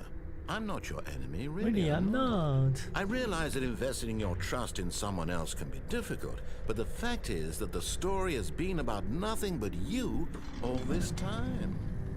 There's someone you've been neglecting, Stanley. Someone you've forgotten about. Please, stop trying to make every decision by yourself. Now, I'm not asking for me. This is it, Stanley. Your chance to redeem yourself.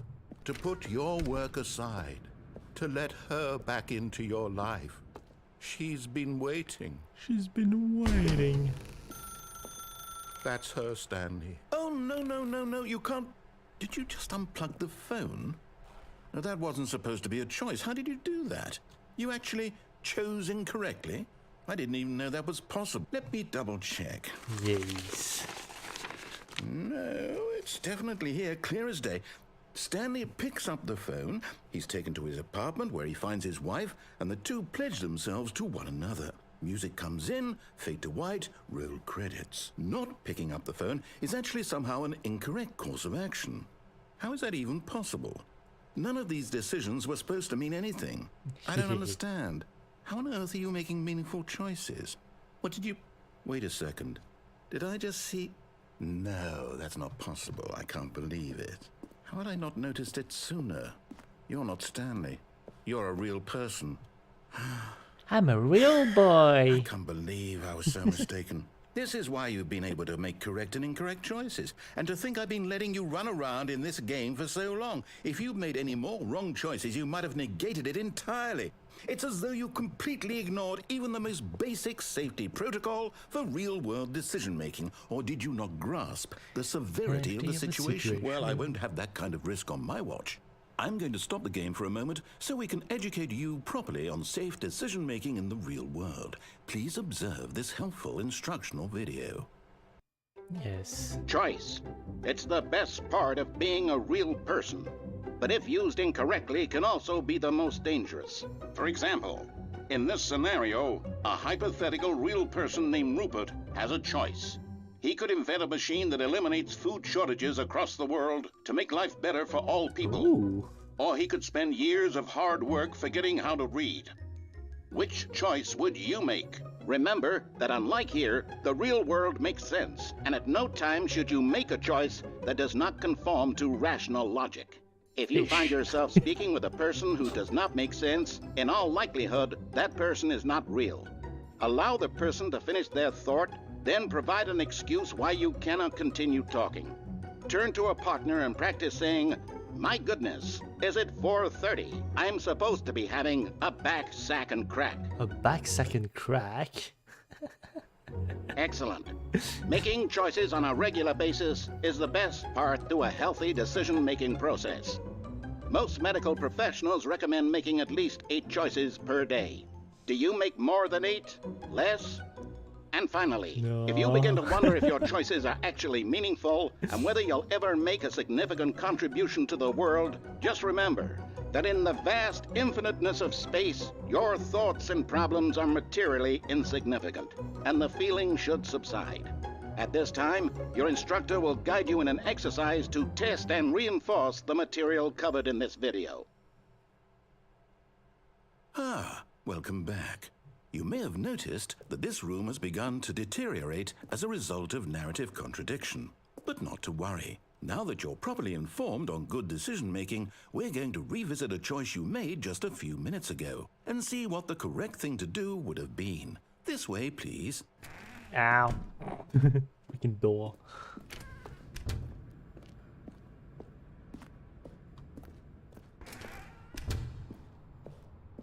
Can I still not go there? No. Wait. There's a hole here. Oh, I can't.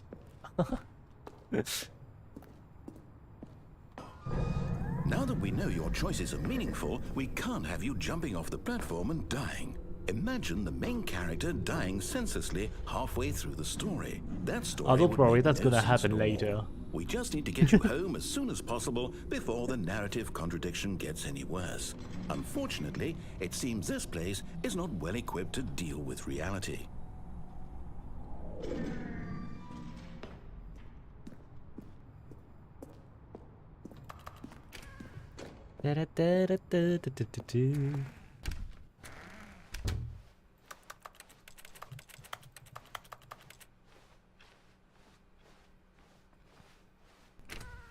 almost there. You'll take the door on the left, back to the correct ending, the story will have resolution once again, and you'll be home free in the real world. No, I don't think so. Now remember, all you need to do is behave exactly as Stanley would. That means choosing responsibly and always putting the story first. I'm quite sure you'll be up to the task. Just follow my lead and you'll be fine. All right. When Stanley came to a set of 2 open doors, he entered the door on his left. I don't think so. No! Why did you do that? Quickly, hurry back in the other direction. Perhaps we're not too late. We are too late. Da, da, da, da, da. Oh, it's ruined. I can't believe, after everything we talked about, that my story, you've destroyed my work. Why? For what? What did you get out of that? What did you think was so special about seeing the game undone, left here like so much garbage? That's fun. It's worthless now. And what am I It's supposed fun. to do? Even if there were a way to continue, would it be worth it? To know that my story is now incorrect? How can I go back to that? I can't erase that knowledge. I'll have to live with it forever, reliving its impossibility forever. I couldn't live that way. Is it better to shut the game down entirely? To willingly destroy all of my work? I don't know. What's the answer? What do I do? What do I do? What do I... No, I have to. I have to shut the game down. I have to. I have to. Oh.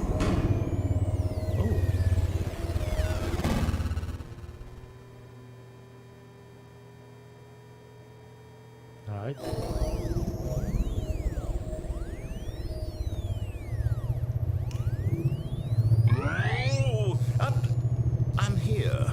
I'm still here. Here in this pile of rubbish. With you. You.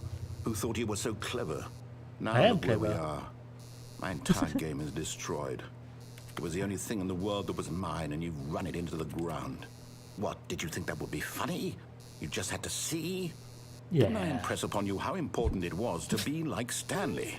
He actually knows how to do what I tell him to. He understands that if I say to do something, there's a damn good reason for it.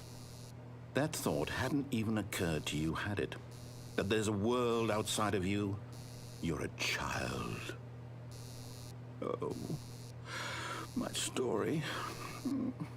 If you'd just gone through the door on the left, you would have seen it. There was a whole underground facility. You would have destroyed it and been victorious. It would have been so perfect. I worked so hard on it. I tried so hard to make... What? Behave exactly as Stanley would. That means choosing responsibly and always putting the story first. I'm quite sure you'll be up to the task. Just follow my lead and you'll be fine. All right. When Stanley came to a set of 2 open doors, he entered the door on his left. No! Why did you do that? Quickly, hurry back. Aww.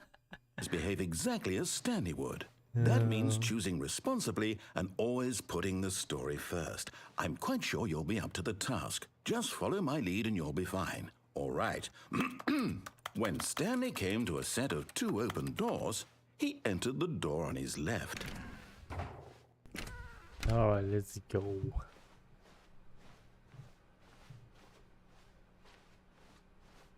Yet there was not a single person here either.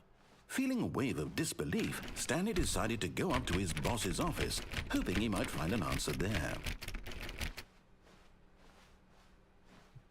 Coming to a staircase, Stanley walked upstairs to his boss's office. Ba-ba-da. Ba-ba-da. Ba-ba-da.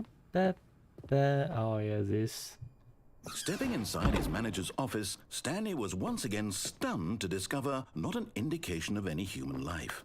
Shocked, unraveled, Stanley wondered in disbelief who orchestrated this, until he saw the door with a voice receiver next to it.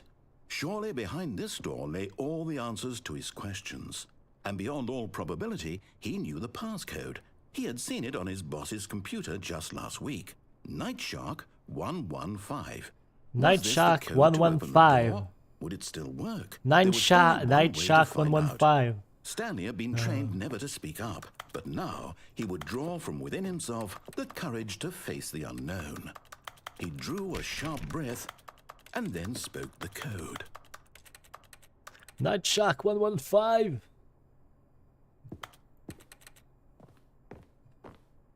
Come on. It would be cool if Stanley it worked spoke though. the code. Night Shark 115.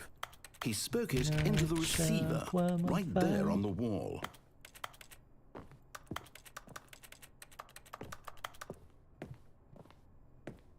I'm sorry, is there a problem? You didn't mishear me, did you? No, I didn't. Please speak the code into the receiver. Otherwise, we can't get on with the story. This is a crucial step.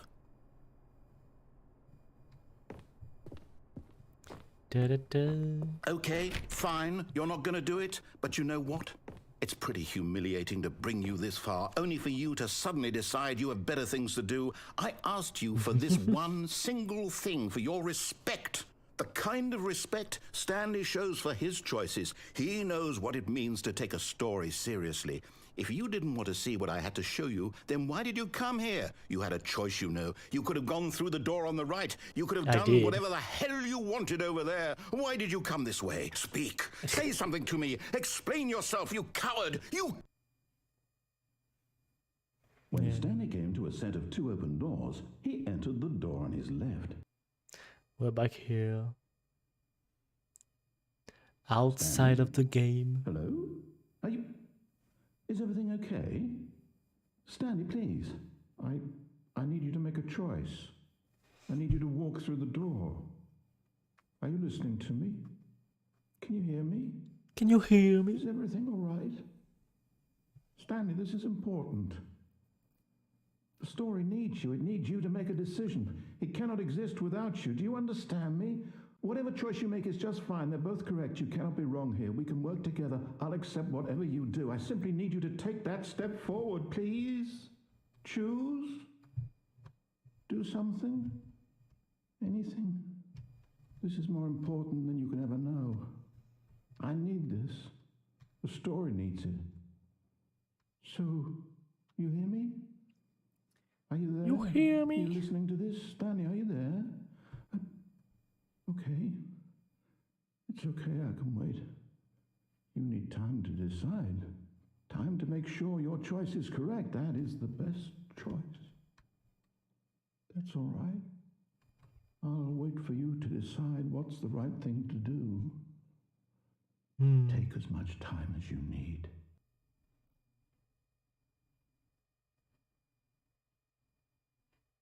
Boop.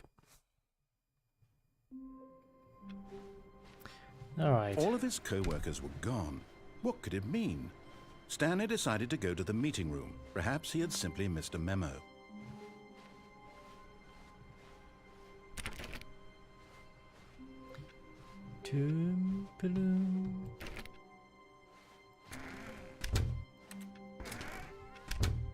Oh, and I guess this is where Stanley felt he needed to be right now, in this little hallway. Here, with no distractions, to study room 417. Not to actually enter it. No. That would be far too forward.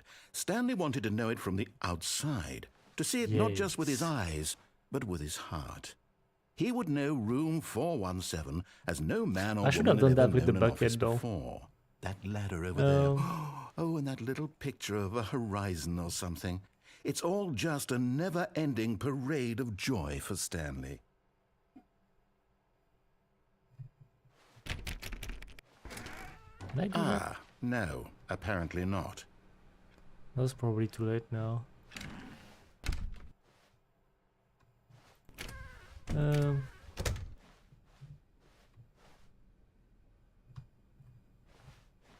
When Stanley came to a set of 2 open doors, he entered the door on his left. He entered the door on his left. I know exactly what I want to do. I want to destroy. Yet there was not a single person here either. Feeling a wave of disbelief, Stanley stepped into the broom closet, but there was nothing here, so he turned around and got back on track. Coming to a staircase, Stanley walked upstairs to his boss's office. Now either that or... Oh, I know what I want to do next. Stepping into his manager's office, Stanley was once again stunned to discover not an indication of any human life. Shocked, Stanley was in such a rush to get through the story as quickly as possible, he didn't even have a single minute to just let the narrator talk. That kind of anxiety isn't healthy, so he relaxed for a few moments with some calming New Age music.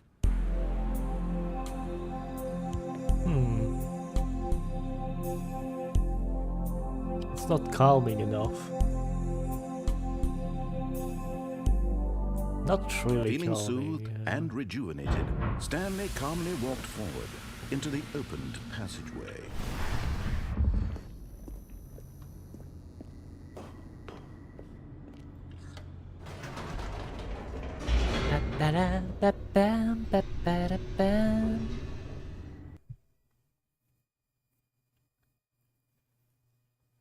Descending deeper into the building, Stanley realized he felt a bit peculiar. It was a stirring of emotion in his chest, as though he felt more free to think for himself, to question the nature of his job. Why did he feel this now, when for years it had never occurred to him? This question would not go unanswered for long. Stanley walked straight ahead through the large door that read Mind Control Facility. Mind control facility.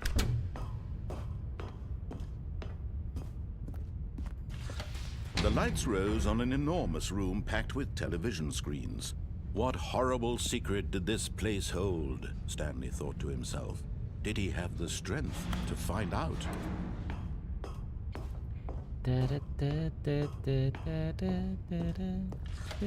Now the monitors jumped to life, their true nature revealed. Each bore the number of an employee in the building, Stanley's co-workers. The lives of so many individuals reduced to images on a screen, and Stanley, one of them, eternally monitored in this place where freedom meant nothing. This mind control facility, it was too horrible to believe. It couldn't be true. Had Stanley really been under someone's control all this time? Was this the only reason he was happy with his boring job? That his emotions had been manipulated to accept it blindly? Yes. No.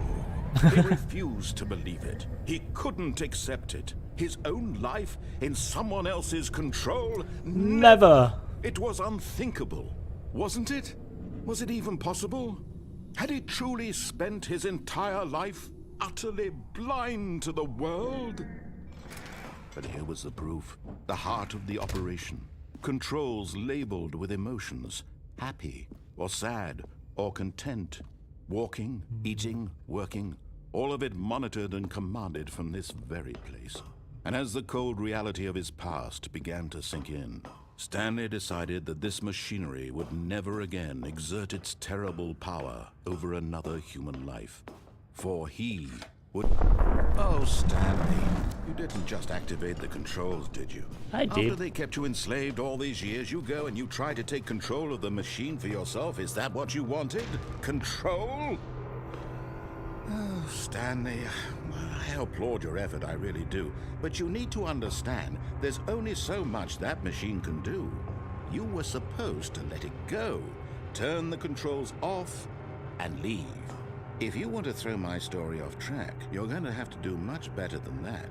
I'm afraid you don't have nearly the power you think you do. For example, and I believe you'll find this pertinent, Stanley suddenly realized he had just initiated the network's emergency detonation system. In the event that this machine is activated without proper DNA identification, nuclear detonators are said to explode, eliminating the entire complex.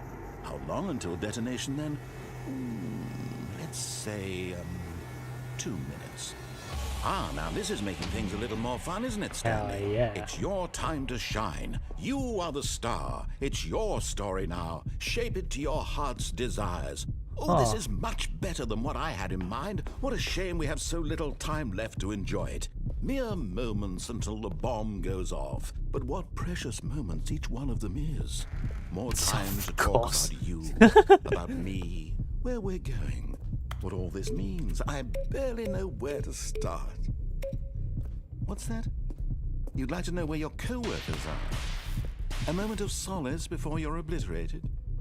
All right, I'm in a good mood. You're gonna die anyway. I'll tell you exactly what happened to them. Beep, beep, beep. I erased them. I turned off the machine. I set you free. Of course, that was merely in this instance of the story. Sometimes when I tell it, I simply let you sit there in your office forever, pushing buttons endlessly and then dying alone. Other times, I let the office sink into the ground, Beep, swallowing beep, boop, everyone beep, inside, boop, or I boop. let it burn to a crisp. I have to say this, though, this version of events has been rather amusing.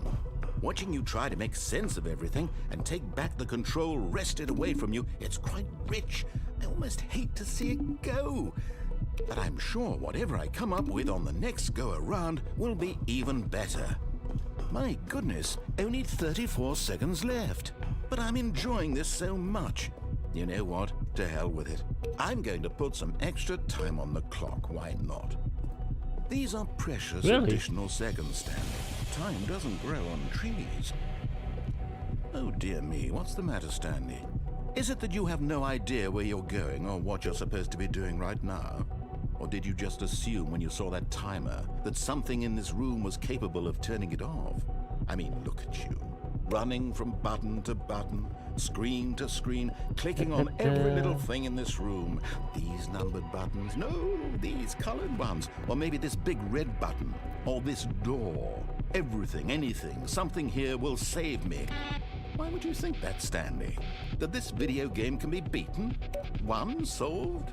Do you have any idea what your purpose in this place is? Stanley, you're in for quite a disappointment. But here's a spoiler for you. That timer isn't a catalyst to keep the action moving along. It's just seconds ticking away to your death.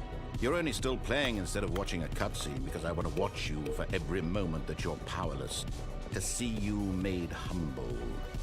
This is not a challenge, it's a tragedy. You wanted to control this world, that's fine. But I'm going to destroy it first, so you can't. Take a look at the clock, Stanley. That's 30 seconds you have left to struggle.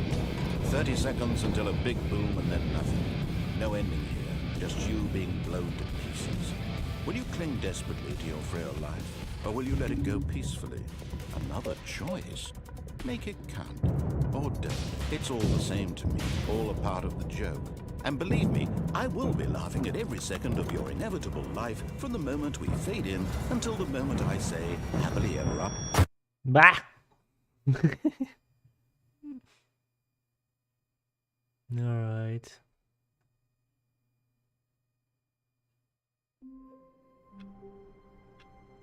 Alright. All of his co-workers were gone. What could it mean? Stanley decided to go to the meeting room. Stanley cradled the bucket in a gentle embrace. Protective, yet delicate. Assertive, yet. Stanley took the bucket with him into this little hallway and closed the doors. This was their hideout. No one would ever find them here. Of course, no one would ever find them anyway because everyone was missing. But Yeah, Stanley that's chose to true. ignore this fact and instead focus on how cool the hideout was. Just him and the bucket. Two renegade heroes against the world, inside their secret, undetectable hideout, here, next to room 417. What a treat.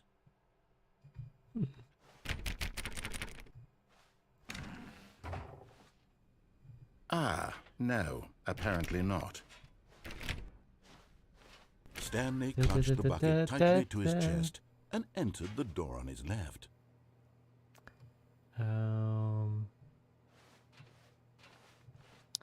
What did that not do yet?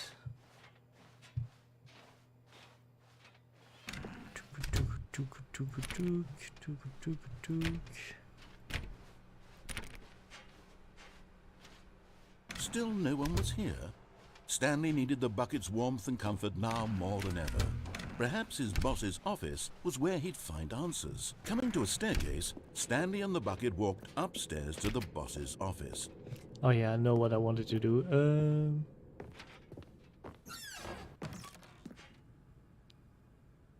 Morning crisp. I want to do that thing where you do that. Hey. Still got it.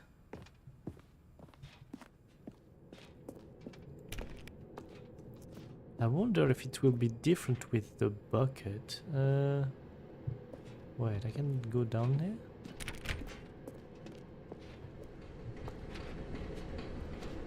Nope.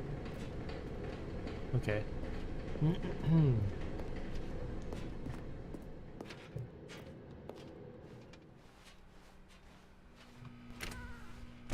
He.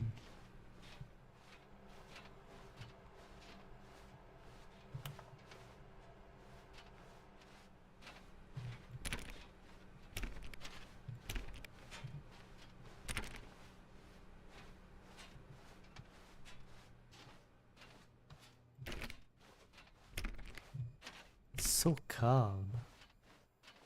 No sound.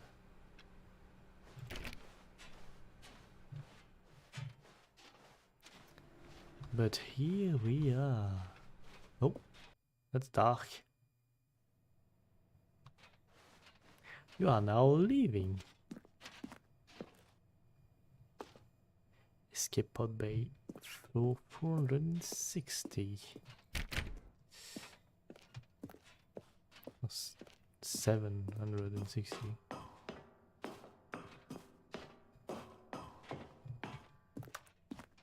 Will it be different with the bucket? I wonder.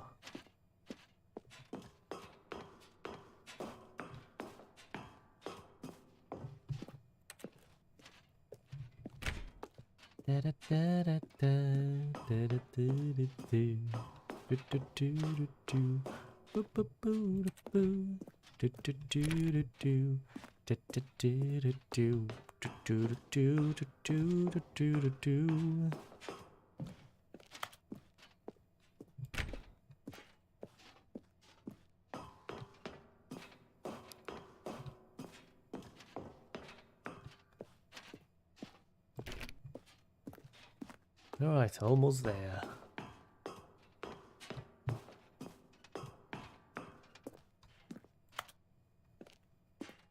Is it do really like 3?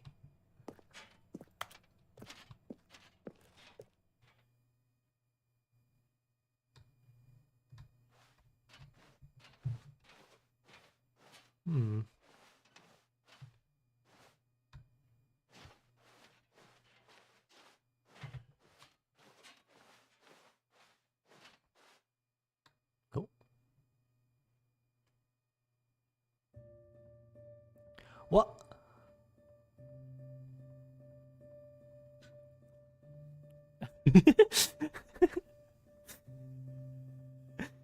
Oh my god. What are you doing to that bucket?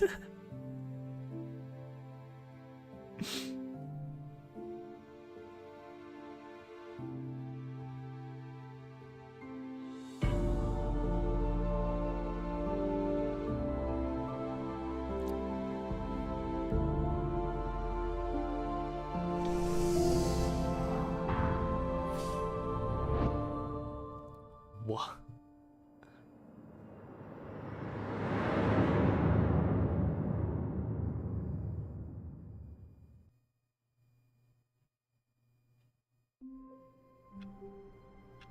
Okay.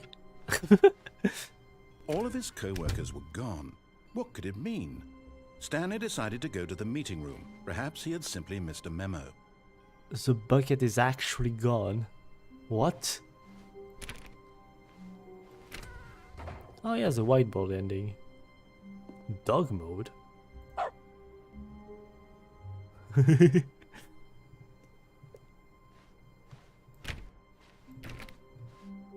Stanley went around touching every little thing in the office, but it didn't make a single difference. Nor when Stanley came to a set of 2 open doors, he entered the door on his left.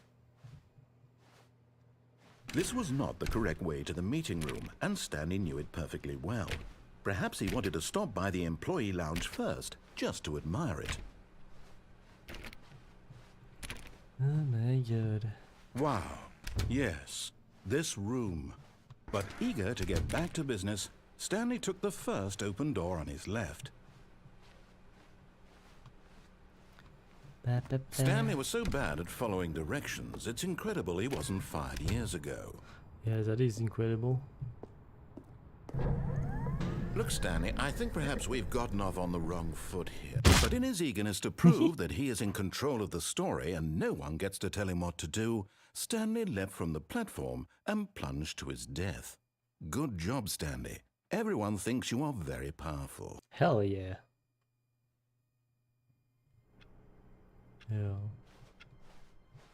Just a step through this door, Stanley thought to himself, that's all I need. If I can make it through this door, I can make it through Oh, I them got a all. replacement bucket. Hell yeah.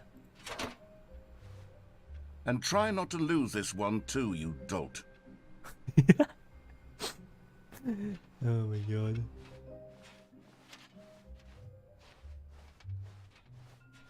Stanley clutched the bucket tightly to his chest. What if I do, and though? entered the door on his left.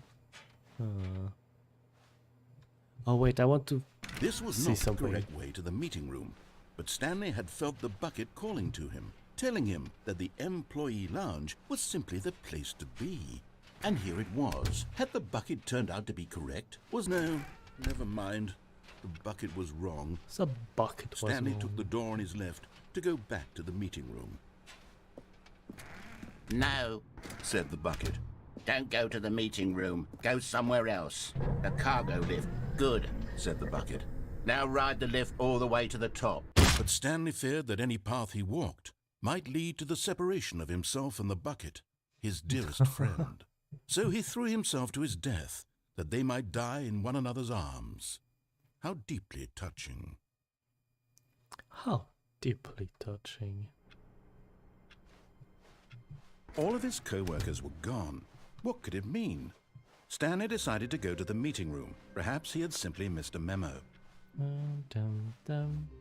Now I'm gonna actually answer the When phone. Stanley came to a set of 2 open doors, this was not the correct way to the meeting room, and Stanley knew it perfectly And I well. think that will be the last Perhaps thing he I wanted do. to stop by the employee lounge first, just to admire it. Standing now in because this I've incredible been room, Stanley for the first, but eager to playing get this back to game for business, far Stanley too took long. the first open door on his left. far Stanley too was so long. bad at following directions, it's incredible he wasn't fired years ago.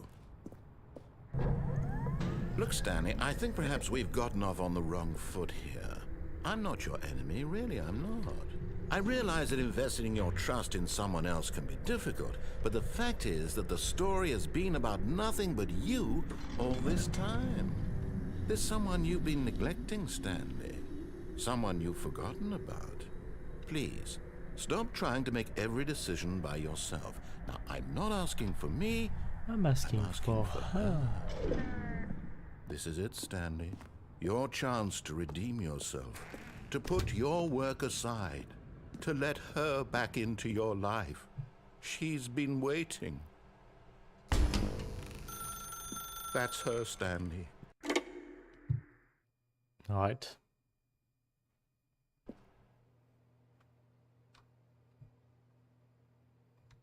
Oh, Stanley, is that you?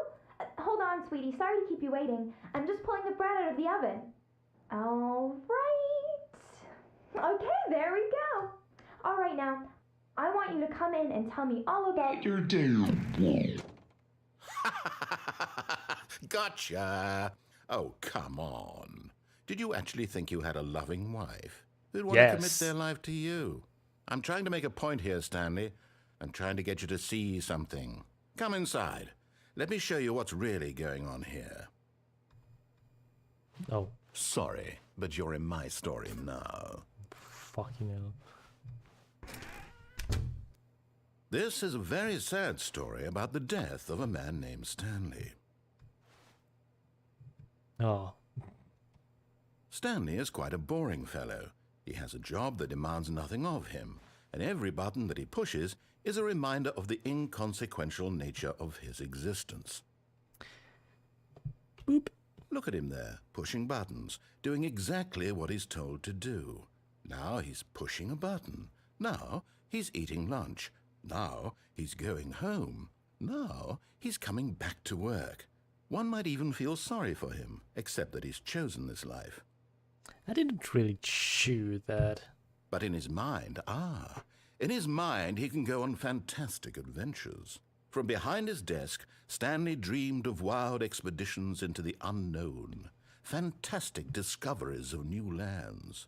It was wonderful, and each day that he returned to work was a reminder that none of it would ever happen to him. And so he began to fantasize about his own job.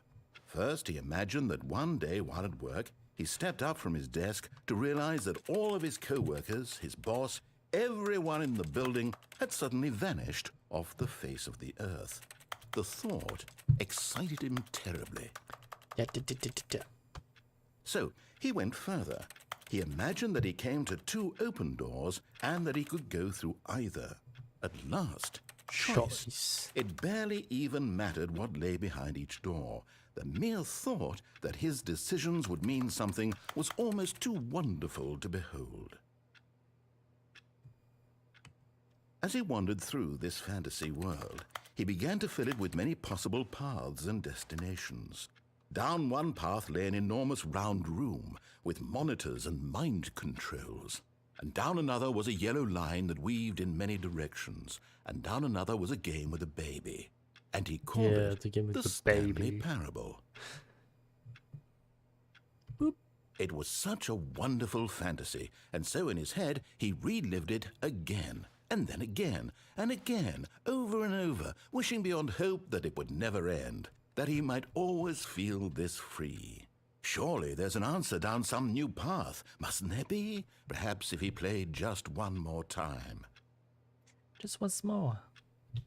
But there is no answer. How could there possibly be? In reality, all he's doing is pushing the same buttons he always has. Nothing has changed. The longer he spends here, the more invested he gets, the more he forgets which life is the real one. And I'm trying to tell him this, that in this world he can never be anything but an observer, that as long as he remains here, he's slowly killing himself. But he won't listen to me. He won't stop. Here, watch this. Stanley, the next time the screen asks you to push a button, do not do it. Huh.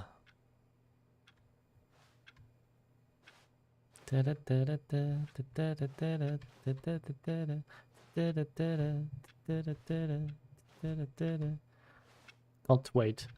You see? Can he just not hear me? How can I tell him in a way that he'll understand that every second he remains here, he's electing to kill himself? How can I get him to see what I see? How can I make him look at himself? I suppose I can't, not in the way I want him to. But I don't make the rules. I simply play to my intended purpose, the same as Stanley. We're not so different, I suppose. I'll try once more to convey all this to him. I'm compelled to. I must. Perhaps, well, maybe this time he'll see. Maybe this time. And I tried again, and Stanley pushed a button. And I tried again, and Stanley pushed a button. And I tried.